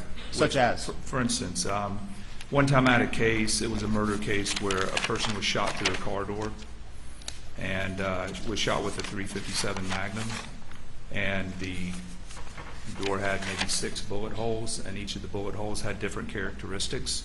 So I went to the junkyard and got 25 to 30 of these doors, and I spent a couple of weeks shooting that door with a .357 Magnum at different angles, different distances, until I could replicate the bullet holes in the actual in the door. So what you're doing there is that you have a door as evidence, and then you're trying to figure out, okay, what does that tell you?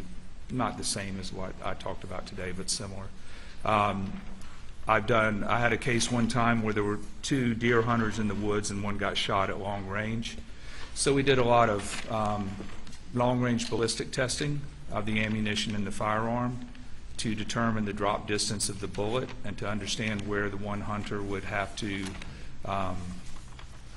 aim the weapon. I have done proximity testing with firearms by looking at the stippling. So in other words, I have a rig that I can put a pistol in, and then I put target. A lot of times I use sheetrock, and then what I do is I fire the gun at increments back and look at the pattern of the stippling. Sometimes you'll get soot and stippling, and sometimes that. So it would all be testing within the context of the cases. You know, when I get involved in a firearms case, those are the types of things types of tests that I would do. It's just a general part of our business. When we get presented with an engineering problem, we do testing. In those testing, any of those studies that you did, were they subject to peer review or published in any publication? No, I typically don't write papers or submit papers. I do the work. So it's you doing a test on your own? Yes. Is that right? That's what it is? Yes, or with, of course, people in my office help. With your office? Yes. Okay. And are you a member of the International Association for Identifications? No. Firearms identifications? No. Do you have any certifications along those lines whatsoever? No, I'm not a firearms expert or a pathologist or a wound expert. That's not my area of physics. It's not my area of expertise. Okay. So is it fair to say then any opinion you rendered on relating to firearms, we shouldn't rely on it then? That's not what I said. Okay. If it's related to exterior ballistics and terminal ballistics, then yeah, you can certainly rely upon it. But I'm not going to testify about wounds or pathology or anything like that, and I haven't. Okay. All right, I want to start with the cell phone. I think we ended on the last slide. The charts. I don't know where those are.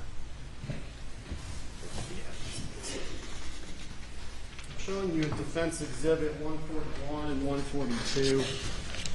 I believe you testified. Can I have the PowerPoint? Sorry.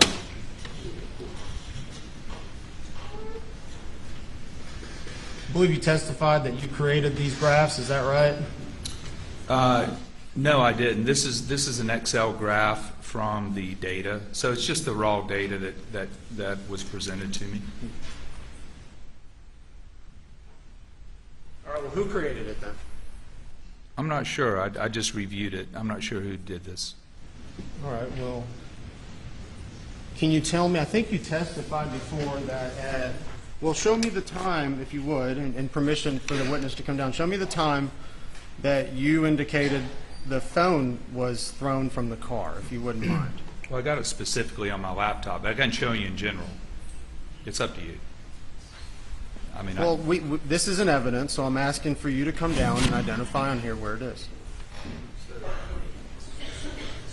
You want to know where the car passed, where the phone was? And just for clarification, yeah, 1 second, sorry. Just for clarification, we're looking at this chart. What is this showing us? That is a graph of the speed of the Suburban versus time. So speed is on the y-axis, or this is speed, and then that's time. So time's going that way. And as the car speeds up, the line gets taller. Okay. And it says total time 16 minutes. What does that refer to? That's the time it took to drive from Moselle to the parents' house. Okay. And the sled, and then it says next to that sled test drive during day. What does that indicate? What that is it's just comparing. It took 16 minutes, Mr. Murdaugh, and then Sled did the same drive, not at nighttime, but during the day, and took 17.58 minutes. Okay. All right. So as I was saying before, I think you testified. You said you indicated a point where the cell phone had been thrown from the vehicle, or at least the time correlation. Could you please identify where that is for us? No, that's not what I said. All right, well, what did you say then? I said that when the car passes the location. Okay. Right. Sorry. I don't have any information about. When the car passes the location, where is it indicated on? I think it's that line right there. Okay. And you say you think. Why is it that you think? Well, it's not labeled, but it's on my laptop. I'd be glad to get my laptop. Well, this is an evidence, and this is what the jury's going to consider. So I'd prefer to work on this. Objection. He has indicated he has a specific data on his laptop. If he wants the real answer, he'll be happy to walk to his laptop and get it for him. He says he's looked at this. That's where it is. I mean, he's asked the question 3 times. He's answered 3 times. Cross-examination. You may proceed. You're not able to find it on here, are you? Looking at this chart. Well, it's either this line right there, or I think it's this one or this one. All right. Does engineering engage in I thinks and maybes? Let me get my laptop. Well, I'm just asking you. Can you identify it on this chart? Well, I mean, this is a really big file. All right. Well, I will answer it, but I don't have the whole file memorized, so let me just look at it for you. That way you'll know the answer.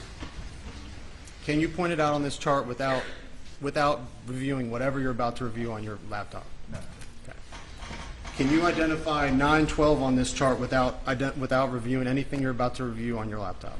Well, I mean, you want me to answer the first question? You answered it. You said no. Can you identify where on 912 on this chart is? No, they're not. Okay. It doesn't have any numbers written down. Thank you. Can you identify where 920 is on this chart? Well, hold on. You want me to answer your questions? You want me to answer the first question? The questions, please. Can you identify where 920 is on this chart? No, because there are no numbers on this, but it's. And can you identify where 952? His answer. Let's give the witness an opportunity to answer the question. Can you identify where 952 is on this chart? Not specifically. Okay, thank you. You can sit. I don't need it. And I'm showing you what's been marked as defense exhibit 142, and same thing. There's no numbers. There's no times on here either, right? No, not on the x-axis at the bottom. Switch to the PowerPoint, please.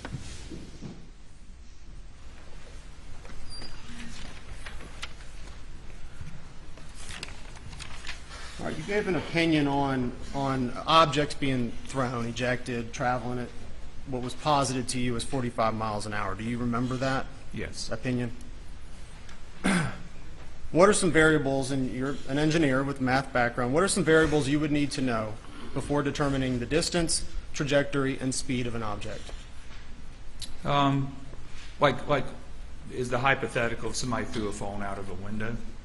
My hypothetical is, in order to determine the speed of any object, what are some variables that you would need to know in order to determine the distance it was thrown, the trajectory it was thrown, and the speed at which it was thrown? Okay. What are some information that you would need to know in order to posit an opinion about that?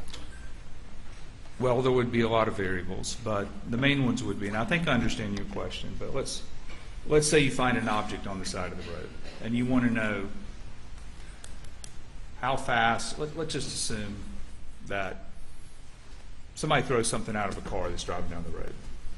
And let's say this would be a typical problem people ask me or we're presented with. It's like, well, can you calculate based on the physical evidence on the side of the road, how fast was the car traveling when the phone was thrown out? I mean, let's just look at it that way. So what you would need to know, like, let's say that it was on the shoulder of a road, and there was like an impact mark on the shoulder of the road. And then 57 feet later is the foam, right? So you could make a pretty good determination the foam tumbled 57 feet.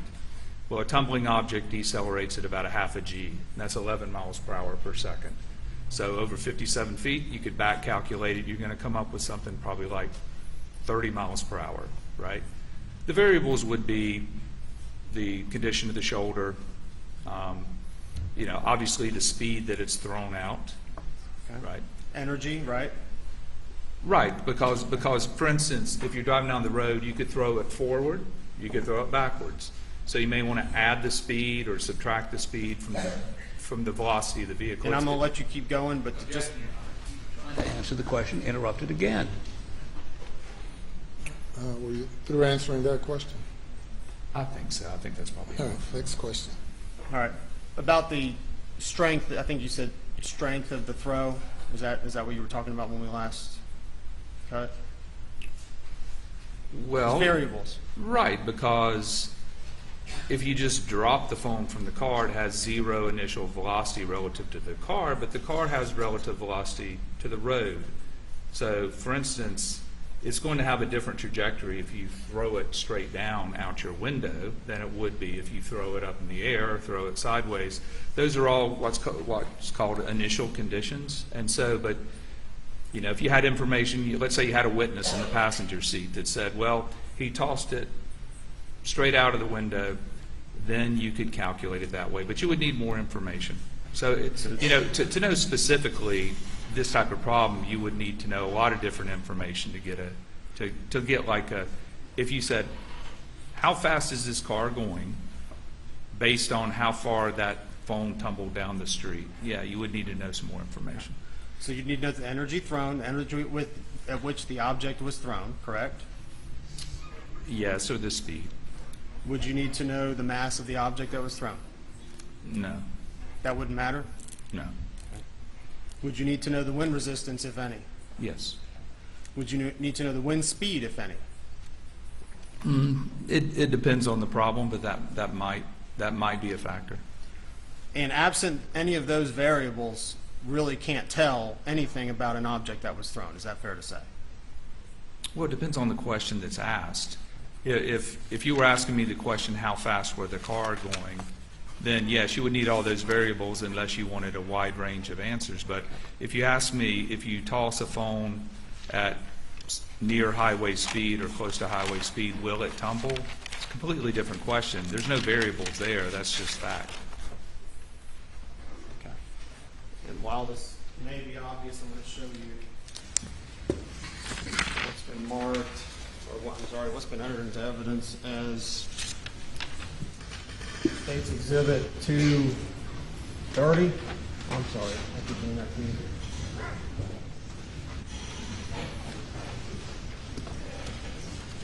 Is this the side of the road that you visited? It looks like it.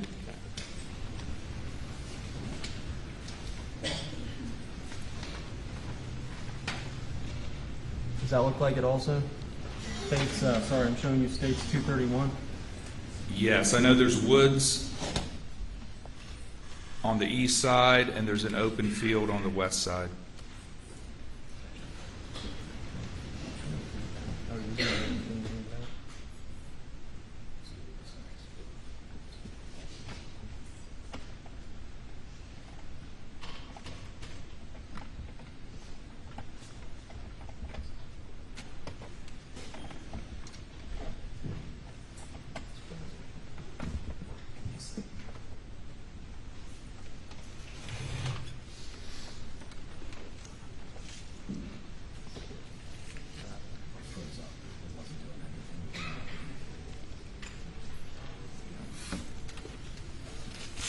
I'll just do the field fashion.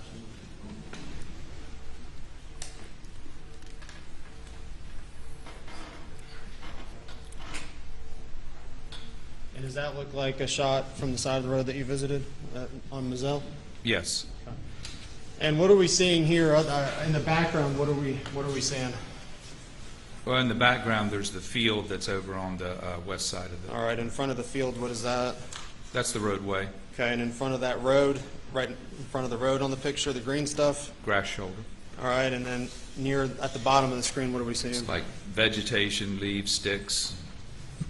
You'd agree that leaves and grass is fairly soft, would you agree with that? Yes. Showing you what's been entered as 232. Different angle, does that look like the same road to you? Yes, that's looking basically north. And again, grass, right, on the side of the road? Yes, that's on the west shoulder.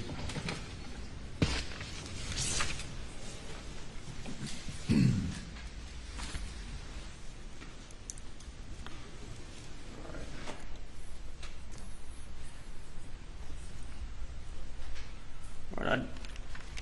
When you do sound studies, have you done work? Is it primarily for like OSHA related things, or I know you mentioned some companies? Is that what the sound studies have primarily been for? It's typically the work that I do now. It's the sound studies.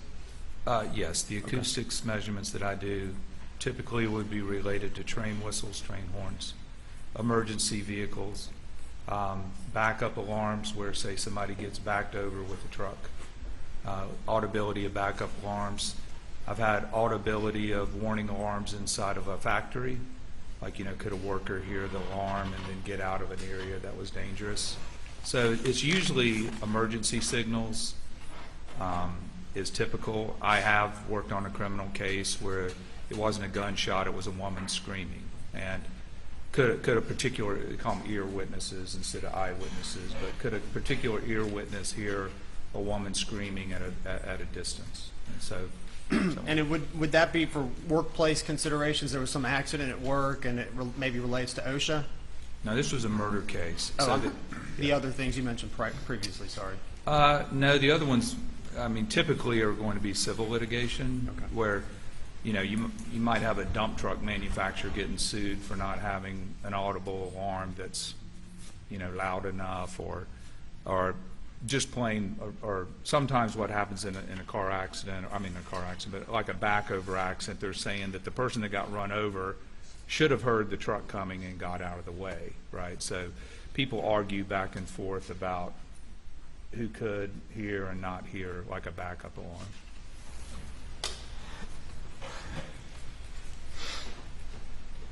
All right, I'm going to direct your attention now to the sound study that you conducted, and it was in your PowerPoint of your defense exhibit.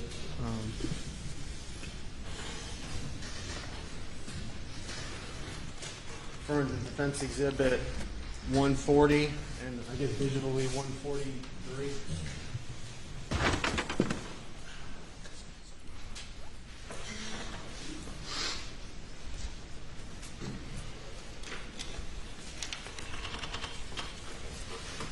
All right, if you could, please, to page, I believe 75, or exhibit 76. Okay, there you go. All right, and remind me again, and I know it's visual over there, but what's the distance between the dog kennels and the house right there? Straight line distance is 142 feet. 1,140? Oh, what did I say? I think you said 140. Oh, yeah, 1, no, it's like 1,150 feet. Let's just call it 1,150. 1,150. All right. And that's as the crow flies, right? Yes. Okay. All right, please continue over to exhibits. If you just fast forward for me, sorry, I'm trying to find the number. Exhibit 1, just if you keep going, I'll stop you on the 300 blackout. All right, this ammunition, what kind of ammunition is that? 300 blackout, 147 grain, full metal jacket. Okay, and do you know who the manufacturer of that is? It looks like Cellier and Below. Okay. All right. And that's the ammunition you used on the 300 blackout test? Yes. All right, if you would fast forward a couple. And this is this your rifle? No. Okay. Is this a person's rifle that was working for you? No. This was a law. The lawyer Jim Griffin provided the two weapons. Okay. Did you yourself actually fire these weapons? No, an engineer in my office. His name's Michael Whitley. So since I was running the acoustic equipment up in the house, then Michael Whitley was the one that actually pulled the trigger. And are you familiar with this type of firearm? Yes. All right. What is that? Well, it's a 300 Blackout, which is the name of the ammunition. And so basically what it is an AR-15 style rifle with a shorter barrel. And when they shortened the barrel, they needed a specially designed ammo for it, so it would be efficient. In other words, it's the type of weapon that might be used in close quarters, so it's shorter and you can move around and maneuver. But when you cut the barrel down to say 8 or 9 inches, you need to chamber a different round. That's basically what this is. And is it actually, are you aware it's actually considered a pistol for purposes of government identifications? I don't know if this particular one is considered a pistol or not. Like I said, I'm not a gun expert. But, that's fine. Yeah. All right, if you would please fast forward to, there you go. All right, this, reverse one please, thank you. All right, this picture, what are we looking at? That's the ammunition, that's the buckshot that we used. All right, and is there a reason you chose this particular brand? The Winchester was similar to the brand of ammunition used. What kind of ammunition is this type? It's a 12 gauge buckshot. It's like 2 3/4 inch shells. I want to say that the buckshot in the murder was maybe a 3-inch shell, but this is a similar load. So similar but not the same? That's correct. And not the same manufacturer? I think it was Federal. I'd have to go back and look, but I think there was Federal and maybe Winchester. The reason is just because I know that the plastic shot cups were found at the crime scene, and I think that's Winchester. But I would have to go look. Okay, so but you concede you didn't use the same gauge for buckshot as was used in the murder of Paul Murdaugh? No, it's probably slightly different. Okay. All right, if you would please continue to Exhibit 7. And again, what do we have here? That would be the turkey load or bird shot with the smaller pellets that we used. Okay. And again, this is not the same load that was used in the murder of Paul Murdaugh. I don't think it's the exact same. It's just representative. All right. All right. If you would please go to Exhibit 24. I think it's like 2 or 3 slides. There you go, right there. Thank you. All right, and again, this is the interior of the house at Mizell, is that correct? Yes. And I believe you already testified to it, but what was the ambient decibel reading inside that house?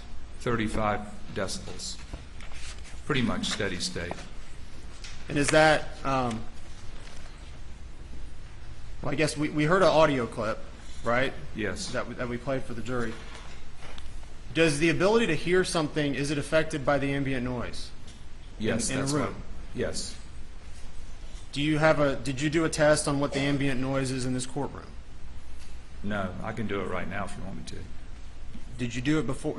Does the ambient noise have an effect on how we hear something? Yes, that's what I explained. So in order for you to be able to clearly hear something, it's got to be 10 decibels above background.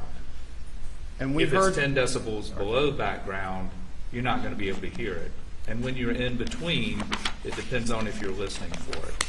Like if you're really listening for something, like if you're at a train crossing and you're listening for the train horn, it could be right at the background level, like you've got the radio on a little bit. The train horn can be right at the background level, but since you're listening for it, you might be able to hear it. If you're not paying attention, then you might not. But if it's 10 decibels above your background, you will hear it. 10 decibels below, you're not going to hear it. Because again, that's twice as loud or twice as soft. And if sound's relative, and I know you gave an example of the concert, how did you decide, or how did anyone decide what volume to play that sound clip? Would volume affect your ability to hear something? It does, but it really wouldn't matter because, again, the shot from the kennels was only 1 to 3 dB above background, so it was about 36, 37, 38 decibels. And even if you rustle a piece of paper, that could be in the 50s. And so it doesn't really, in this case, the volume of the TV, it really didn't matter just because the sound of the gun inside that house is so faint it wouldn't make a difference. All right, and I know this may be outside your expertise, but just asking you common sense, are you aware that trees generally grow? Yes. So remind me again, what day did you go out and perform these sound tests? The sound tests were January 5 of this year, so 23. And I know we have some pictures, if you wouldn't mind backing it up to Exhibit 14. It's the closest representation I could find. Okay, right there is fine, sorry. Would this tree line on the back of picture Exhibit 10 be consistent with what you saw in January? Yes, that is January. Okay. And are you aware of what the date of the murder was? Well, that's June the 7th of 21. So basically, this picture's taken, let's say, 18 months later, 19 months later? And I think you did testify that sounds, because speed travels in a straight line, sound would be affected by the tree line. Is that correct? It will be on the other side of the tree line. It's also going straight up, too. It's like I said before, it's like a big half bubble getting bigger. The trees probably, obviously, did grow in the year and a half when it happened. And I did make correction for the trees, but it was only, I think it was 1.7 dB, if I recall. But so the trees made a difference, but not that big of a difference. Well, without being there, and whatever the tree height were, would that have an effect on the sound level? I mean, I think you said you accommodated 1.7 dB, but will you agree that the height of a tree or a forest would have an effect on the sound? Oh, it'll have an effect, but in this case, it's two. Let's just call it 2 decibels. And what I'm talking about is, background inside the house. If you have the TV on, is like 70 decibels, right? So we're comparing 35 or 40 decibels. Whether we add or subtract 2, it makes no difference because you got 70 versus 30 or 40. And remember, just 10 decibels is twice as loud.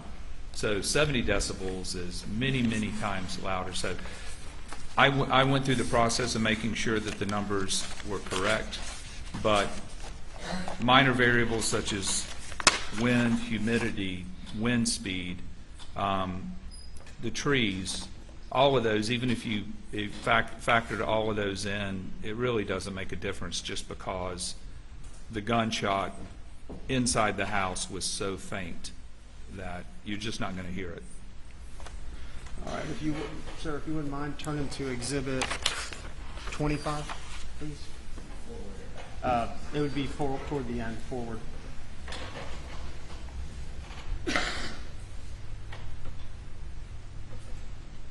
It's a chart. Yeah, the next one.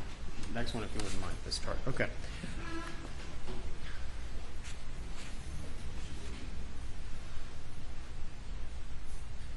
What's the decibels of a vacuum cleaner at 3 meters and a gas lawnmower at 30 meters? What's the decibel rating on that? 70. Be 70? Yes. And you said the TV was at 70? 68 to 70. So the same as a vacuum cleaner running and a gas lawnmower? Well, the lawnmower is what, at 30 meters, which is, that's, okay. Just 100 check. feet. It must be a pretty quiet vacuum cleaner because in my experience, a vacuum cleaner is a lot louder than 70 decibels. What was the decibel reading that you measured for the shotgun blast again? Around 154, I believe. It's on the next slide. And what was the reading for the rifle? 165. I think you talked about extrapolation. You know what I'm referring to? Extrapolating the sound over distance? Yes. Okay. And I think you said, but the sound dissipates 6 decibels for every twice the distance. Is that fair to say? Yes. Is that accurate? Yes. And that's what you testified to? Yes. So if you wouldn't mind, could you extrapolate for me, so at 165, which is what the rifle tested at, could you reverse extrapolate that to 1,024 feet? Could you do the math? Yes, I have that.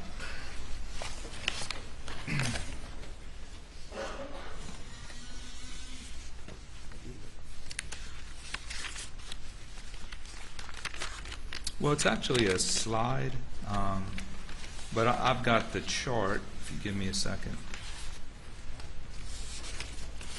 Okay. So what I did was, when you add in the attenuation, what distance do you want to know? 1,024 feet? So basically just like outside the house? Yeah. Yeah. Just the basic Okay, definition. so because of the weather conditions, I adjusted the number up for, I'm assuming we want to talk about the night of the murders, right? I just want to know if you could if you could extrapolate. I don't want to know about weather conditions or anything right now. I just want to extrapolate 165 decibels beginning at 3 feet beginning at 3 feet, and then I want to extrapolate it to 1,024 feet, and those are even numbers. It's 89.5 decibels.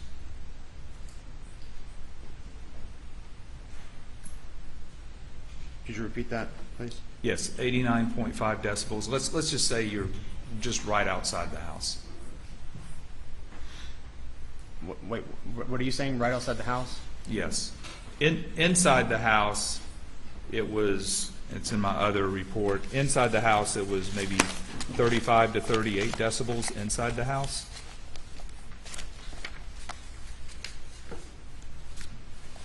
All right. I'll come back to that. I don't want to know inside the house, outside the house. I just want to know in a lab setting, you have a 165 decibel blast. Right. Measured at 3 feet. So 165 decibels at 3 feet. If you extrapolated that out for distance, what would the decibel be? Just lab setting. Setting. What would the mathematical equation be? Well, it would be a little bit different in a lab setting. This is not a lab setting. But if you did, you go, I don't have that written out. You may have already done it, but if you take 3 feet. Would you disagree? Let me ask you this, and it's not a trick question. Lab setting, we can put all the qualifications in, but would it be at 1,024 feet? Would you have any reason to doubt that it would be at 105 decibels? That sounds about right. I think I did that at one point in time and got about the same number you did. And if you wouldn't mind, what is your chart indicating is 105 decibels? Let's see. Just what the chart says. It says jet flight at 300 meters, which is basically 1,000 feet. Okay.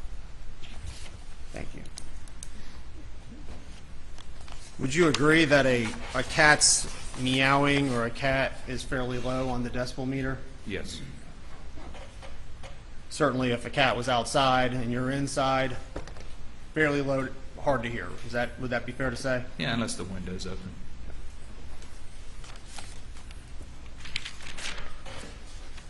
All right.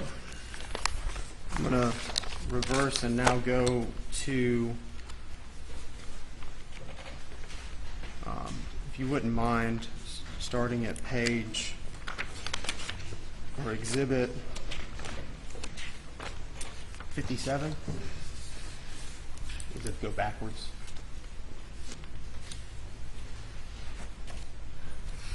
Yeah, you have to keep going. Just the first part of this. There we go. Thank you. All right. Referring to your exhibit 57 on your PowerPoint, I know you testified to, but are you familiar with what this image shows? Yes. All right. And this is the feed room with the a view of the window. Is that correct? That's correct. And this is not a picture you took. Is that fair to say? No, this is the night crime scene pictures from June 7th. All right. Do you just visually looking at it, do you see holes in the window? Yes. Okay. Do you see a whole lot of other stuff in that picture? On the shelves, in front of it, behind it, below it, above it? Yes.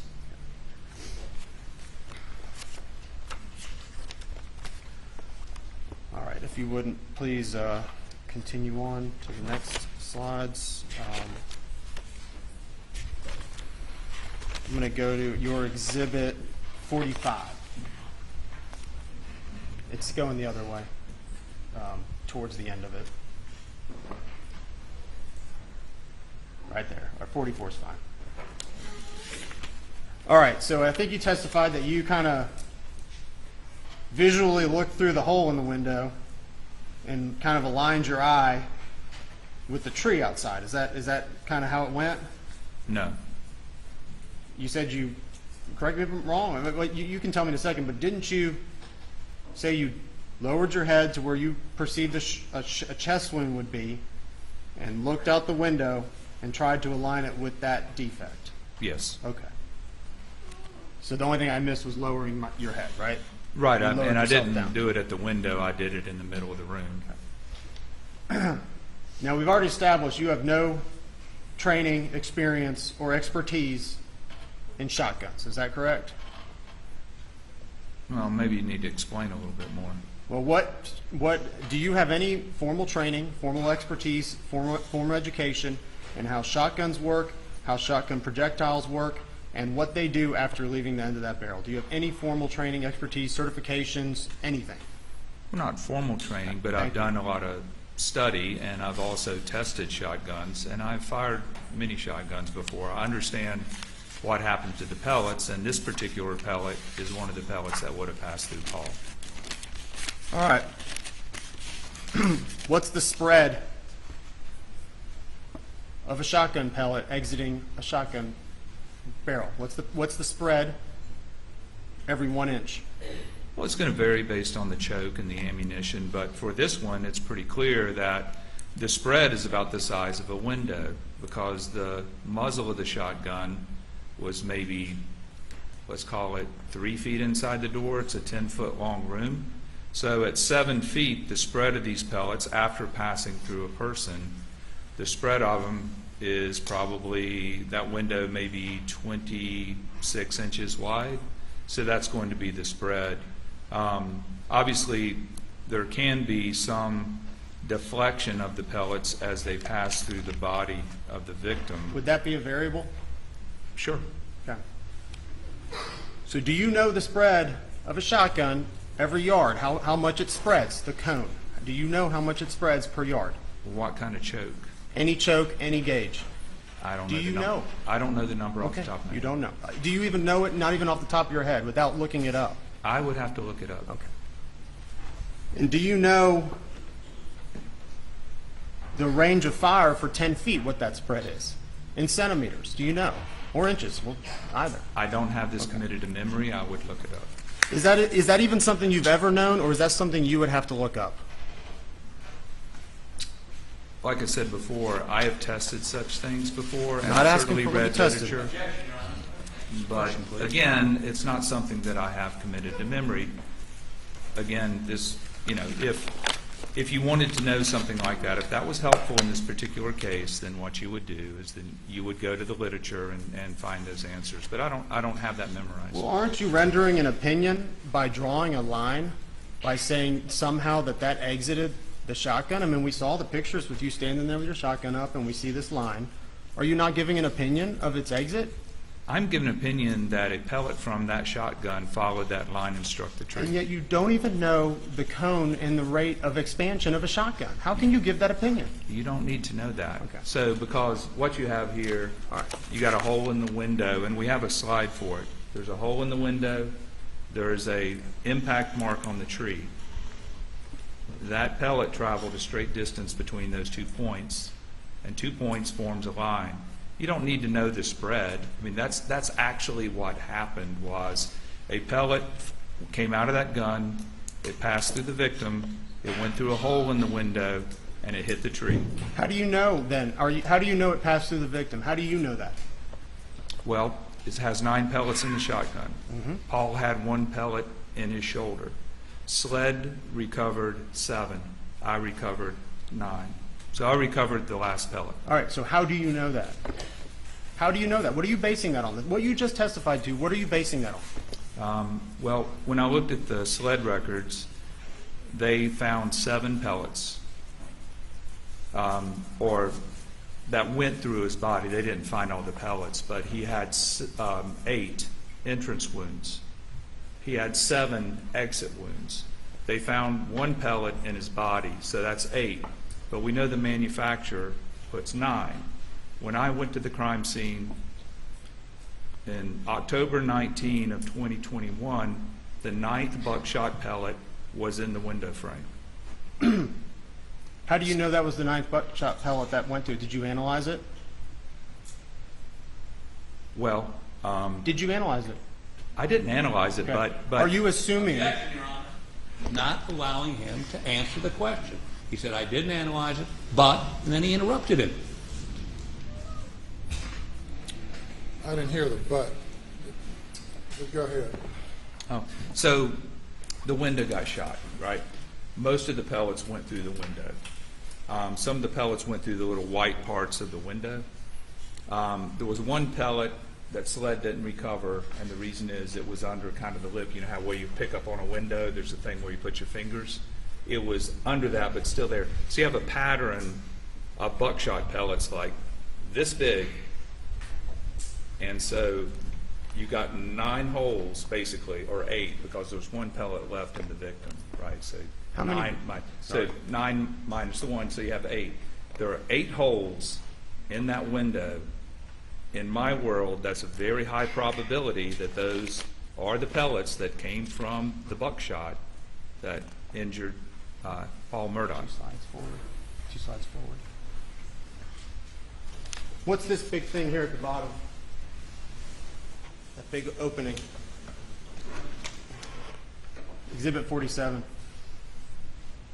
Are you talking about the missing glass? Yeah, what is that? It's missing glass. All right. How many pellets went through there? I'd have to go back and look at my notes, but I accounted for every pellet, except for the one that was missed by the crime scene investigators, which is under the... Let's talk about that. How many grains was the pellet you located on the windowsill? I never weighed it. Again, how do you know it came from there? Do you really know it came from there, or are you assuming it came from there? Well, the What do you window know? got shot with buckshot, and there's one missing pellet. Again, in my world, there's a very high confidence level that that missing pellet is there. Is that the same confidence level that you're using for all these other opinions? That Yeah. you found a pellet? All my opinions are at a very high confidence level. Yes. Well, we're going to go through them. We're The going line to get here, to them. we got... I object to Sorry. that question. We're going to get to them? That's what he said? All right. Well, of course, sustains the objection to the comment. The rope here, this orange rope, is that the one that continues back to the tree? Yes. All right. Do you have any formal training in what a projectile does if it strikes anything, be it human flesh or glass, or any of the other items that would have been located? Do you have any training in that? Again, not formal training, but it obeys the laws of physics, and I've tested it myself, and I've studied impacts. That's a big part of what I do. Have you done a test where you shot shotguns through glass, through wood, and through a human body, and then measured where they ended up? Have you done those tests? No, you don't need to test it because you can just look and see what happened to it. Was the answer no? I didn't do any testing with the shotgun here, but why would you need to test? Because I think we got the same slide up there. Would you agree with me? Well, I can't ask you a question, but that pellet right there went through that window and it lodged in a tree or damaged the tree. I don't need to test that because that's just what happened. All right. Is it your opinion that it can only be that pellet? There's no other possibility. No other possibility. Is that your opinion? Well, I'm not saying that there might be some highly lower probability, but if you stand in that room and we have holes, and just like you've shown, they're scattered all over that window, and you look in the direction of the damage to the tree where Paul was injured, that is the only one. And it's just I don't think it really matters one way or the other. All I can say is that I think the shot went through Paul in the manner that I presented it today. Okay. It really doesn't matter to me all that much which pellet went through which hole. And I just want to be clear, you have no formal training in this, no pathological training, correct? I am not a pathologist. But you opine that you believe it went through Paul and then exited the window and struck that tree, but you have no formal training in any of that, correct? No pathology, no firearms, no shotgun-specific training other than anecdotal shooting a shotgun? None of that. No formal trainings. Is that correct? I would disagree with all of that because, again, it doesn't take a pathologist. There's a small entry wound into Paul's chest, so all 9 pellets enter. 1 remains in his body. 8 leave his body. You are sitting right? here opining And about so, pathology. Is that correct? I don't see how that's pathology. That's simple math. Okay. It's 9 minus 1 is 8.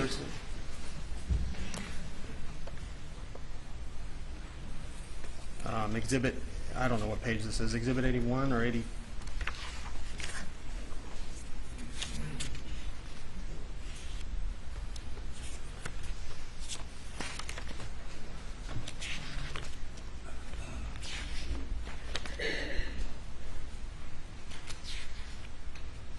All right, reverse it. We'll start there. Go back if you wouldn't mind, a couple. Yeah, right here. Did you take this picture? No. How many inches does that look like he is tall? Well, you can't tell how tall he is because of the way this picture's taken. Well, what does it look like? This shows his shoulder 64 inches. What about his head? You can't tell. You can't see a number at the top of there? No, because you'd have to be above the top of his head or right in line with the top of his head. The only thing you can glean from this picture is that his shoulder is 64 inches above the floor.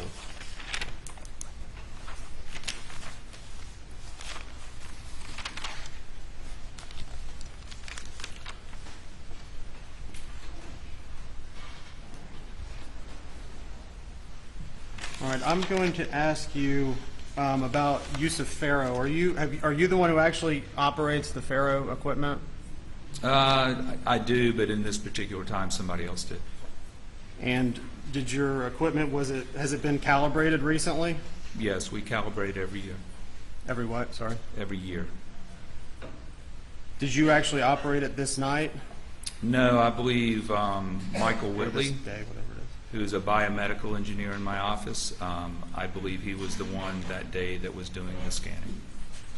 And you described Faro as the as a sort of a time of flight laser. Is that your testimony? Yes, it uses a laser and it creates points. It creates a point cloud. Is it fair to say, though, it's not actually a time of flight laser, it's a phase-based laser? Would that be more accurate? I have no idea. Okay, so you don't know? I don't know. All right, beginning at, just toward the very beginning of the slide works.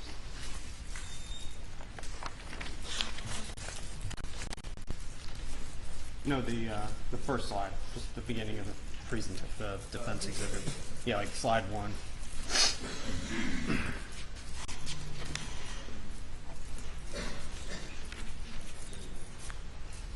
Did you do the addition? I know that we're going to get to it, but there's some individuals you put in the Faro report. Were you the one who actually added that 3D render, or was someone else do it?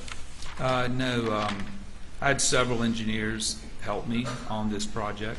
So Aaron Kiefer is an engineer in my office. He did a lot of the work on the point cloud, and Matt Kiefer, actually his brother, did work with taking those scanned people and turning them into shooters. So I would say 5 or 6 engineers in my office have worked on this particular project.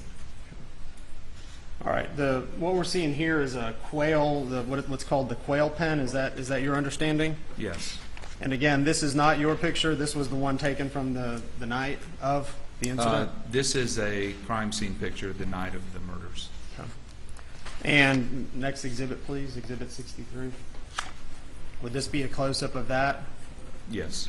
And the panel here, that's a paper product. I think you already testified to it, but that's a paper type product. Yes. Okay. You can actually see it's like bending, warped because it got wet. Yes. So it's pretty thin. Yes. All right, and the next slide, please. Now this is what's purported to be a projectile hole. Is that your understanding as well? Yes, that is a projectile hole. And you testified, I think you testified about the, what you tell me, what did you call this indentation on the right side of that hole? I called it a white mark. The bullet's coming in at 41 degrees, kind of from the right, so that represents where the tip of the bullet first touched the cardboard or the fiberboard. Do you, and I think you already testified this, but you have no formal training or experience or certifications in crime scene investigations, is that correct? I've answered that. It all comes from experience and my education. And are you aware that there's a margin of error for the angles that may be measured in a projectile, especially if it's a soft paper product? Sure. There can be, and also depends on how you measure it. So I took what Special Agent Worley measured. Like I said before, it looked like our angle varied a little bit based on it didn't match up with the other physical evidence. That's why I picked a range. I picked a range of 1.5 to 3 degrees. Keep going. Next one, please. And right here, we're seeing a metal dowel. Is that your understanding what that is? I don't know if it's metal or fiberglass, but it's some type of material like that that's going to be straight. And on top of it is an angle measurer. Is that Yes. fair to say? And they're sitting on top of that hole, which is essentially a paper product. Is that right? Yes. Okay.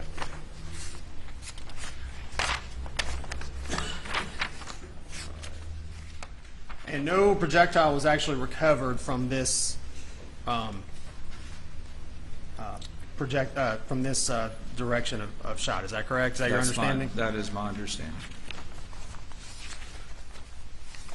All right. If you wouldn't mind skipping forward to Exhibit 35. How tall is that doghouse at its highest point?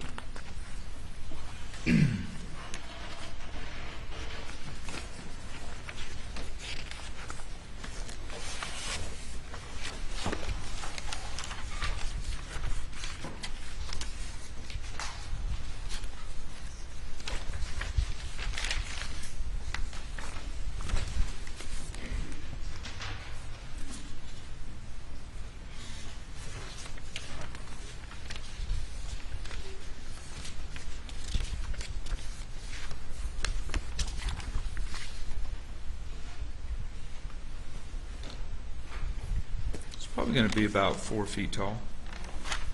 What are you relying on when you say that? This is Special Agent Worley's notes. Does your ferroscan make measurements of items? I think you testified to that. It does. You know, if you wanted me to give you my measurement of it, I would, you know, have to open it up. It might take a while if you want to take a break. So you don't know off the top of your head? I do not have the doghouse height memorized. All right, moving forward. And I think we saw here, this is the entry spot of the projectile into the doghouse. Is that your understanding? Yes. Okay. Moving forward. Moving forward. And this again would be the same thing, a rod, but this time in a more firm. You would agree the wood in this case is much more firm than the quail pen paper product, right? Yes, it's thicker. And the bullet, which appeared to have gone through the doghouse and was recovered from inside, is that your understanding, having reviewed the crime scene? Yes. Crime scene reports? Yes. And do you have any formal study, experience, training, or otherwise on what a bullet might do when it strikes wood or whatever the interior of the dog pen held, including the earth? Well, again, it's the same line of questioning. It would be based on my experience. I can't say that I've ever done any specific testing for wood. I've certainly reviewed papers and literature concerning such, but typically I don't go into that area of ballistics. I look more at impact marks and then just the flight path of the bullet, because that's just physics. And then I'm going to fast forward to some of your Faro images.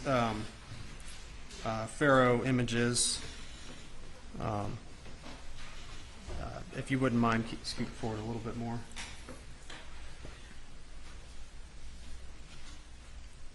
Keep going, please. All right, here in these,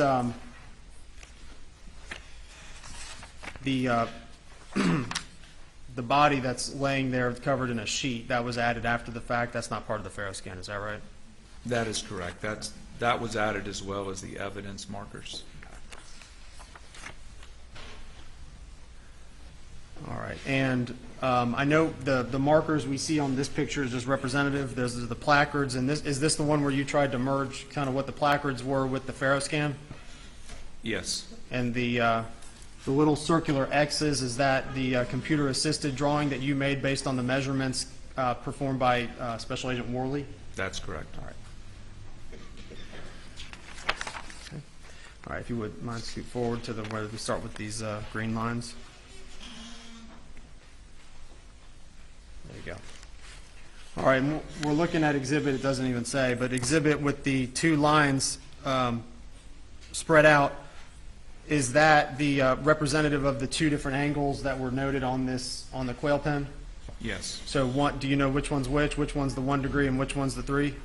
Well, the 3 degree is going to slope towards the ground quicker, so that would be the bottom line, and then the 1.5 slopes less, it's more gradual slope, so it would be the top line. Going forward 1. And here's where you inserted a 3D person as a 5'2" person. Is that who you inserted there? Yes. Okay. And you chose to insert a 5'2" individual shooting from the hip in that manner that aligns with that green line. Is that what you did? Yes. Okay.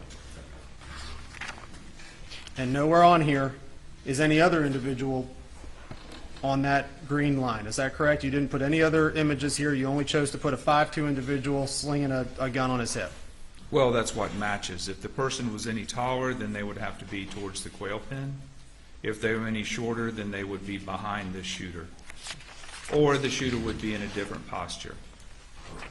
And do you have any idea if a bullet can ricochet? Of course. They can, right? Yes. If they hit something. Yes. And you don't know, because we didn't recover that bullet, but you don't know if that was a ricochet. Is it possible? It could be possible, but I don't see any evidence from the crime scene investigation that it was a ricochet. Okay, but it's possible, right? I think it's very unlikely because of the hole in the side of the quail pen.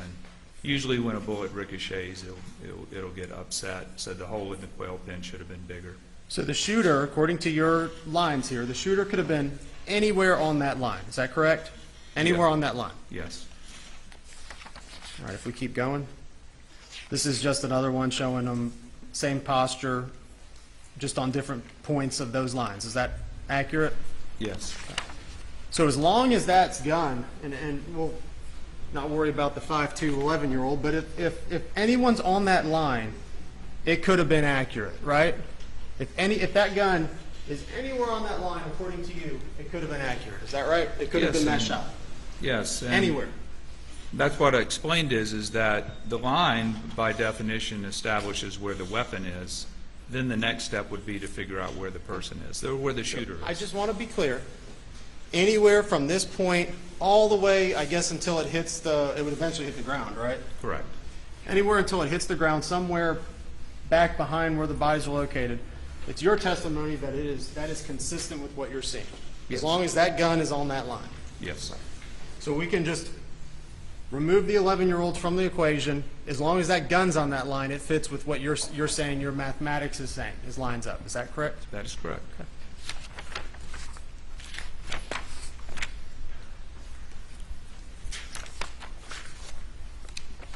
And you didn't provide any renders of any other adult-sized human beings perhaps kneeling, did you? Repeat that? You didn't do any other renders along these lines of an adult-sized human being kneeling on the ground while shooting, did you? No. What I did do is consider that because, I mean, obviously from your question, you kind of can see that in your mind. Okay. I'm just asking for a yes or no. Well, I did. Let me explain. He's attempting to answer the question. Again. Okay. So what I did for that question, because I figured that you would ask me it, but what I did was at 1 foot increments from the quail pen, all the way out to 60 feet. And at 60 feet, you're getting pretty close to where that line goes underground. It actually goes underground about 73 feet, okay? So what I did was I looked at the height of the shooter's hand, just like we did this morning in front of the jury. And The other thing I looked at was where the center of the shell casings, the empty casings were, okay? And I looked in a 12-foot circle around the shell casings, like the center of those shell casings, figuring that everything that I've seen, typically these rifles are going to be 8, 10, 12 feet, big variable. It's just, you know, just a rough number. This is what I did, though. First thing you look at is that Alex is 76 inches tall. I measured to his knee is 25 inches. So that means that if he went down on one knee, his shoulder is still 51 inches above the ground. And if he shouldered the rifle in a kneeling position, he still can't make the quail shot because the muzzle would be above where the hole is. So that's number one. So the more you back him up, then it just gets more and more improbable. So then what I said was this. So I looked at this, and the height of the shooter's hand, whoever the shooter was and whatever posture they were in, was between, assuming a 12-foot, big 12-foot radius circle, so however big that is, 24 feet circle around the shell casings. The shooter's hand is 16.2 to 27.6 inches above the ground. So that's basically 2 feet above the ground. So that's why it only fits. You said 11-year-old kid, but it only fits with a short person, or with some bizarre shooting posture that doesn't match an aiming position or a normal shooting position or just an abnormal shooting position. That's where I'm coming from is, and I invite you, I mean, with the blackout here, if you want to, try to put this gun 27.6 to 16.2 inches and tell me that that's not somebody that's very low to the ground. Answer me this. How far off the ground is that gun right there in the 12-year-old's hand? Which one? 12-year-old. Objection is overruled. Which shooter? Doesn't matter. There's no record, nothing in the record about a 12-year-old shooting this gun. Objection is overruled. Let's go with the back guy. I'll call him the far shooter. How high is that gun? So he is 33 feet from the quail pin, and if you look at that, which is the 1.5 at 33.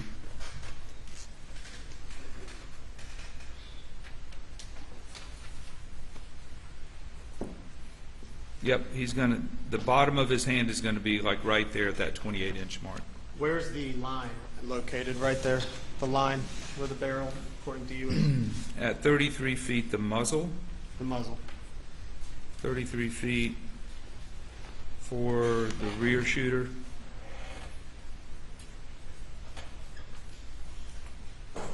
Uh, 39.6. 39 inches? 39.6. 39 inches. Yep. Do you have a tape measure? Oh, here we go.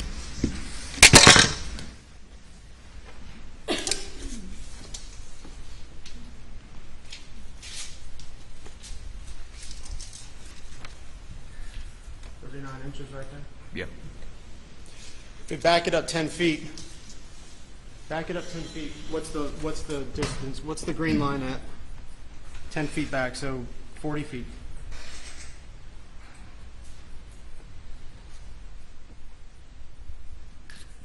It would be 36.5. 36.5. That's 3 feet. 3 feet 5.5 inches. Is that right? That is correct. My finger. That look about right? Yes. Right there? Yes. Right there. Yes.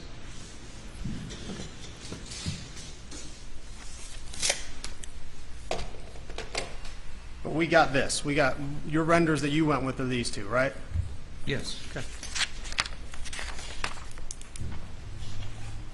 All right, if we wouldn't fast forward a little bit.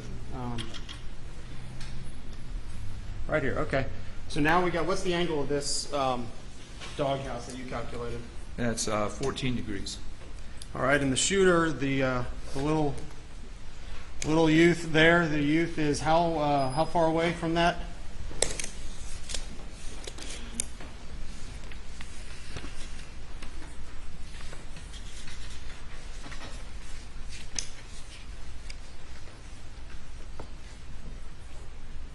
8.4 feet. And how high off the ground is that green line where he's standing?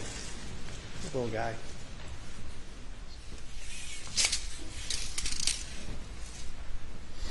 The muzzle is 29 inches above the ground. 29 inches. Maybe 30. 30 inches. So right here? 30? Yes. So 30 inches when you're up close right next to that dog house. So what happens then when you back? I see the line, it's going upwards. So what happens when you back up?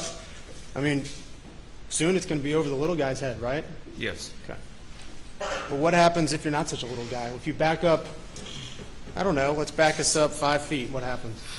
Let's see. So that would be about 47.4. 47.4. Let's see. Is that about right? Yes. I can bring it closer. Yes. 40, you see it? Yes. Finger? Okay. 47.4. It's right there. Yes.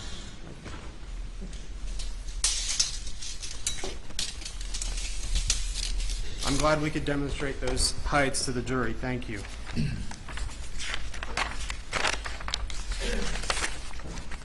If you would fast forward a little bit more about, it doesn't have an exhibit number, but like 5 slides. Right, yeah, right here's fine. That's good, that's good. Now, and I just want to be clear, you talk about casings. It's cartridge casings, and you're aware that shotguns have shells and rifles have cartridges. Is that correct? Is that correct? Is that your understanding? I call it a rifle cartridge, but a rifle cartridge would be the bullet and the casing and the gunpowder inside the casing. But I call them rifle casings. Okay. Well, I mean, before you just called it shell casings, I just want to be clear. All right, so and you talked about, I know you spent some time talking about the ejection of cartridge casings from a rifle or an AR-style rifle, but you have no training or experience in that, other than the studies you've personally conducted. Is that right? That's correct. In Okay. literature, which again, for this rifle, it's supposed to be 3 o'clock to 4:30, which is 45 degrees behind, but it can be forward. It can be straight out to the side. And I'm just tapping into common sense here, but you weren't at the scene the night of the murders. Is that right? I was not there. And so is it possible that cartridge casings were moved? Yes. Is it possible that cartridge casings were ejected in an unorthodox manner? Yes. Is it possible that cartridge casings were ricocheted off of something, hit something and ricocheted? Yes. Okay. So where they laid, and this is just, again, tapping into common sense, not your engineering background, but where they laid may not necessarily be where they fell that night. Is that fair to say? Yes. You're looking for just the area. For instance, if you're thinking about a shooting position 60 feet away, it makes no sense. But anywhere in that 24 feet that I'm talking about, yes, because there's casings there. And here, what are we showing here? Remind me again what this, and I think there's one before it too, an exhibit before. What are we seeing here with the intersection of the 3 lines? What are you saying? I'm saying that the 2 shots made in 2 different directions can be made from approximately the same spot. Does that assume, though, that someone's shooting from approximately the same spot? Does that assume that right there? This is assuming someone's in the general same area when they shoot. Well, I used a constant height shooter, put them on the trajectories, and they end up in the same spot. Is it possible that someone shoots from one position and then moves to another position before they shoot again? Is that possible? Sure. Okay. And along your lines, it's very possible that someone could have shot over here, and again, they were maybe a bigger person than the 12-year-old, and someone could have then moved before they shot again. Is that a possibility? Is that possible? Of course. Well, I mean, that's what this slide depicts, is the shooter moving. Right. Is it possible that they were back here and back here and moved, maybe just a little bit more than the 2 feet you put on your drawing.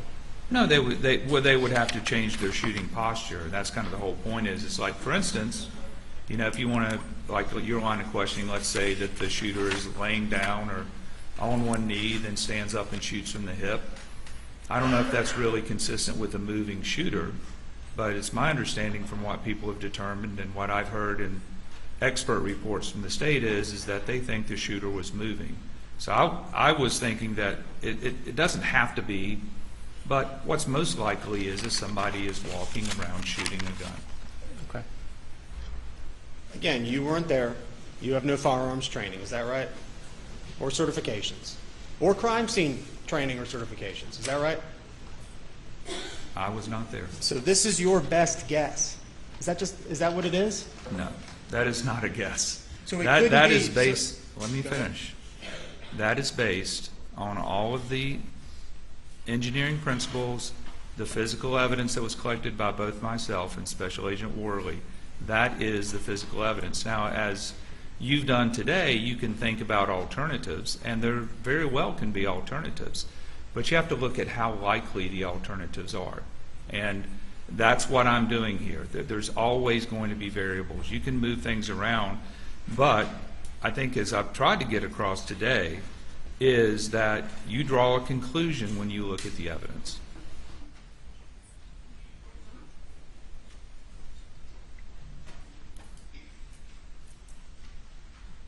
And you're here to testify to these jurors that your most likely answer is that it was a 12-year-old, two 12-year-olds at 5'2". Your Honor, there's been no testimony that two 12-year-olds are involved in this anyway, misstating the facts. Sustain the objection. You're saying, though, that 5'2", which we can all guess approximates what size individual or age of individuals, that's your best guess of what went on that night? It's not a guess. And again, it's not two individuals. It could be one person moving slightly there. But that is not a guess. That is my opinion. And I've tried to explain it to the court as best as I possibly can.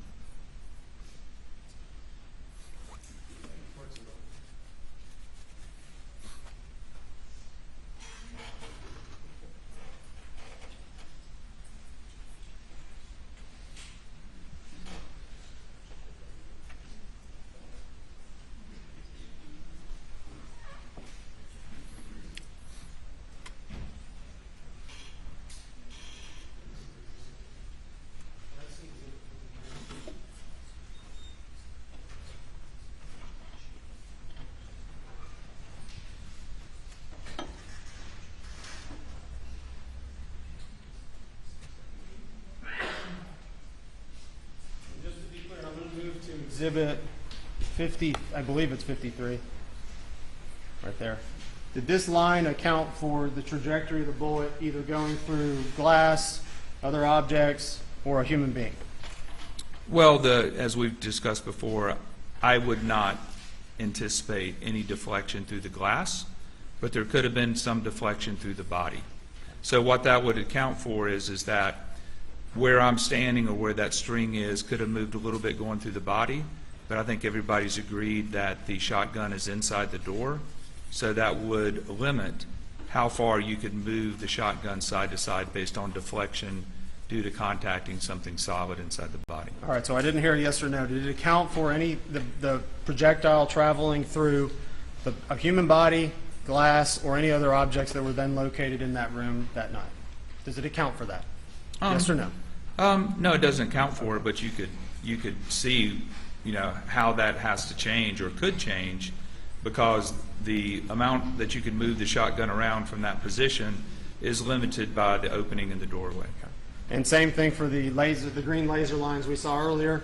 Does that account for the projectile passing through a human body, wood, any other object that it passed through? Did your calculations account for that trajectory?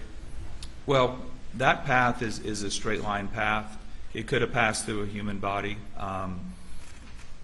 it passed through the layers of the quail pen, but it's traveling straight at that point. Did your calculations, I'm going to ask it again because I need a yes or no answer. Did your calculations account for the projectiles in the other examinations, the green line ones? Did it account for the projectiles passing through an item such as wood or a human body? Did it account for that? No, I did not put there that the projectile somehow interacted with anything else and was deflected. All right, I'm going to go over a few variables if you wouldn't mind. So variables in doing all these calculations are, would you agree, it's where the gun was held? That's a variable. Not for the trajectories. So you won't concede that where the gun was held is a variable in a calculation, such as yours? Which calculation? It doesn't matter. We're talking about either your shotgun calculation or your rifle one. Was where the gun held a variable that you have to account for in making this determination? Where the gun was held physically? Not for the shot trajectories. All right. Will you concede then that it was a variable in the AR-300 blackout scenario? No, the shot trajectories, it doesn't matter where the gun is being held. So where the gun's held in your mind makes no difference? No, the gun is on the shot trajectory. I think I've explained that. Is it a variable of how the gun was held? No. Not a variable. Is it a variable if the party shooting was moving? Again, no. The barrel of the gun was on that shot line, in my opinion. Is it a variable if the party that the bullet would have potentially passed through was moving? Is that a variable? No.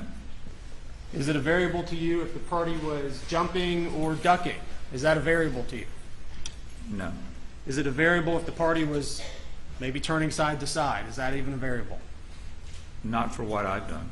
Okay, so you're saying no to everything I just asked, and all of those, you would agree all of those variables that I listed include motion. Is that right? Yes, those would all be if you were trying to figure out the orientation of the person that was shot, which is something that I did not do, and that's something I don't do. It's not my field of expertise.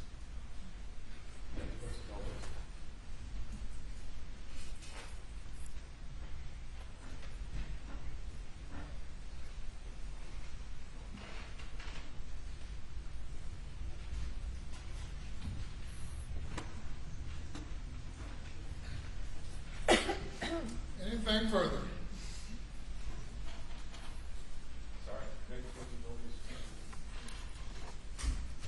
Well, let's stand while we're indulging.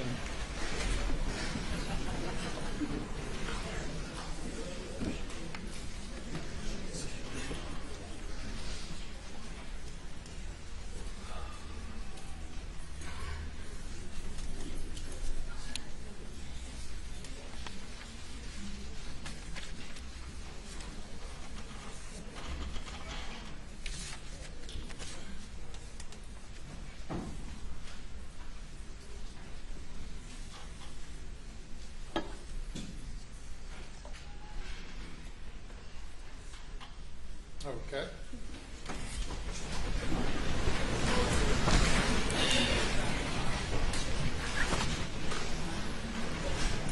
All right, and further to the variables, I think you just said is it not a variable to you? I'm trying to ask this as clearly as possible. Sorry, strike that. Is it a variable if the person that is being shot is moving? Is that a variable to you? That is not a variable to me. And is it a variable to you if the person who's doing the shooting is moving? That is not a variable to me. Would you agree, though, in general, people do move? Yes, in my experience, people move. That's it. No further questions.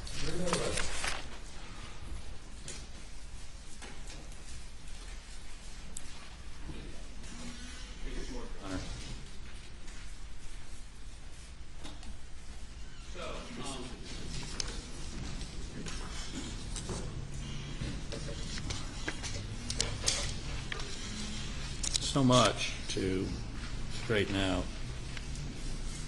But let's deal with his last questions.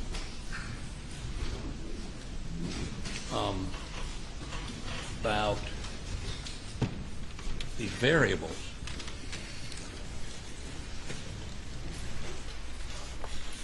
You're an expert. I'm going to give you a hypothetical real quick. Bullet hole 10 feet up, bullet hole 5 feet up. What does that tell you? And the bullet's descending. Right. And if you put a dowel through that, would you see where it possibly came from and where it possibly went? Yes. Okay. Basically, it's a line, correct? Yes. So what does knowing where the gun was being held have to do with any of that? It has no bearing on the physics of the flight of the bullet. It may have something to do with maybe where the shooter was positioned relative to the weapon, right? Or, if some other variable, but I'm not testifying about those subject matters. Right. So well, let me ask you this. The data you relied on for this trajectory, the trajectories, was that generated by SLED? Yes. And so, do they indicate any evidence of ricochet? No. Do they indicate any evidence of bullet passing through a person? No. Didn't they test the one bullet they found in the dog shed for DNA and tissue or some sort of organic matter? Yes. Didn't find any? No. So you're basically just saying this is the line.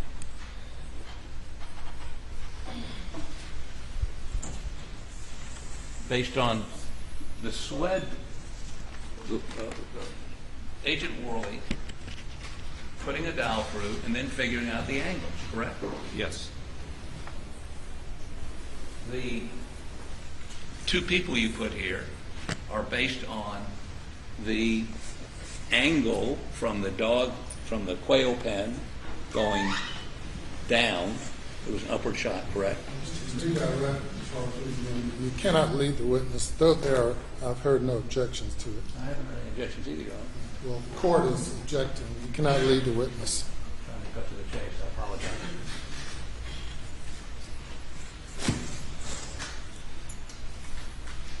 You were asked a question about the number of pellets. Did you review Agent Worley's report of her notes based on her visit to the location on July 16, 2021? Yes. Let me hand you these to see if it refreshes your memory. You go through those for just a moment, please.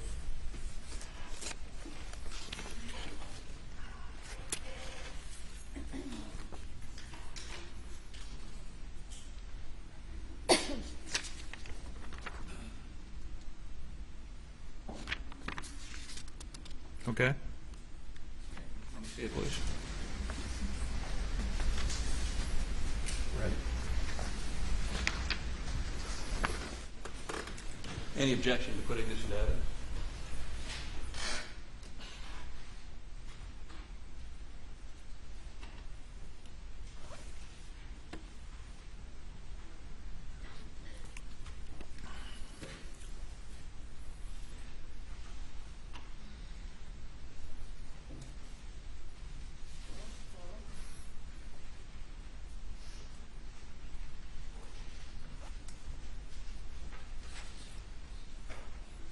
No objection.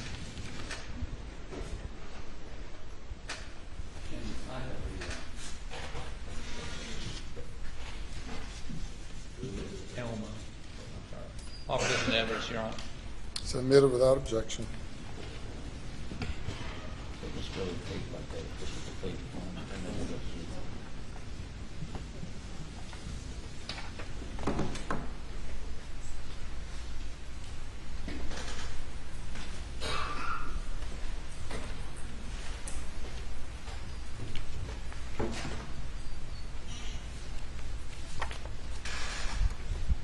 Okay, how about take it down a little bit?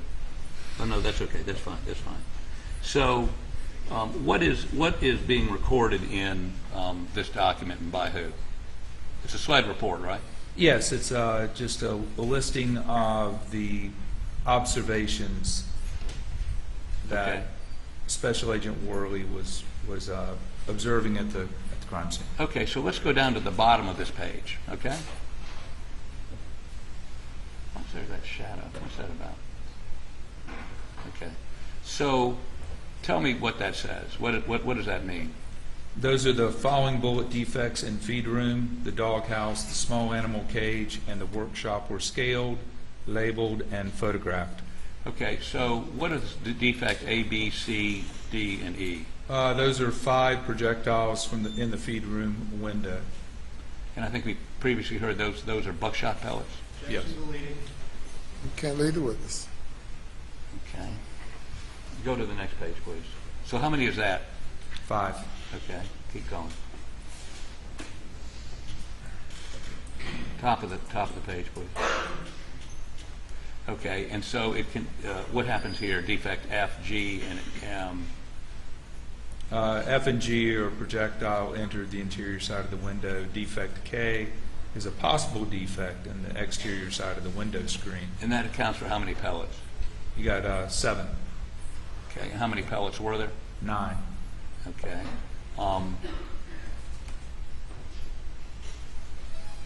Is this where you got your information that you were asked about by the state?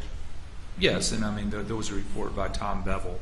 He talked about the evidence. The evidence been listed. So there are several documents that you could go to find the stuff that was collected at the site. Okay, and then going down doghouse, this would be what is that? What does that cover? Maybe push it down. Push it down just a little bit. Just a little bit. Yeah, the doghouse was there was the entrance defect. Then there was a possible entrance defect. It was like a really small hole. No projectile recovered, and then there was a projectile entered the lower middle area, the southeast exterior side, exited the interior side, and entered the bedding. And the projectile was previously collected from the bedding. Okay, so it says a flight path rod was placed through defects 1 and something. I think that's I and I-1. I and I-1. Yes. Okay, and was documented with photographs. You've seen those photographs? I have. An angle finder determined the vertical angle of the. You know, I'm just reading. I'm not leading him. I'm reading the document that's in evidence. I'm publishing it. All right. Thank you. An angle finder determined the vertical angle of the flight path to be approximately 76 degrees, and a protractor. Protractor and a plumb bob determined the horizontal angle to be approximately 84 degrees. Is that right? Yes. Was that or was that inconsistent with the photographs you saw taken by Agent Worley of her performing those tests? I think it's off the horizontal angle. I think was off a degree. A degree, Right. Based on the photograph. Right. But you weren't there, No. so you're looking at a photograph and saying it's off a degree. But maybe she had a better perspective. Could she had a better perspective than you did than what you saw in the photograph? Yes. Okay. Small animal cage. That says defect J, projectile entered the exterior side of the cardboard on the southwest end of the cage, exited the interior sides of the cardboard and the chicken wire. Defect J1 traveled through chicken wire on the back wall of the cage and entered the southeast wall of the workshop. Defect J2 exited the interior side of the workshop wall, defect J, and struck a vertical shelf beam that was perpendicular to the wall.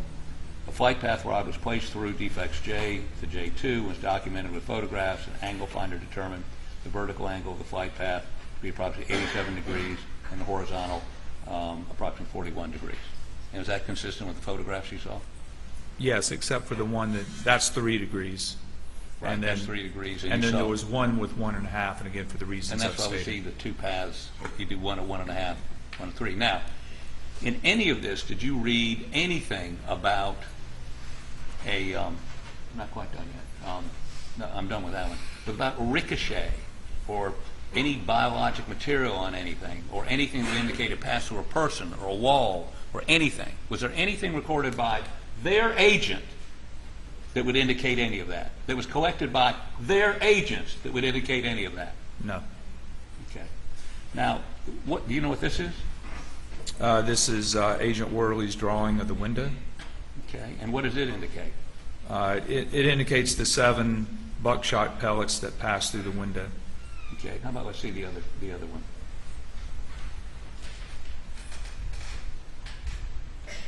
What is this? It's another drawing showing where the 7 buckshot pellets went through the window. Okay, one's from inside, one's from outside, or what? Yes. Okay. Yes. So there are 7 buckshot, and which one of these is the one you measured through? If that's the outside, Yeah. Maybe it is. I measured through a defect B1, What does which that would say be at the the top? upper leftmost. Exterior side, yeah. Yes. Okay. So I went through B1. Okay. And is this consistent with what you saw? Yes. Okay. So you didn't get to look at this until October, correct? Of 22. 22. Right. Now, these drawings, their examination was done in June and July of 21, within a month of the murders, correct? Yes. And what you had to go on basically was photographs, right? Objection to the leading, Your Honor. What, if anything, did you have to rely on to do the analysis? Well, the information and data that SLED collected because... I'm sorry, who collected it? SLED. Okay, and? Right, because they were there very early on and I was not, and then also went and took a look at the physical evidence, and I found some stuff there that was helpful to my investigation itself. So it wasn't 100% based on SLED, but a lot of this information came directly from SLED. Okay, do you know when Alex Murdaugh was charged with murder? Was it July of 22? I don't remember. But at some point over a year after the murders? Yes. Okay. And you were retained and got out there within 90 days of his arrest, correct? Yes. But they waited over a year to arrest him, correct? Yes. So my question is, I mean, these issues raised, would the ammo that you used for your sound testing, whether you were using the same brand or some different brand, did it make any difference? No. Objection, no basis in his expertise. What, if any, difference would it have made in the acoustical issues you were testing? Different ammo? None. I'm sorry. Sorry, Your Honor. Was he able to answer? I'm sorry. Was he able to Yes, answer that? objection was overruled. Your answer. Thank you. It makes no difference. All the shotguns are right in the same range. It doesn't matter. The rifles are in the same range. Weapons of this type are not loud enough to be heard inside the house from that distance with all the variables. Okay, you were also asked a question about how loud the sound was if you went in a laboratory.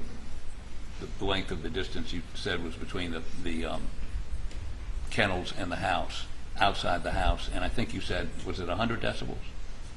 Yes, it's about like 103, 104. Okay, and he went to a chart saying that would be like a airplane at 300 meters.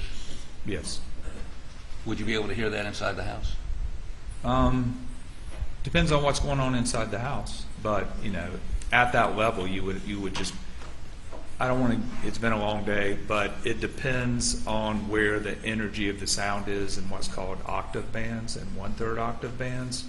In other words, the sound of a gunshot is different than the sound of a jet airplane because it's not the same noise. So there's more to the question, but even if apples to apples, if you had that level of noise outside, which it wasn't because it wasn't a laboratory setting, it was actually only about 85 decibels outside the house, which would have been audible if you're outside. You could be a couple miles away and hear these gunshots if you were outside. So if you were a couple miles away and you were outside, not inside a house, you could hear those shots. You could, yes. But As long as there's not a lot of traffic or you're not cutting the grass, if it was quiet and you're outside, you could hear those gunshots. You just can't hear them in the house. Can't hear them in the house. Now,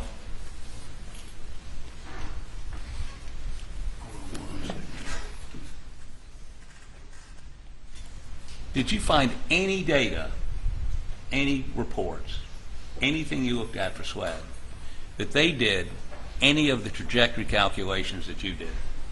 No. They did a computer simulation, right? Or a scan. They scanned the same way I did. And then when you look at it, we saw it 4 weeks ago, there's a sort of a fly. Objection sustained. Did they do, what if any Faro did they do? Faro computer generated. Did they do one? All I know is that they did scan the scene in July, just like I did, but I have not yet seen anything from them using their scan.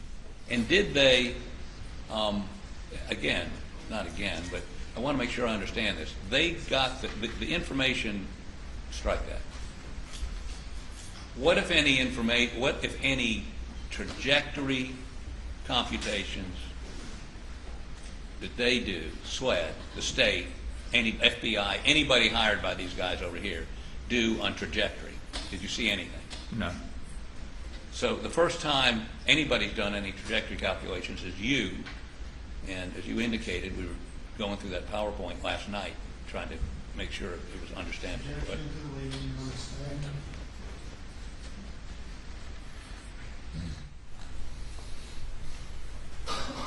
sort of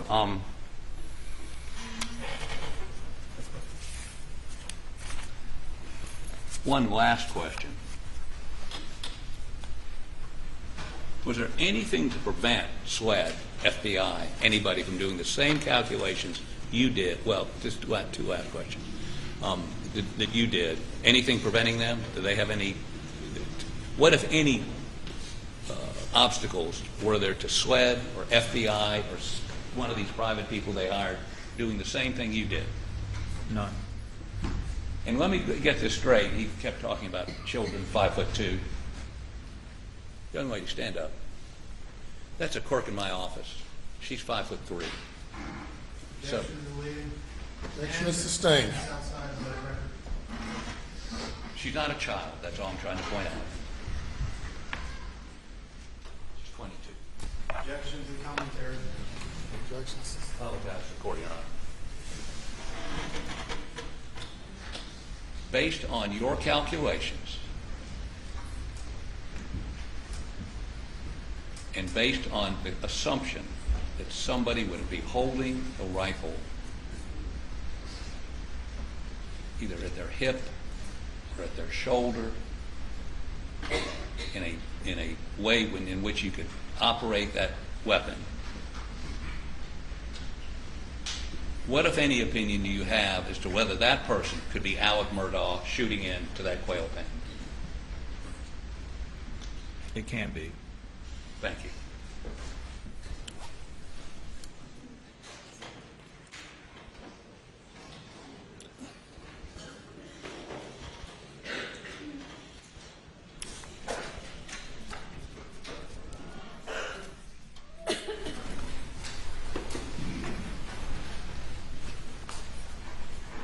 I know you just answered that question, but it could be on anyone on those green lines. Is that right? Your green lines that you drew could be anyone along that green line. That is correct. Could be anyone who could fit along that green line. Is that true? The weapon is on the green line. And then so, as I've tried to explain before, the next thought process is that, okay, for people of different sizes, what do they have to do to put their hands on the weapon to fire it? Thank you. While it's sitting on that green line. So to be clear, is that a yes, anyone on that green line? As long as this gun travels on that green line, it would fit anyone on that green line. That is correct. Thank you. And if you were down at the kennels when a shotgun was shot and a 300 Blackout was shot, if you were down at the kennels, would you have heard it? Yes. No further questions. You step down.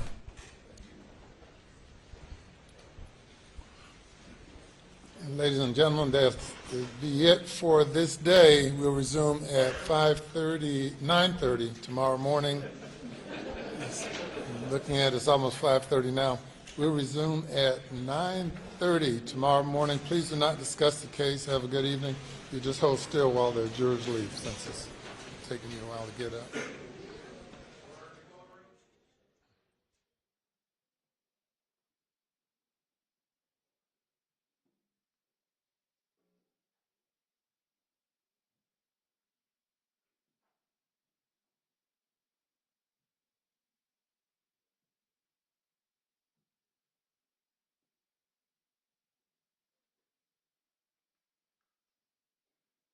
Recess to 9:30.